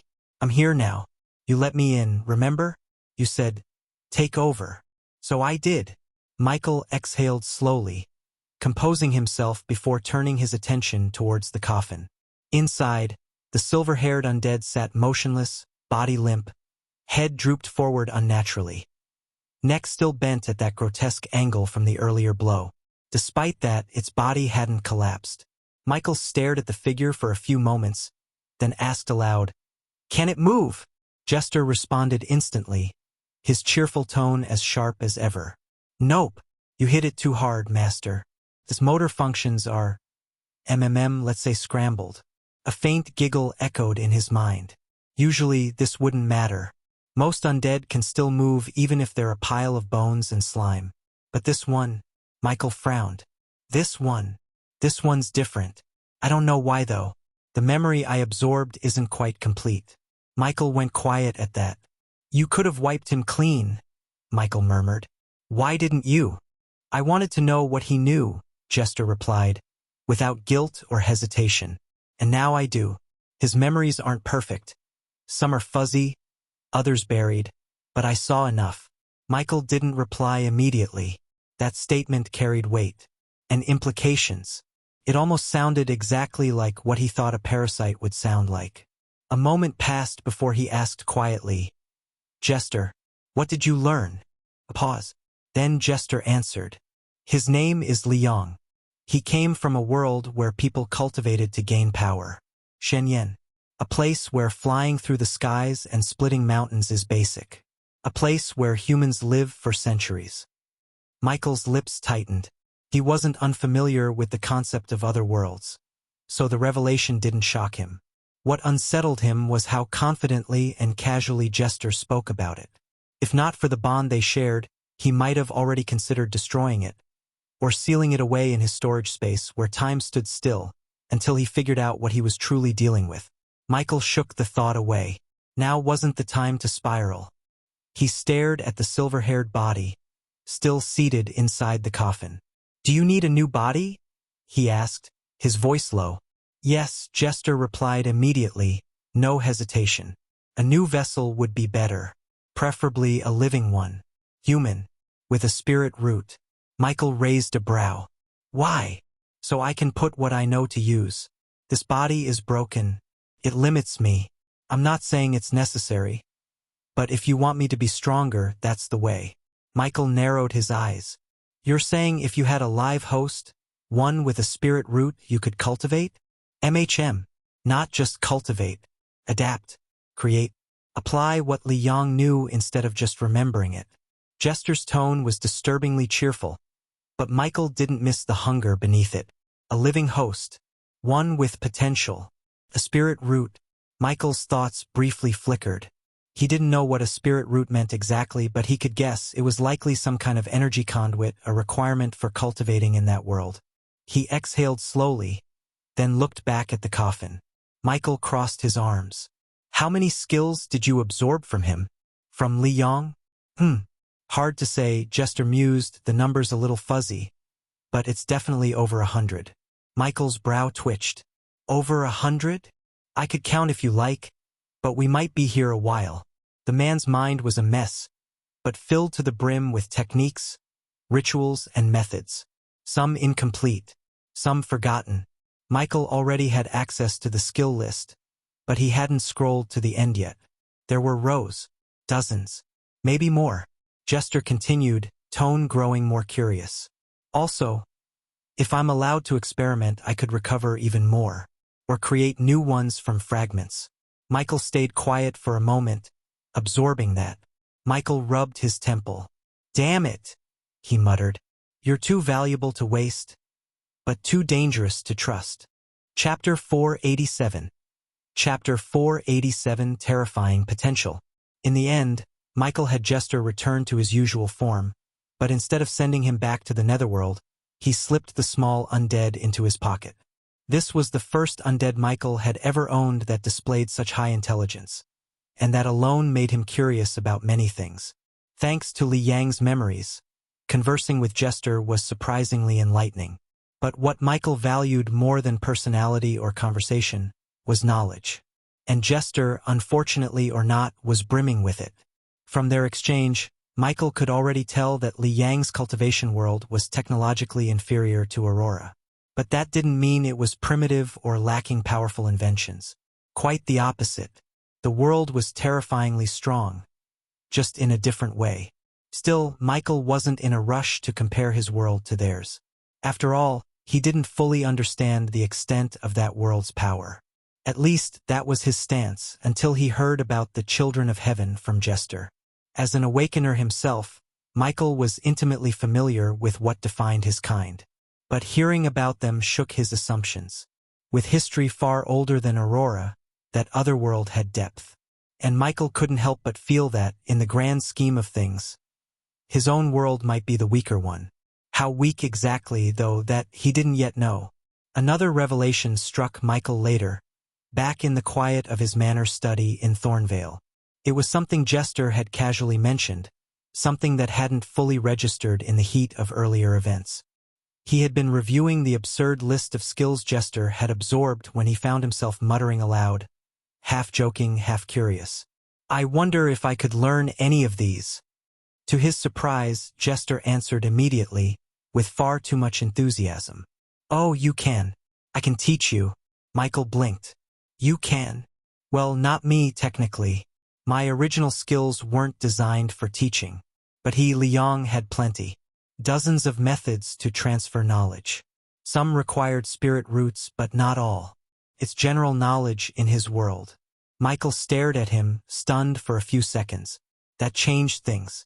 If true, this meant Michael had access to more than just an undead with many skills. He had access to the legacy of a powerful being that has lived for centuries, all bundled up in the form of a small undead in his pocket.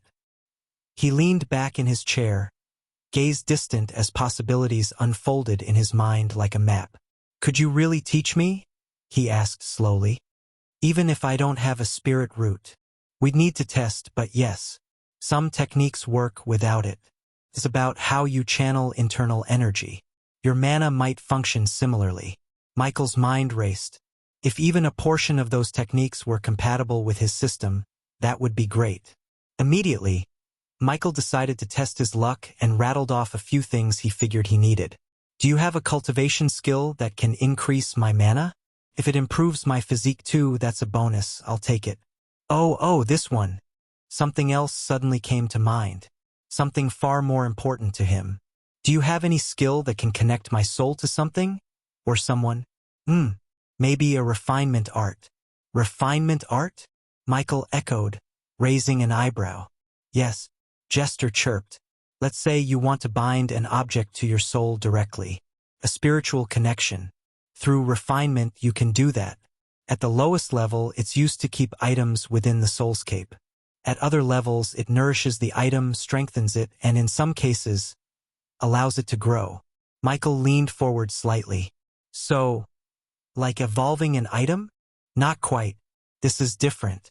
Think of it like bathing something in your essence over time. You give it your soul's flavor. That makes it yours in a way no one else can replicate. Some cultivators even refine swords to such a level they become pseudo-living extensions of themselves. Michael muttered under his breath. A spiritual bond. Exactly. And it's not limited to tools. At more advanced levels, you can refine many things. There are 3 primary branches of refinement arts. First, object refinement. This is what we just talked about, anchoring something to your soul. Second, self-refinement. You refine your own soul and mind, sharpening focus, boosting memory retention, and increasing resistance to mental attacks. Third, symbiotic refinement. The rarest. You refine a connection between your soul and another's, living or dead. It's used for dual cultivation or mutual strengthening. Michael's expression turned serious. That last one, can it be used on undead? Jester paused for a moment. Not normally. Undead don't have real souls. But you're different, Master. There's some spirit. Well, I'm using me as an example, so if your other undead are like me, then yes. Michael exhaled deeply. I want to try all 3, he said calmly. Object, self, and maybe the symbiotic one later. There was a reason Michael wanted to try all 3. The first, object refinement, was directly tied to his talent. The second, self-refinement, was a necessity born from experience. If he didn't start defending his own mind, it was only a matter of time before he encountered something he couldn't block out. The third, symbiotic refinement, was the most uncertain but also the most tempting. Maybe it could fix the issue he had with taming. How exactly would you teach me? Michael inquired. Simple. I'll just push the knowledge into your consciousness. Jester replied cheerfully. Michael blinked. Wait. You can do that? Of course. I did say Liang knew many methods. Some involve this. Jester's tone practically buzzed with glee. Direct memory infusion. Michael then thought of something immediately. If you can do that, then does that mean you can do the same to anything else? As long as it has a hint of awareness. There was a pause. Yes, Jester answered slowly, tone more thoughtful this time. That's the theory, at least. If something has the capacity to comprehend, even on a basic level, then yes, I can teach it. Push knowledge into it. Michael's mind reeled at the potential. So, if I gave you an undead with just a little bit of intelligence, you could… Yes. Damn. Chapter 488. Chapter 488 Risk. Michael clenched his fists, a surge of anticipation running through him. The taming skill, for all its benefits, came with limitations. Teaching or copying a skill took days to cool down, success rates were inconsistent, and most importantly, it weakened his control over the creature if they were previously his undead. A risk that only compounded the more intelligent the tamed creature became. But now, if Jester's memory infusion technique worked, he wouldn't need to rely solely on taming anymore. None of his undead would have to be tamed to learn. Michael's eyes lit up. It was a game changer. With Jester, he could potentially bypass every weakness of taming. He wouldn't have to gamble his control just to pass down one skill. He wouldn't have to wait a full week for a cooldown that might fail anyway. Because now there was another path. Jester could teach. If he could push knowledge into any creature with a hint of awareness, then undead like Spartan, Lucky, Gale, or even Lily could receive skill sets far beyond their innate build. All without losing their loyalty, without risking a bond break. Michael's mind began to race. And yet, even as excitement surged through him, Michael didn't allow himself to get carried away. This wasn't the time to lose perspective. Because as revolutionary as Jester's memory infusion was, it wasn't without flaws, and it didn't render taming obsolete. Not completely. In fact, comparing the two side by side revealed everything Jester could not do. Unlike taming, which offered Michael precise control and access to his own skill pool, and those of his tamed beasts, Jester's teaching method was entirely limited to what he had already absorbed, or might absorb in the future. If Michael wanted to pass along a unique skill he possessed, like Undead Revival or Phase Shift, he couldn't rely on Jester unless Jester had also learned that skill. Jester couldn't copy. And worse, he couldn't teach anything outside his catalog. If Michael needed a skill passed on urgently, and Jester didn't know it, then he was useless. That was where taming still held a razor edge. Also, Jester needed minds to harvest. And how many of those would Michael find lying at his feet? Worse, mind harvest could never be used on Michael's own forces. Not on Lucky, not on Gale, not on Wisdom, not even on Michael himself. Jester had no way of expanding his skills from the inside out. It had to come from external prey. So while Michael now had a second path to educate and empower his army, it also has issues. Jester might teach, but he couldn't copy. Jester might grow, but only if fed. Michael pinched the bridge of his nose, mind racing with the implications. And in the end, Michael realized, at least, for now, he couldn't discard taming. He still needed it. The thought made him sigh.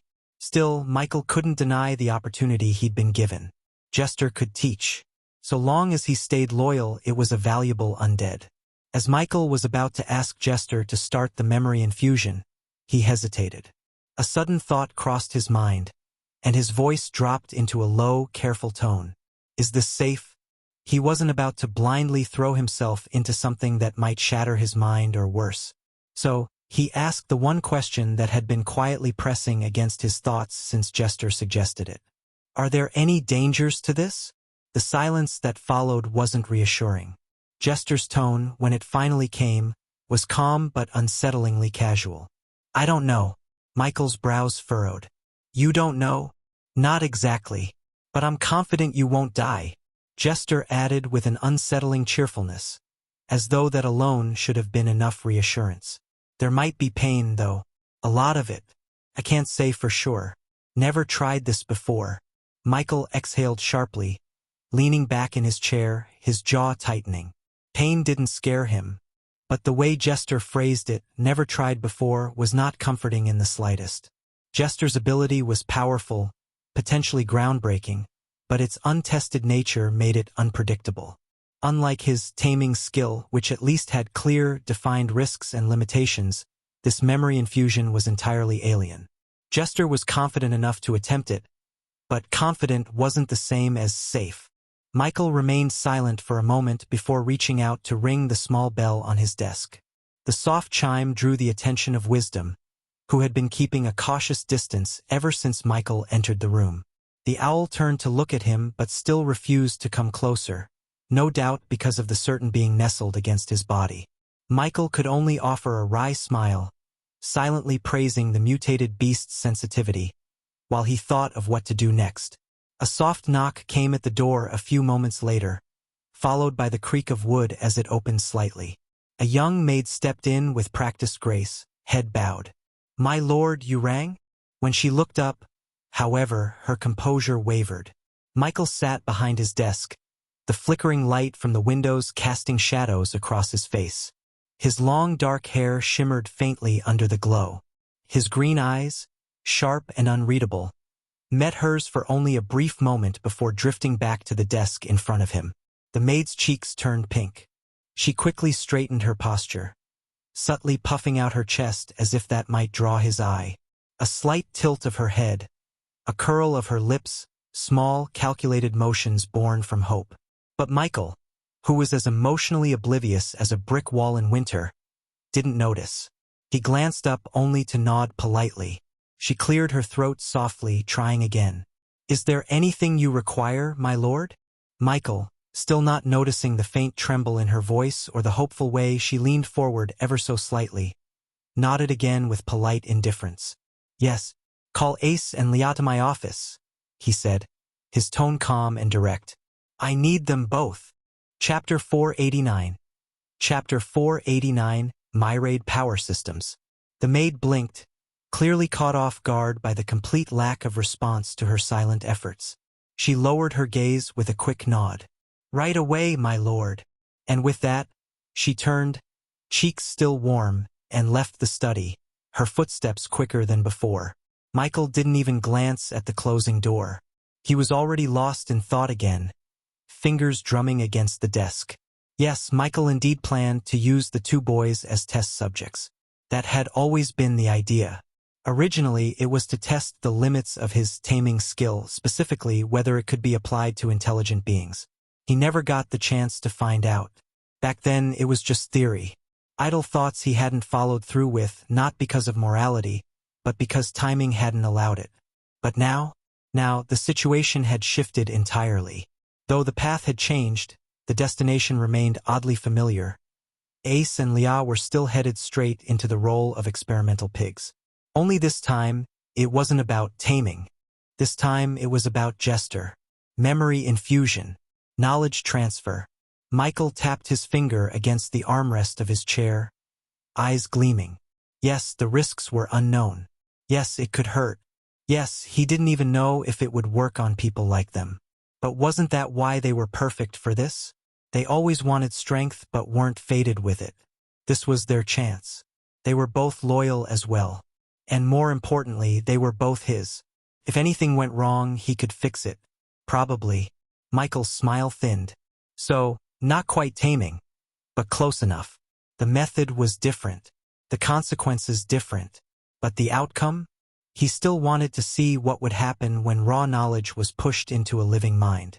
Not his first, just in case. Not yet.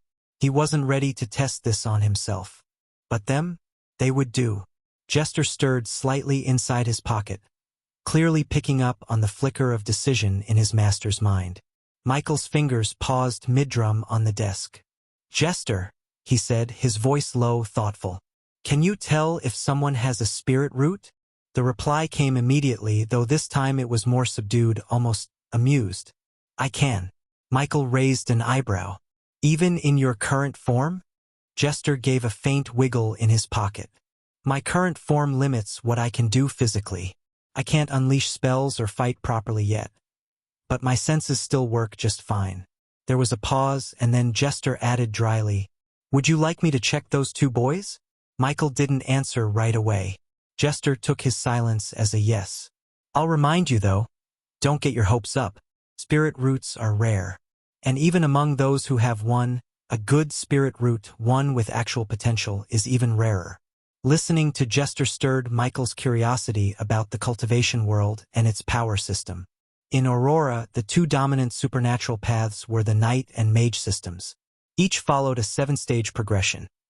apprentice, elite, commander, master, king, emperor, and demigod. Meanwhile, in the Lionheart Kingdom, the stages he was familiar with were primary, intermediate, advanced, grand, great, legend, and saint. Though named differently, he figured the two systems were roughly equivalent in strength. When compared to the Awakener system, Michael had already noticed a pattern. Only from the grand stage in Lionheart or the master rank in Aurora did they begin to align with rank 2 in the Awakener path. From what he'd observed, rank 2 Awakeners matched grand, Lionheart, or master Aurora. Rank 3 aligned with great tier or king rank. Rank 4 matched emperor or legend tier. Rank 5 corresponded with saint or demigod level. Rank 2 spanned levels 25 to 50. Each subsequent rank seemed to cover another 25 level gap. Rank 3 from 50 to 75, rank 4 from 75 to 100, and so on. In any case, from rank 3 upward, the strength these stages represented was on a different plane entirely, far beyond Michael's current capabilities. And that made him wonder, just how strong was this cultivation world Jester spoke of? And how did it compare to what he knew? How strong is the cultivation world? Strong, Jester said. Very strong. Tell me. Jester obliged.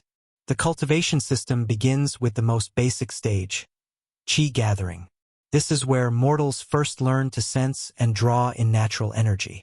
After Qi gathering comes foundation building. One can live 200 years with a solid foundation. It's the first true step toward becoming more than human. Then comes the golden core stage, Jester continued, where you condense all that gathered Qi into a core, your own miniature sun of power. Cultivators at this level can crush mountains with a palm strike, fly on swords, or burn armies to cinders. That was the stage your undead, Li Yang, had reached before you ended him. Michael's eyes sharpened. The cultivation world power system was a bit mysterious. Jester explanation did make things a bit clearer. If Qi gathering was equivalent to unranked like the primary stage in Lionheart and this part of the land of origin or apprentice stage in Aurora, then foundation building would match rank 1. And golden core, that lined up with rank 2. Jester went on. Above golden core is the nascent soul realm. A cultivator births a second soul, a stronger one that can survive the destruction of the body. It can fly independently, enter spiritual realms, and command forces beyond comprehension. Michael nodded in expectation. If his comparison is correct, this should indeed match rank 3. Hearing how mysterious it already sounded was enough reason. Then comes soul transformation, divine sea, immortal ascension. Jester's voice trailed off, thoughtful. Well, beyond that, I don't know. As for whether it's due to Li Yang's lack of knowledge or fragmented memory, I can't really tell. Michael exhaled slowly, absorbing it all. The cultivation system did sound powerful. As for how powerful it was compared to Aurora, Michael didn't bother to think about it. These matters were beyond him at the moment. Chapter 490. Chapter 490 Alchemist and Cultivation World. There's also something else. Body cultivation. Michael perked up at that. While Qi cultivators refined energy, body cultivators refined flesh. They turned their muscles into steel, bones into jade, skin into armor. They could walk through fire, tear apart giants, or survive fatal wounds.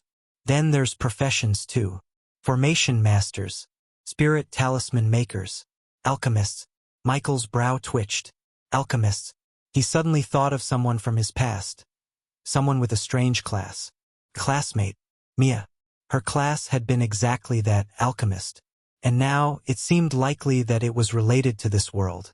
If that were true, then her class should be quite powerful. Michael couldn't help but think of her, Mia, and wonder how she was faring in the ongoing college exams. Had she already reached rank 2? And if so, how far into it was she? He doubted she was stronger than him. But if she was a different kind of monster. Michael tapped the desk slowly, thoughts falling into place. In any case, there was so much to explore. Spirit roots, Qi, body refinement, professions. If Ace or Lia had even a trace of that potential, could very well change everything. Not just for him, but for them as well. Michael's thoughts were interrupted by a knock at the door. He wasn't startled. He'd already sensed their presence before they arrived. "Enter," he called calmly. The door creaked open, and Ace and Leah stepped inside. Compared to how they looked just an hour ago, lost, anxious, worn, they now held themselves with more confidence. Their hair had been combed, their clothes looked fresh, and even their expressions had steadied somewhat. It seemed they'd taken the time to clean up. Perhaps they were trying to make a good impression. Or maybe they simply wanted to look presentable in front of their lord. They assumed he'd summoned them for some manor-related task, and tension crept back into their shoulders. Michael said nothing for a moment, simply staring at the two. Then, finally, he asked, "Do you want power?" Both boys stiffened. How could they not want it? Setting aside the allure of supernatural abilities, the speed, strength, healing, senses, there was also the promise of long life. Power meant a lot of things, and in their case power meant revenge. Their sister's death had never truly healed. Not in their hearts. They didn't talk about it much anymore, but the noble who caused it still walked free, protected by his name and influence. Power was the only thing that could change that. Power was justice. But even with all that desire, they hesitated. Not because they didn't want it, but because they didn't think they were qualified to reach it. Leah's fists trembled slightly, nails digging into his palms. "It's not that we don't want power," he said quietly, voice strained. "We do. But—" He looked down, struggling to find the words. Ace stepped forward, bowing his head slightly with more composure. "During our time in the capital, training in the dojo, we learned just how weak we are, just how little talent we really have." He lifted his eyes, meeting Michael's gaze. "It's not that we've given up. We're just aware now of our limits." Michael leaned back in his chair, watching them both with a neutral expression. Then he spoke, voice low but firm. "What if I told you I could give you power?" The room fell silent. Ace blinked. Leah's eyes widened. Michael didn't smile. He simply let the weight of his words settle in the air. "There are risks," he added, finally breaking the silence. That single phrase instantly cooled the sparks of excitement that had lit up in the boy's eyes. Caution replaced hope. Doubt crept in. Ace hesitated, his brows furrowed. Leah looked down, his hands tightening into fists. The flicker of eagerness that had begun to bloom in their expressions faltered. But not for long. Leah stepped forward. It wasn't dramatic. He didn't raise his chin or puff out his chest. He just moved, lips pressed into a hard line, eyes shining with a grim, quiet fire. Because for him, this wasn't just about revenge. It wasn't pride or ambition. It was personal. His blood sister had died. It wasn't some far-off tragedy or story he'd heard in the slums. It was his story. He had lived with that loss. Watched Ace carry it too, like a second spine. But unlike Ace, she wasn't adopted in his heart. She was his, flesh and blood. If he didn't have the guts to risk everything for power now, then what right did he have to curse the nobles who'd stolen her life? Leah gritted his teeth. "I'll do it." Michael's eyes flickered with a glint of approval. Ace looked at Leah, stunned. A moment passed. Then he stepped forward too, slower, more reluctant, but with resolve nonetheless. "Then so will I," he said, voice steadying as he glanced at his friend. "I can't let you carry everything alone." Michael's gaze lingered on them both. Brave, loyal, willing to walk into the unknown, just like he'd hoped. Michael's impression of the two deepened into something close to respect. They weren't talented, but they were willing, and that, in his eyes, held more value than raw aptitude. He made a silent promise. Even if neither possessed spirit roots, even if they were entirely ordinary, he would train them. The night system of Aurora didn't rely on spiritual roots like cultivators did. With enough resources, it was possible to power feed someone into strength. Not to the peak, but far enough to have good strength. There was only so much resources could do. Still, there was no harm in checking. As the boys waited in silence, Michael mentally linked with Jester through their spiritual bond. Check them. See if either of them has a spirit root. I suppose I can try. Don't expect much, though. A moment passed. Jester's aura pulsed faintly. an invisible sweep like sonar rippling out. Then, Michael straightened. What? I didn't expect this, but the blonde one ace has won. Chapter 491. Chapter 491 Testing. Michael blinked. He does? Mid-grade. Wind attribute. It's not amazing, but it's not bad either. In the cultivation world, a mid-grade root is enough to be taken in as a proper disciple by a powerful sect. He could cultivate if given a path. Michael's gaze sharpened as he looked at the boy. Mid-grade wind spirit root. That changed things. And Leah? There was a pause. Jester's tone turned flat. Nothing. He's just a mortal. No root at all. Michael sighed inwardly. Still, it didn't change what he'd already decided. Power could come in many forms. Even if Leah couldn't cultivate in the cultivation way, there were other paths. With effort and a cheat like him backing them, it might still be enough. He looked at the two boys again. Ace's face was drawn, serious, still digesting the idea of what lay ahead. Leah's was more defiant, a subtle edge in his posture. They didn't know it yet, but this moment would change their lives. Michael leaned forward slightly.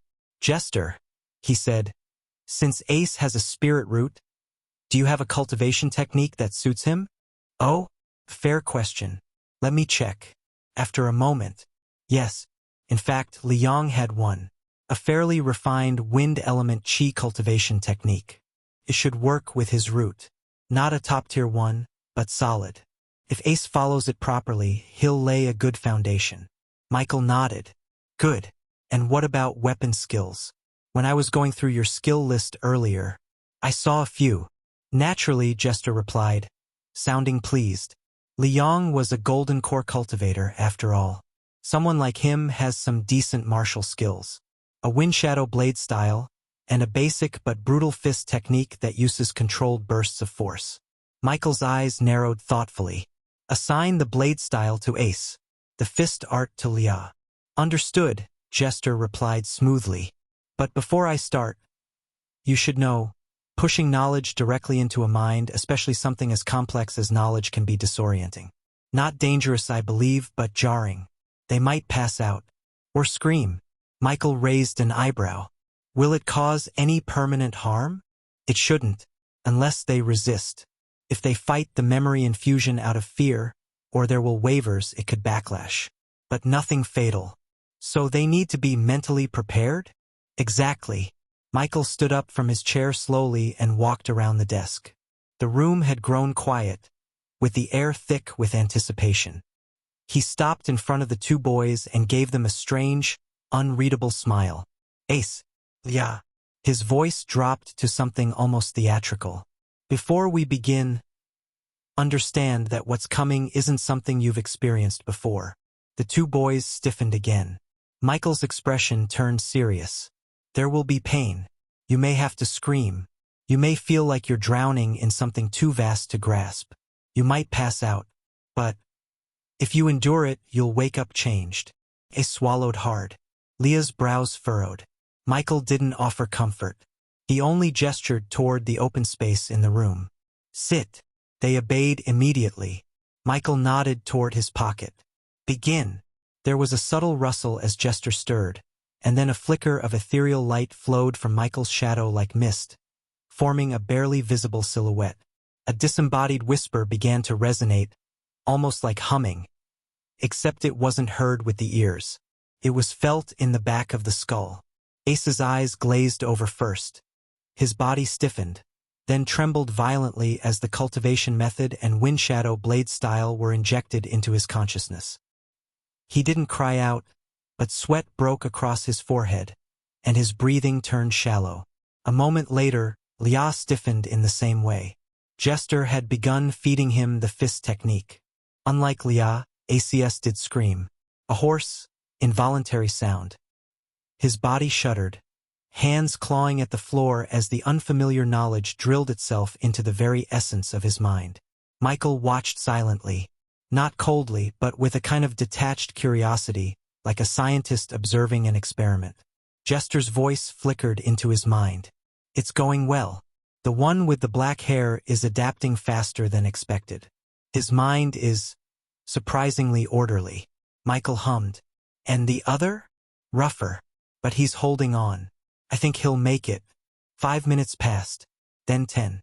Finally, both boys collapsed to the floor, breathing heavily, sweat-soaked and unconscious. Michael walked over slowly, crouching between them. He looked at their exhausted expressions, then reached out and gently tapped each of their foreheads.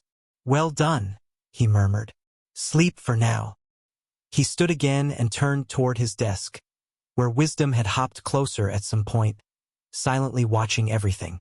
Michael smiled faintly at the owl. He then turned his mind to the boys. Now he just had to wait for the two to wake up. In the meantime, Michael figured he might as well prepare the night cultivation method for Leah. It wasn't some great secret, just the general, publicly available version used by most high school students in Aurora. Even if the memory infusion hasn't been confirmed to have worked, it didn't hurt to make plans ahead. With a practiced hand, Michael picked up a quill, dipped it in ink, and began to write across the parchment. His strokes were clean. Suddenly, Jester's voice slithered into his mind. "Master." Michael didn't look up, but he felt the tone shift. It was different, expectant, almost eager. "What is it?" Jester paused, though it felt less like hesitation and more like choosing how best to phrase something he thought was completely reasonable. "Since the blonde one has a spirit root, why not give me his body?" Michael's quill froze mid-stroke. "As for his consciousness, I could wipe it clean. Leave the body intact, perfectly usable. Like I said, spirit roots are rare. And who knows when I'll find another compatible one I can use without objection." Chapter 492. Chapter 492 Rumors? Jester? Master? Before doing anything significant to anyone, tell me first. Michael's voice was cold and commanding. It wasn't a request. It was an order. Thanks to Jester's high intelligence, only further amplified by absorbing Li Yang's memories, Michael had nearly forgotten the nature of what this creature truly was. Parasite. Taboo. The words it had spoken earlier had sent a chill crawling down Michael's spine. And while what Jester said wasn't exactly wrong, even Michael could admit that it would be far more useful to him than the two youths. Suggesting to kill one of them was crossing a line he wasn't willing to budge on. "Yes, Master." Jester responded without hesitation. But there was a tinge of disappointment in its tone. It didn't think it had done anything wrong. It didn't even sense that Michael might now be more cautious of it. In Jester's mind, its master simply had a different plan. Still, it was a pity. As Michael's warnings settled into silence, Jester withdrew its consciousness without another word. The room remained heavy, and Michael finally let out a slow breath. He looked down at the two unconscious boys, Ace and Leah. They had no idea what had nearly happened. A few minutes passed. Then, a groan. Michael's eyes flicked up instantly. Ace stirred first. The boy's hand twitched, fingers digging into the wooden floor as his body slowly curled in on itself. He gasped sharply, chest heaving as he sat upright, wild-eyed and sweating. Leah wasn't far behind. He woke with a sharp inhale, bolting up halfway before a wave of disorientation knocked him back down. Michael said nothing at first. He simply watched them. Ace blinked rapidly. His gaze shot around the room, panicked, before finally landing on Michael. And then, he froze. For a brief moment he just stared, and the expression in his eyes wasn't fear. It was awe, like he was looking at something divine, something sacred. Michael raised a brow slightly but said nothing. Then Leah, having steadied himself with a few deep breaths, also turned, and the same look crossed his face. Michael could already guess why. The new memories, they'd come from him, or so they believed. After all, they had no idea Jester existed. They had no knowledge of what had truly happened. What Michael didn't know was that, to them, Michael had gifted this knowledge directly. He looked like a god in their eyes. Michael decided to test the waters subtly. "How do you feel?" he asked. Ace swallowed, blinking again. I don't know how to describe it. It's like something in me woke up." Michael gave a small nod. "Can you recall anything?" Leah nodded slowly, his face still pale but composed. The movements. I remember them. Not all, but enough. It's like muscle memory I never had. Michael leaned back slightly in his chair, eyes sharpening. So, no discomfort? No pain in your head? Nothing strange. They hesitated. Then Ace shook his head. Nothing strange, my lord. Just new. Everything feels new. Michael narrowed his eyes ever so slightly. It wasn't that he didn't believe them, but he wanted to see if there was anything off. Jester's technique was invasive, after all. If either of them exhibited signs of fragmentation, split perception, hallucinations, instability, it would mean Jester's method wasn't perfect. But so far, they looked stable. Leah's breathing had slowed, and he sat straighter now. Ace, though not as composed, was no longer trembling. Michael spoke. His presence alone caused both boys to straighten unconsciously. Ace, Leah, you've taken the first step. Their eyes widened a little. But this isn't a gift. The air shifted. What you've been given must be earned. If you fail, you'll lose more than just the opportunity. He paused. You'll lose my trust. That struck a chord. Ace lowered his head. We won't fail. Leah echoed him. We swear it. Michael gave a faint nod of approval. They were ready, or at least ready enough. Before sending them out, he handed Leah his cultivation method. The door closed behind them with a soft click. They'll serve you well, master, especially the blonde one. He's useful. Michael's eyes narrowed. I told you already, didn't I? Yes, I won't touch them unless ordered. I understand. The response was obedient, but not apologetic. Michael let it drop for now. Now let's talk about... Asterisk. Outside the door, Ace and Leah stood in silence. The hallway was quieter than usual, but the tension in the air was heavy, almost suffocating. Several maids passed by, eyes lingering longer than they should have. One even stopped outright, staring at them as if she expected a bruise or a missing limb. They had heard the screams. One could only imagine what kind of rumors were already beginning to circulate. A young servant whispered to another in a corner alcove, poorly hiding the glance she threw their way. Another maid, older, kept her distance entirely, clutching a basket to her chest with nervous fingers as she avoided eye contact. Leah shifted uneasily. The weight of their stares was heavier than he expected. He clenched his jaw, but it wasn't embarrassment that made him restless. It was anger, rage that they could look at him like that they could assume things. Ace, by contrast, remained motionless. He stared straight ahead, face calm, but his fingers twitched slightly at his side. They think we were punished, Leah muttered bitterly under his breath. Ace didn't respond immediately. Then, with a low, measured voice, he said, Let them. Leah turned to him, confused. What? Ace's eyes were unreadable. Let them think whatever they want. Easy for you to say. You didn't scream like a dying rabbit. Now that I think about it, I kind of hope the rumors end up being we were punished and not something else. Ace raised a brow and did not understand at first. It was only a few seconds later his face paled. Let's just not think about this and something else instead. Like what just happened. Chapter 493. Chapter 493, an idea. Let's just not think about this and something else instead. Like what just happened? Leah muttered, rubbing his temples. It's like, I can remember things I've never done. Ace flexed his fingers slowly, watching the movement. Yeah, same here. He glanced down at his hand, then clenched it. There's something inside me now. I can feel it pulling through me if I concentrate. Leah tilted his head slightly, eyes narrowing. Do you think it was really him? Who gave us these memories? Ace's fingers stopped moving.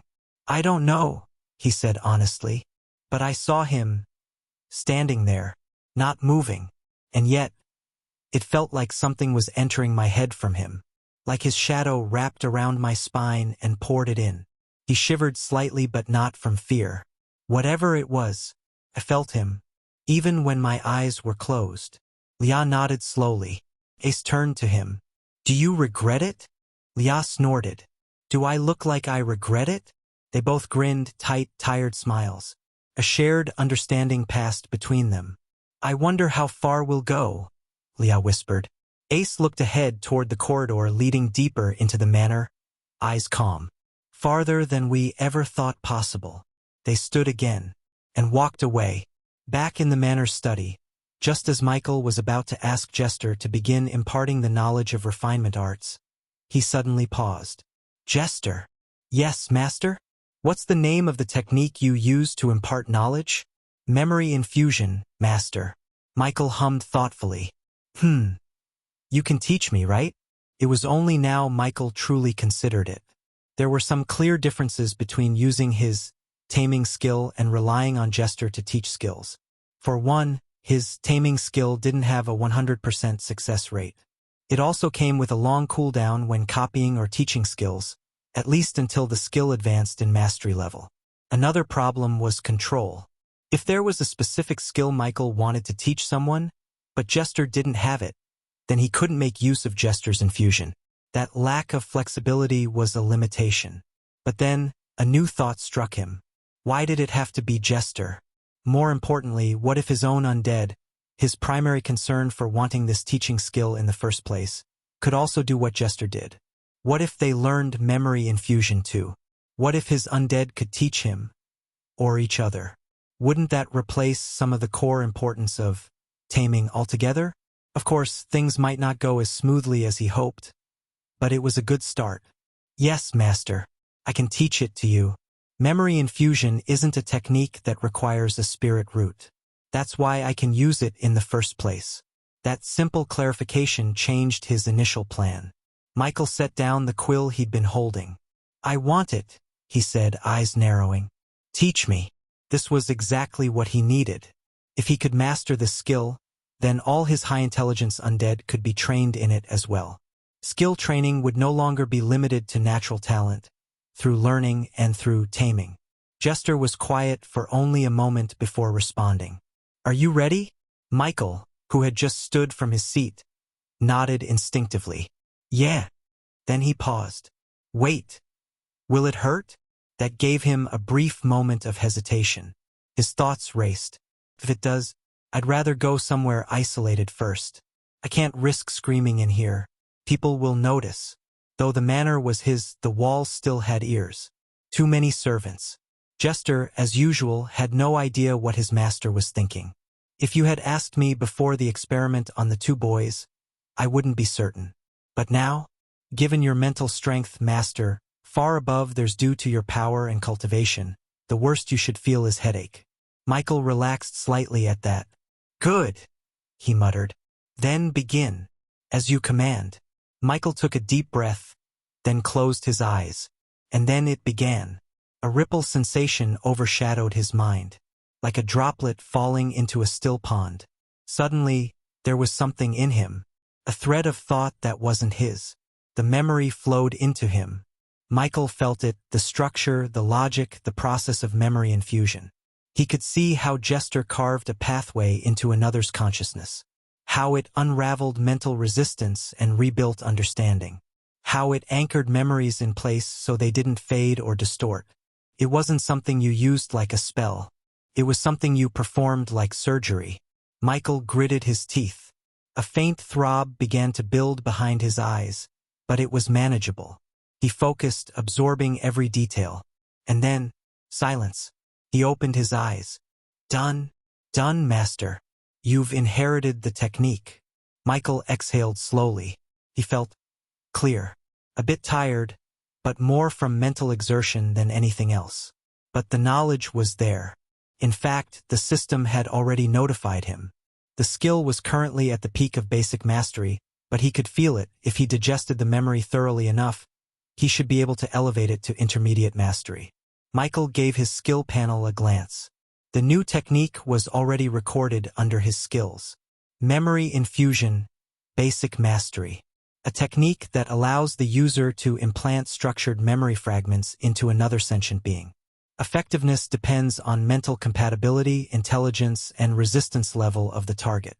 Risk of backlash or memory rejection is present at low mastery levels. He nodded to himself. So far, so good. There were no lingering headaches, no dizziness, and no foreign thoughts clawing at the back of his mind. Just the technique, settled in his head like a book he'd read and could quote from memory. Still, he double-checked his limbs, vision, pulse, and breathing just to be safe. Precaution, not paranoia. All seemed normal. Despite the growing itch to test his new skill right away, he curbed the impulse. "Jester," Michael finally said, steadying his tone. "Follow the original plan. Begin infusion of the refinement art next." "Of course, Master." Chapter 494. Chapter 494. Long time no see. Jester's voice echoed smoothly in his mind, eager, obedient. Michael could almost feel the anticipation behind the words. This next memory was something Michael was looking forward to, since there was a possibility he could tie to his talent. After all, evolution was the foundation of his power. Whether it was the evolution points he spent or the advancements of his undead, everything he was building relied on his talent. If there was a method out there to further utilize it, he wanted it. Michael sat back down, fingers tightening briefly around the armrest of his chair. Begin. As Michael's body in the land of origin sat immersed in a silent exchange of knowledge, his other self, back in Aurora, stepped out into the warm evening air, leaving the soft chatter and clinking cutlery of Mia's hearth behind him. The sign was new, only a few weeks old, but it already felt lived in, like it belonged. Aunt Mia's dream had always been simple: to own her own restaurant. A few months ago, she did seek a grand establishment in her dreams, just a place with her name on it. Michael had helped her secure the building, a solid space nestled between a glassmaker's shop and a small flower boutique in one of the city's quieter, more artistic districts. The location had potential with just enough traffic for good business. He had also contributed most of the funding, the capital, ads, an exclusive site, and so on to make everything smooth for his aunt, because he cared, and because it mattered to her. Still, money was just one side of things. Managing a restaurant was a different beast altogether. Handling suppliers, managing staff, inventory, marketing, customer service, it was a lot. Aunt Mia had no prior experience running a business, and Michael had quietly prepared for the possibility that she might need extra help beyond finance. But surprisingly, she hadn't. The restaurant hadn't just opened, it had flourished. Despite being just a few weeks old, Mia's hearth had begun building a regular clientele. The place hadn't yet paid back the full investment, of course. Not yet. But judging from the current trend, it wasn't just viable, it was thriving. And that made Michael happy.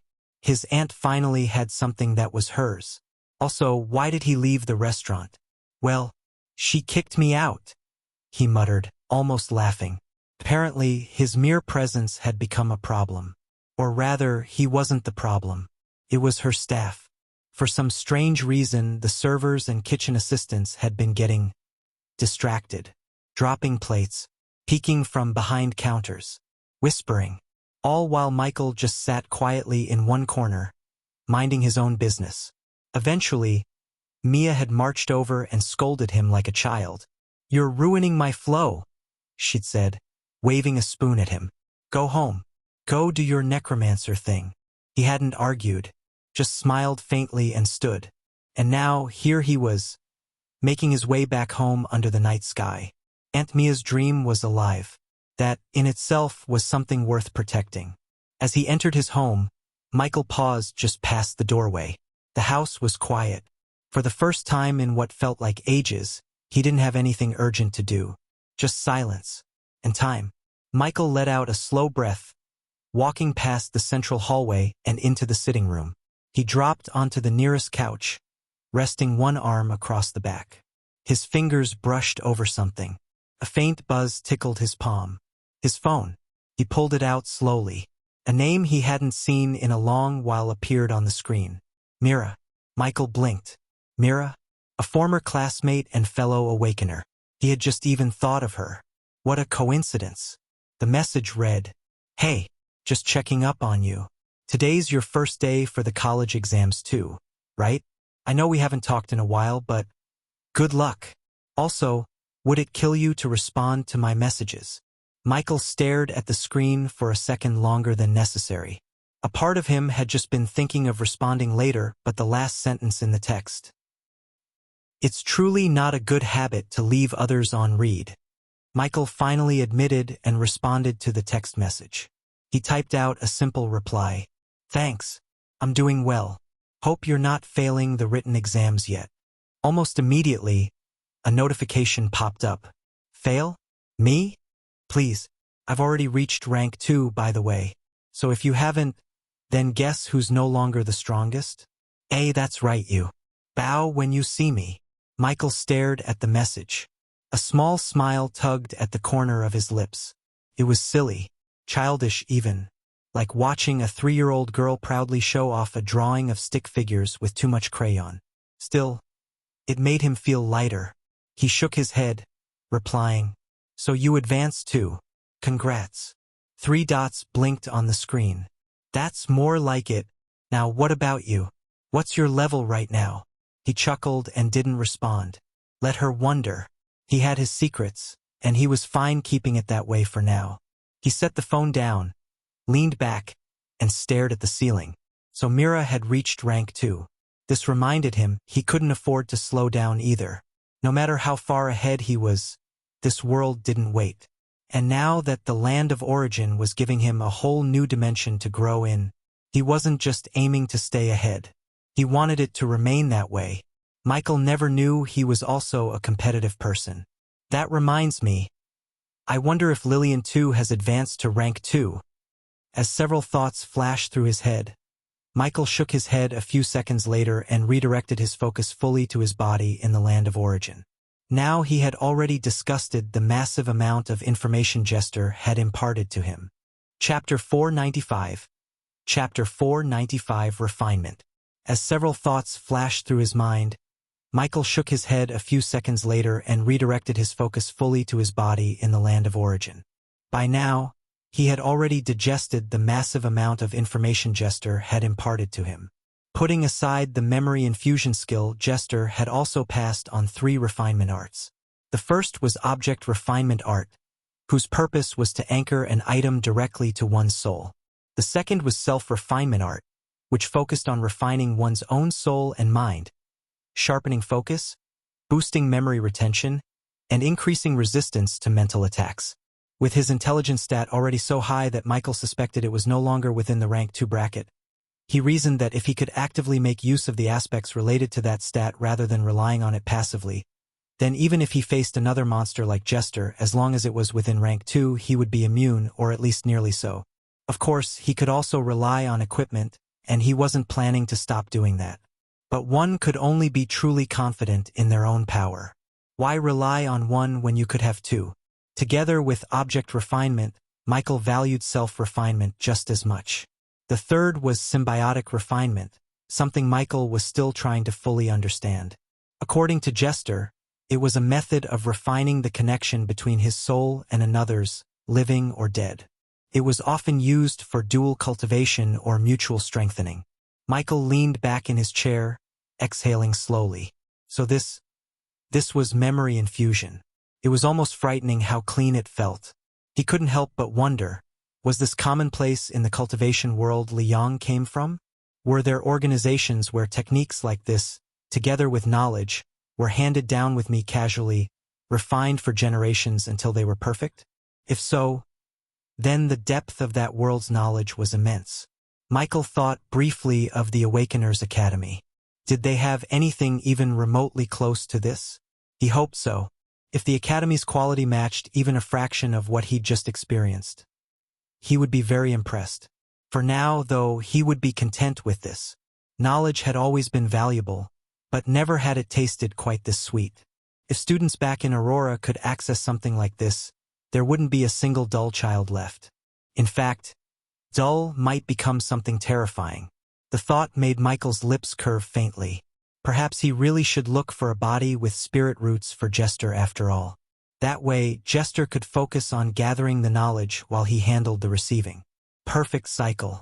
Curiosity prickled at Michael, and he pulled up his system panel. The 3 refinement arts now sat neatly in his skills list, their descriptions glowing faintly. Object Refinement Art functions as both an anchor and a storage space. Infuse an item with your soul signature to bind it. This grants the ability to summon or dismiss it at will, regardless of distance, and allows a more comprehensive degree of control and compatibility with the item's abilities. Self-refinement art refines the user's soul and mind, sharpening focus, boosting memory retention, and increasing resistance to mental interference or attacks. Repeated refinement improves results, with effects scaling alongside the user's mental strength. Symbiotic refinement art refines a connection between your soul and another's, living or dead, allows mutual strengthening, energy sharing, and so on. All three were at basic mastery. And just like with memory infusion, Michael could already tell that with enough time and focus, it wouldn't take long to push them to intermediate mastery. However, Michael's mind was on something else. The thought of having yet another way to leverage his talent stirred a spark of excitement in him. His gaze settled on one of the three arts, in particular object refinement. At basic mastery, it only allowed for 2 bound items. Quite limiting, but workable. He sank into thought for a moment before reaching into his storage space and drawing out a weapon. A spear. Venom Fang Spear. Rank: Rare. Type: Poison Spear. Inflicts a potent poison on the target, dealing continuous damage over time and weakening their defenses. This weapon had been with Michael for more than 2 months, accompanying him through its fair share of battles. Unfortunately, even back when he was still at the peak of rank 1, it had already begun to feel like it was holding him back. And now that he had not only advanced to rank 2, but was already well into this rank, the gap was glaring. The spear was no longer suitable for him. It wasn't a matter of sentiment. Michael simply had no choice. If he wanted to keep using his physical advantage, it would have to be replaced. Still, as his fingers tightened around the shaft, a faint smile touched his lips. It seemed there was still a chance for this old companion to continue its journey with him. Not in the same way as before, no. But if object refinement worked the way it was described, then perhaps the spear could yet be reborn. Michael held the Venom Fang spear across his lap, letting its familiar weight settle into his palms. He closed his eyes, drawing in a slow, steady breath, and willed the object refinement art to activate. The response was immediate. A faint warmth stirred in the depths of his soul, rising like a tide and spilling down his arms into his hands. The air around him grew heavy, faint motes of light flickering at the edges of his vision. The spear reacted. Its surface shivered, not physically, but in a way that resonated in his mind, as if some invisible thread had been plucked. Michael focused, letting a strand of his soul signature unravel and flow into the weapon. It was nothing like channeling mana. This was deeper, more intimate. He could feel the venomous core of the spear. There was resistance at first, but Michael persisted, letting his presence seep into every fiber of its being until resistance gave way to recognition. Michael's eyes opened slowly. The connection was immediate and undeniable. He could feel the weapon's balance as if it were an extension of his own arm, the way one might feel the curl of their fingers. A faint grin tugged at his lips. Chapter 496. Chapter 496 Reborn Weapon. The first thing Michael did, naturally, was check if he could now channel his talent into the spear. As he'd suspected, he could. A surge of excitement coursed through him, but he didn't immediately rush to evolve it. After evolving hundreds of times, it wasn't that the thrill was gone, only that it was no longer the same impatient, reckless urge he once had. Back then, he would have evolved it the instant he discovered the possibility. Now, simply knowing the spear could be evolved was enough. That knowledge settled into him like a quiet assurance, allowing him to set the thought aside and focus on other matters, for the moment. He shifted the Venom Fang spear in his hands, rolling the familiar grip in his palms before focusing on the next aspect of the object refinement art: storage within his soul. If the skill functioned as described, the spear could rest within him, accessible at a thought, ready to manifest in an instant. Michael closed his eyes again, letting his awareness sink into the newly forged bond. This time, his intent wasn't to deepen the connection but to draw the weapon inward. The sensation was strange, like pulling a limb back into the body when it had somehow been outside. His soul tugged, and the spear responded, dissolving into a cascade of faint green motes that sank into his forehead. A heartbeat later, the weapon was gone. Michael drew his consciousness into his soul space. There, beyond the dark expanse that seemed to stretch without limit, rested two objects. One was the cauldron, the representative image of his talent within his soul. The other was a new addition, a spear. Michael spared the cauldron only a passing glance. Right after his advancement, he had already checked it, hoping for some change to match his physical transformation. When he found none, he simply moved on. Now, his focus was entirely on the spear. It looked exactly as it had in the physical world, yet here, he could feel it, or perhaps see its very essence. He wasn't sure if it was right, but a gut feeling told him that if he studied it well enough, he might uncover ways to push it beyond what it had originally been designed to do. However, there was no time for that now, as something else pressed at his thoughts. Can I evolve my spear here? And if I could, would I get any feedback? Both possibilities intrigued him, though he was almost certain the latter wouldn't work. After all, the spear had no levels, only a rank grade to determine its power and quality. Michael hesitated only for a moment before deciding to try it. The instant he sensed anything amiss, he would yank the spear out of his soul space and shove it into his storage. He doubted anything bad would happen, but if it did, he was fully prepared to bolt from the manor with his spear in hand as fast as possible. Just like with his undead, it took only 25 evolution points to push the weapon from 1-star rare rank to 3-star rare rank. Like always, it began with the evolution target releasing a burst of bright light. But since it wasn't a living creature, there were no screams, only the violent thrashing of the spear in place. Michael also noticed something different this time.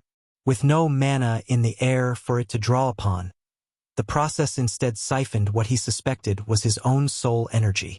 A wave of mental weakness washed over him, but after a moment of alarm, and confirming there was no hidden danger, he relaxed.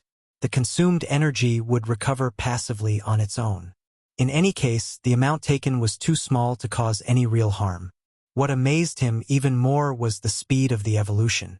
It was far quicker than when he evolved a 1-star rare undead to 3-star rare. Whether this was due to the nature of the item or the type of energy consumed, Michael couldn't say. But it made him deeply curious. After all, this was tied directly to his talent. As several thoughts flashed through his mind, he turned to check the spear's details. Venom Fang Spear. Rank: Rare. Type: Poison Spear. Inflicts an extremely potent poison on the target, dealing continuous damage over time and severely weakening their defenses. Michael's brow rose slightly. The name was unchanged, the description barely different, yet every word now felt heavier. The shift from potent to extremely potent was no idle embellishment. He could feel it even without testing the weapon. Now, for any ordinary newly advanced rank 2 Awakener, a weapon of this caliber would have been a treasure, something they could rely on in battle for a long time. But for Michael, at level 40, already nearing the peak of rank 2, with his actual combat ability possibly surpassing it, this spear was far too lacking. And since he could do more, he did. The interface shifted again, the familiar prompt appearing before him. Upgrade. Rare, extraordinary. Cost: 125 evolution points. Michael didn't even hesitate. The moment he confirmed, the spear erupted in a blinding white radiance. The thrashing from before was nothing compared to this. It spun violently in place within his soul space, releasing waves of pressure. A deep hum reverberated through him. This time, the energy drawn wasn't just a trickle. It was a steady siphon, pulling from his soul and mind alike. A faint ache bloomed behind his eyes, but it wasn't unbearable. Then, the light condensed and burst outward, peeling away to reveal something entirely different. The Venom Fang spear had shed its former look. Its shaft was now a sleek obsidian black, etched with faint, serpentine runes that pulsed with toxic green light. The spearhead was longer, more slender, and forged from a gleaming black metal with edges that shimmered faintly like venomous mist. At its base, just above the grip, a small serpent-shaped ornament coiled around the shaft, its gemstone eyes glowing faintly as if alive. Michael's attention snapped to the updated details. Chapter 497. Chapter 497 Exhaustion. Michael's attention snapped to the updated details. Venom Fang Spear. Rank: Extraordinary. Type: Poison Spear. Effect: inflicts an exceptionally virulent poison on the target, dealing severe continuous damage over time and drastically weakening their defenses. Skill: Serpent's Lunge. Instantly extends the spear's reach by up to 10 meters in a straight line, striking with 150% attack power and injecting a concentrated dose of venom. 30-second cooldown. Up to 3 times use with a 7 days cooldown. Michael exhaled slowly, a smile tugging at the corner of his lips. Extraordinary rank was where weapons stopped being passive tools. Below this tier, a weapon was defined entirely by its effect, the material and the power of the two matched together. But now, it had a skill, a true active ability. "Now we're talking," he murmured, his fingers itching to test it. But he didn't take it out, because Michael felt he could still do more. Not only did he have more than enough evolution points remaining, he knew he still had more for one more evolution, so he did it. He evolved it again. Michael didn't hesitate. The moment the prompt appeared, he confirmed. Upgrade. Extraordinary. Cost: 625 evolution points. The soul space lit up once more. The spear pulsed with an ominous rhythm, each beat sending a faint shockwave through his mind. The pull on his soul energy grew stronger, sharper, until he could almost feel the threads binding his consciousness being stretched thin. Yet, rather than resisting, Michael allowed it. He felt he could still hold on. The obsidian shaft darkened further, the etched runes flaring brighter before settling into a steady, venomous glow. The spearhead took on a faintly translucent sheen, as though it was forged from crystallized poison rather than metal. The serpent ornament at its base shifted, no longer a mere carving, but a miniature construct with scales that gleamed and gemstone eyes that swirled faintly with green light. Venom Fang Spear. Rank: Extraordinary. Type: Poison Spear.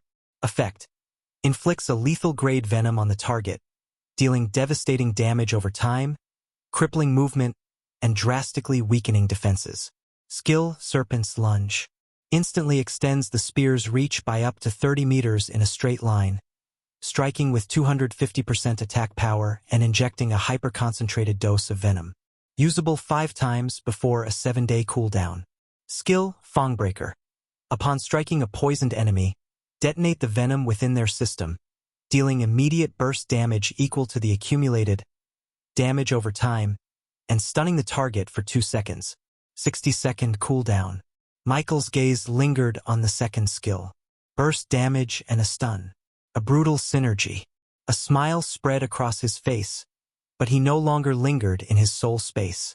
Not because he didn't want to, but because he was dead tired. Drained from the spear's evolution just now, Michael knew he couldn't continue. In this state, if he pushed himself again, he might actually die from overexertion. His mind was so blurry he felt he could faint at any moment. "Jester, I'll sleep for a while now. If anybody tries to harm me, protect me." "Yes, Master." The moment he heard the voice, Michael lost consciousness. But even before he didn't panic. Though Jester didn't have a body, it didn't limit his lethality. The cultivation methods acquired from Liang were what made a body truly valuable to him. But even as nothing more than a lump of flesh, Jester's danger level was absurd. After Michael's 5 rank 3 undead, it wasn't an exaggeration to say Jester was almost top 1 among them. He was that dangerous. Of course, no one was perfect, not even Jester, but Michael had no time to regret exhausting himself into unconsciousness now. Not only in this body in the land of origin, but also the one in Aurora. Asterisk. When Michael's eyes snapped open again, it wasn't his study room in the land of origin that greeted him. It was a sudden, icy splash of water to the face. He flinched hard, sputtering as the cold hit him, sharp enough to jolt every nerve awake. Droplets clung to his lashes, blurring the room into vague shapes until he blinked rapidly, forcing his vision into focus. Standing before him was his aunt, Mia, her posture tense despite the casual way she held the metal bucket in both hands. The rim still dripped steadily, leaving small dark spots on the polished wooden floor. From the faint crease between her brows, Michael guessed she'd been calling his name for a while. He turned his head slowly, still fighting off the haze clouding his mind. The first thing that caught his eye was the deep green sofa beneath him. Its velvet upholstery was slightly worn along the armrest, the kind of texture you only noticed when you'd sat in the same spot too long. A thin throw blanket had slipped halfway off his lap, one corner hanging limp over the edge. The air smelled faintly of brewed tea, probably from the kitchen. His posture was exactly as it had been yesterday when he returned from Mia's restaurant. Michael's mind flashed back to after he has replied Myra's message. How had he gone from that to... Michael's thoughts halted mid-step. He froze for a moment, dazed, his lips parting as if to speak before the words caught in his throat. What time is it? His voice came out low, rough, still tinged with sleep. 7:30, Mia replied, her tone almost too casual. The number sank into his ears like a drop of ink in clear water, slowly spreading until it stained every corner of his awareness. Michael's sluggish mind caught up to the implication at the exact same time his heart gave a sharp thump. A new day. Not just a new day, the second day of his college exams. One didn't need to ask what happened after that. Michael sped run his life like a movie. Chapter 498. Second test. It took Michael less than 20 minutes to get back to Bright Academy, the same place where he'd taken the first part of the college exams yesterday. 15 minutes to freshen up. Sure, he had a supernatural body, but that didn't mean he should bathe like the Flash. For minutes and 50 seconds to get dressed. Because honestly, how long does it take to put on clothes? 10 seconds to streak through the city like a blur, covering streets in the time it took others to blink. And just like that, Michael was standing at the academy gates before 8 a.m. He paused there, rubbing his temples, a faint frown creasing his brow. The cool morning air brushed against his face, but it wasn't enough to clear his mind. His thoughts were already somewhere else, back on the message he'd received last night, one he hadn't been able to read until just seconds ago. The results of yesterday's exam were out. The total score for the 1,000 question test was 1,200 points. With how some questions were disgustingly hard yet worth only 1.2 marks, it felt like the examination committee was making the exam difficult just for the sake of it.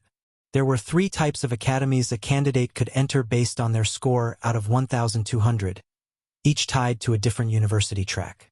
Liberal academies, for civilians and supernaturals with limited potential. Minimum score, 500. It sounded low, but with the question difficulty it was far from easy. Cultivation academies. Archleaf, primarily for cultivators and secondarily for awakeners who couldn't qualify for the elite Awakeners academies. Minimum score, 350. Awakeners academies, the top tier. Exclusively for awakeners. Minimum score, 350. Hitting 800 was enough to compete for scholarships. And Michael's score was 950. One would look at that mark and think one of two things. First, Michael was a genius. Second, he was damn slow for a supernatural with an enhanced mind. For the two, both would be wrong. For one, just because someone was book smart didn't make them a genius. Michael's intelligence made him book smart. He could answer many questions with ease, pulling information from his mind like it was a well-organized library. But when it came to application of that knowledge, that was where his cracks began to show. Some people's minds were wired differently. Two people might know the exact same thing, yet they were never truly the same. The inventors of the past often had access to the same information as their peers, but it was their application, their ability to twist, refine, and reshape what they knew, that made them stand out. It was the same principle that explained why some students topped the class every semester yet faded into obscurity, while others with average grades went on to surpass them in life. The difference was never just in knowledge, it was in how they used it. And in this case, some of the exam's trickier questions were designed to bypass Michael's enhanced memory entirely. They didn't care how much he remembered. They cared how well he could think under pressure. adapt to sudden changes, and solve problems without relying solely on recall. And in those areas, Michael still had ground to cover. The mark didn't matter much to Michael, though. He was ahead of the minimum requirement by 600 points. Of course, that didn't mean he hadn't tried to get a high mark. If anything, Michael had his own private reasons for pushing himself. He had no doubt that if he had truly scored exactly 350, the bare minimum, there would have been problems. Yes, on paper, that was enough to enter the Awakeners academies. But realistically, Michael had reasons to believe they would use that as an excuse to deny him entry. Because how could someone with a supernatural mind perform that low? Even if you were purposely trying to bomb the test with an enhanced mind, it should be difficult to do that badly.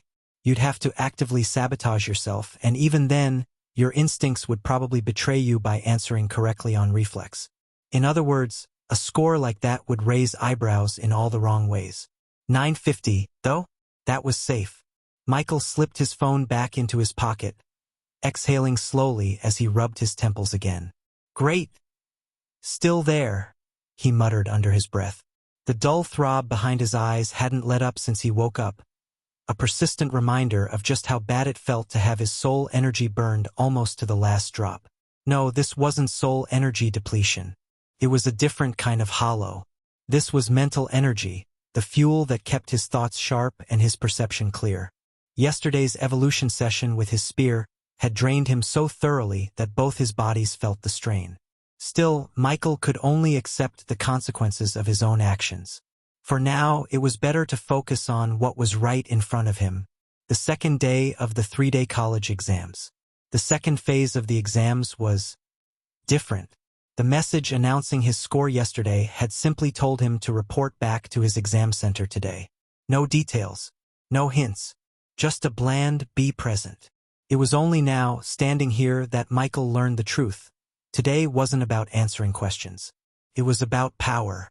A full evaluation to measure the capability of every qualifying participant. The courtyard ahead was already packed. 2 lines stretched across it, long enough that they disappeared around the far corners of the building. A little looking around told him the difference. One was for Awakeners, the other for cultivators. As expected, the Awakeners line was much smaller, but smaller was still hundreds of people. Considering this was a mixture of every new Awakener registered in the last 3 years for an entire city, it was understandable. The cultivators, though, they were a lot. A very lot. Michael wasn't sure if there were more because cultivation academies had looser requirements, or simply because cultivating was still the more common path for those without rare awakenings. Either way, the size of the crowd didn't matter to him. Michael stepped into the Awakener line. Chapter 499. Extraordinary Rank Spear. Michael stepped into the Awakener line, hands slipping into his pockets as the crowd slowly shuffled forward. After the first 5 minutes, the novelty of standing around wore off. He leaned slightly to the side, letting his gaze wander, not toward the front, but toward the cultivator's line. With a thought, his new class skill flared to life. Spirit Eyes. A faint, cool ripple passed over his vision, and the world shifted. Lines of subtle light and color bloomed over the cultivators in his sight, threads of energy winding through their bodies like intricate root systems. He ignored the Awakeners beside him. There was no point. Awakeners were complicated. Even Spirit Eyes wouldn't give him an accurate read on their strength without using detect, and that meant the risk of drawing attention he didn't want right now. Their power didn't always match their visible energy signatures. Some could be terrifying despite looking weak, others the exact opposite.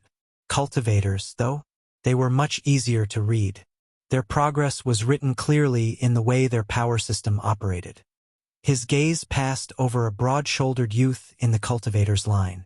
The mana coating him was faint.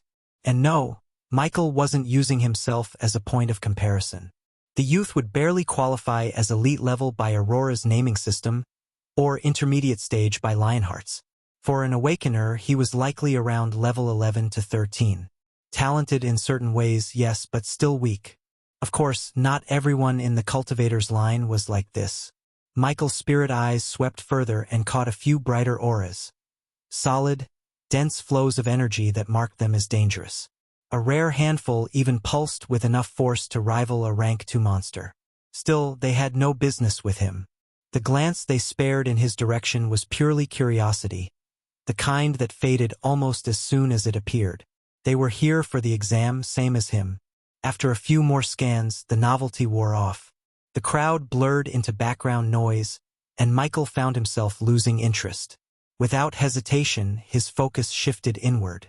His consciousness split cleanly, one thread still idly aware of the shuffling line in Aurora. In the land of origin, inside a quiet study room in Thornvale Manor, Michael sat rubbing his forehead. For Awakeners, the original body and the clone in the land of origin rarely shared the same problems. Physical injuries or exhaustion were carried solely by the body that sustained them. But soul energy and mental energy, those were different. Or rather, anything tied to his consciousness seemed destined to affect both bodies simultaneously. Fortunately, the headache was easing, the dull throb fading into something he could ignore. After rubbing his temples a bit more, he let his mind drift back to earlier, specifically to the moment he'd regained consciousness. When his body in Aurora blacked out, this one had gone under as well, as if someone had simply flicked a switch. And when the body in Aurora woke up, this one followed instantly. By the time his eyes had opened here in the land of origin, Jester had already been waiting. The undead wasted no time in briefing him on everything that had happened while he was out, relaying events in his usual unervingly calm tone. Detached, precise, and just a touch too pleased with himself. Michael absorbed it all, committing the details to memory. Michael had to admit, Jester was proving more useful than he'd expected. Apparently, the undead had a form of telepathy. And not the usual whisper directly into your mind type. No, Jester could project his voice in a way that made it sound like it was coming from right beside you, perfectly natural to anyone listening. Using his voice, Jester had been able to stop anyone from entering the study room while Michael was unconscious. Creepy? Yes. Effective? Absolutely. Michael didn't like how naturally Jester wielded those abilities, but he couldn't deny that having someone like this was valuable. Fortunately, there was no issue. With a calm mind, Michael turned his focus to something else. With a thought, he reached to his soul and brought something out. It was a spear, his spear, and the root for his headache and lack of consciousness yesterday. Though it was his fault. Venom Fong's spear. Rank, extraordinary. Type, poison spear. Effect, inflicts a lethal grade venom on the target, dealing devastating damage over time, crippling movement, and drastically weakening defenses. Skill, Serpent's Lunge. Instantly extends the spear's reach by up to 30 meters in a straight line, striking with 250% attack power and injecting a hyper-concentrated dose of venom. Usable 5 times before a 7-day cooldown. Skill, Fongbreaker. Upon striking a poisoned enemy, detonate the venom within their system, dealing immediate burst damage equal to the accumulated damage over time, and stunning the target for 2 seconds. 60-second cooldown. This thing is heavy. Indeed, it was far heavier than it looked, and longer too, its full length giving it a presence that demanded space. The spear's obsidian shaft seemed to drink in the light around it, every inch of its etched runes flaring in a sharp, venomous glow before settling into a steady, predatory pulse. The spearhead gleamed with a faintly translucent sheen, as if carved from crystallized poison, each edge refracting a sickly green light in thin, dangerous flashes. At the base, the serpent ornament no longer looked like a lifeless carving. It seemed to coil in place, its scales glinting with an oily sheen, gemstone eyes swirling with an unsettling green radiance. The air around it shifted subtly with pressure too. Chapter 500. Contemplation. Michael studied the spear in silence, letting his eyes trace every line of its runes and the subtle shimmer of its crystalline blade. The longer he looked, the more certain he became of one thing: this weapon was immensely powerful. And though he had no solid proof, his instincts told him it could probably be wielded effectively even at rank 3. But power wasn't the only thing on his mind. A thought tugged at the edge of his curiosity. Could the spear, like his undead, be enhanced further through the use of extraordinary materials during evolution? It was a question without an easy answer. Unlike the undead, which, while technically not alive, were still biological creatures, the spear was, well, just a thing. An object. Metal and magic. Whether the rules of evolution would apply to something like this was uncertain at best. Not that he could test it now, even if he wanted to. He didn't possess a single extraordinary grade material that seemed remotely suitable for the weapon. More importantly, he didn't have enough evolution points to trigger another upgrade. The next rank was 1-star epic grade, and if the spear followed the same 5x multiplier as his other evolutions, that meant he'd need close to 3,200 points. That was no small sum. With his current accumulation rate, it would take him roughly a month to reach that amount. If he filled all of his remaining contract slots with new undead, perhaps he could have that time, 2 weeks to evolve either one of his minions or the spear itself to epic grade. But even then, there was the risk. Michael had seen firsthand how using materials during evolution could lead to drastically different outcomes. Lucky and Prince were prime examples. Both had started as the same base creature, yet ended up as entirely different beings due to the materials he'd used during Lucky's transformation. So far, none of the results had been bad. But that didn't mean it couldn't happen. He suspected that if a material was perfectly suited for the evolution target, the results would be nothing short of spectacular. If not, well, he didn't want to imagine turning a prized weapon into something less useful or worse, uncontrollable. Letting the thought drift away for now, Michael exhaled slowly. With a final glance, he willed it back into his soul space. After completing his task, Michael fell silent, his thoughts swirling in the quiet. For a moment, he simply sat there, weighing an idea that had been nagging at the back of his mind. Eventually, he spoke. "Jester, can you check if I have a spirit root?" It was a question that had been itching to escape his lips for some time. If his race were still ordinary human, he wouldn't have bothered. Jester had already told him that people born with spirit roots were rare. Exceptionally rare. But things were different. He was no longer just human. As a high human, a race that seemed almost woven with nature, Michael couldn't help but wonder if that closeness came with certain advantages. Did high humans have a higher chance of possessing spirit roots? Could his very existence now be tied to something more than raw stats and evolution points? Jester, with his unervingly sharp mind, didn't immediately answer. His intelligence had long since surpassed the level of mere calculation. It could mimic emotions, inject tone, and react in ways eerily human. When he finally responded, it was with a sound Michael could only interpret as mild surprise. A soft, thoughtful hum, as though the request had caught him off guard. Still, he didn't question it.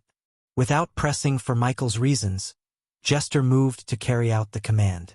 A few moments later, Jester's voice came, calm yet edged with something Michael rarely heard from him. Genuine intrigue.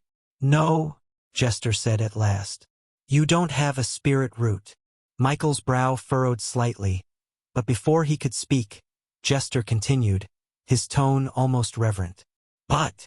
There was a pause, the faintest flicker of disbelief bleeding into his words.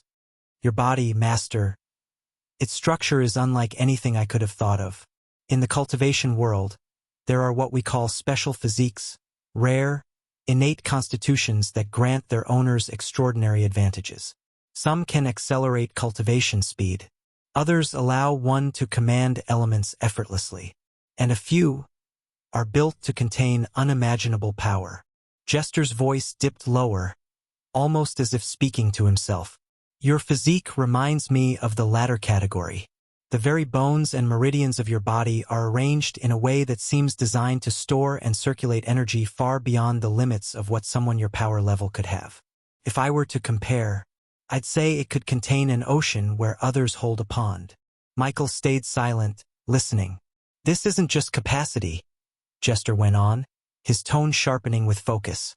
"The fibers of your muscles, the density of your bones, even the resonance of your organs, they're tuned to endure and channel forces that would destroy lesser beings. In theory, your body could house divine strength itself and not crumble under it." Michael raised a brow. Jester observations were quite spot on. And all this was from just a brief glance. He was starting to doubt Li Yong, the original owner of Jester memory, was this smart. Also, in theory, it's hard to say you lack a spirit root though. In theory. Yes, Jester admitted. Because while you don't possess a true spirit root, your physical nature acts like a pseudo one. The connection isn't perfect, you won't be able to truly cultivate as a cultivator does. You lack the natural anchor that allows one to draw in and refine spiritual energy in the traditional sense. But the framework is there. He paused, and Michael could almost picture him tilting his head. It didn't have one. In thought. Because almost every cultivation method is rooted in nature's laws. Your body can make use of certain techniques and arts from that world, especially those not strictly tied to a spirit root. In essence, your physique is a bridge, limited, yes, but still a bridge between two completely different power systems. Michael crossed his arms, letting the weight of Jester's words settle in. A pseudo-spirit root. A body capable of being a bridge between two different power systems.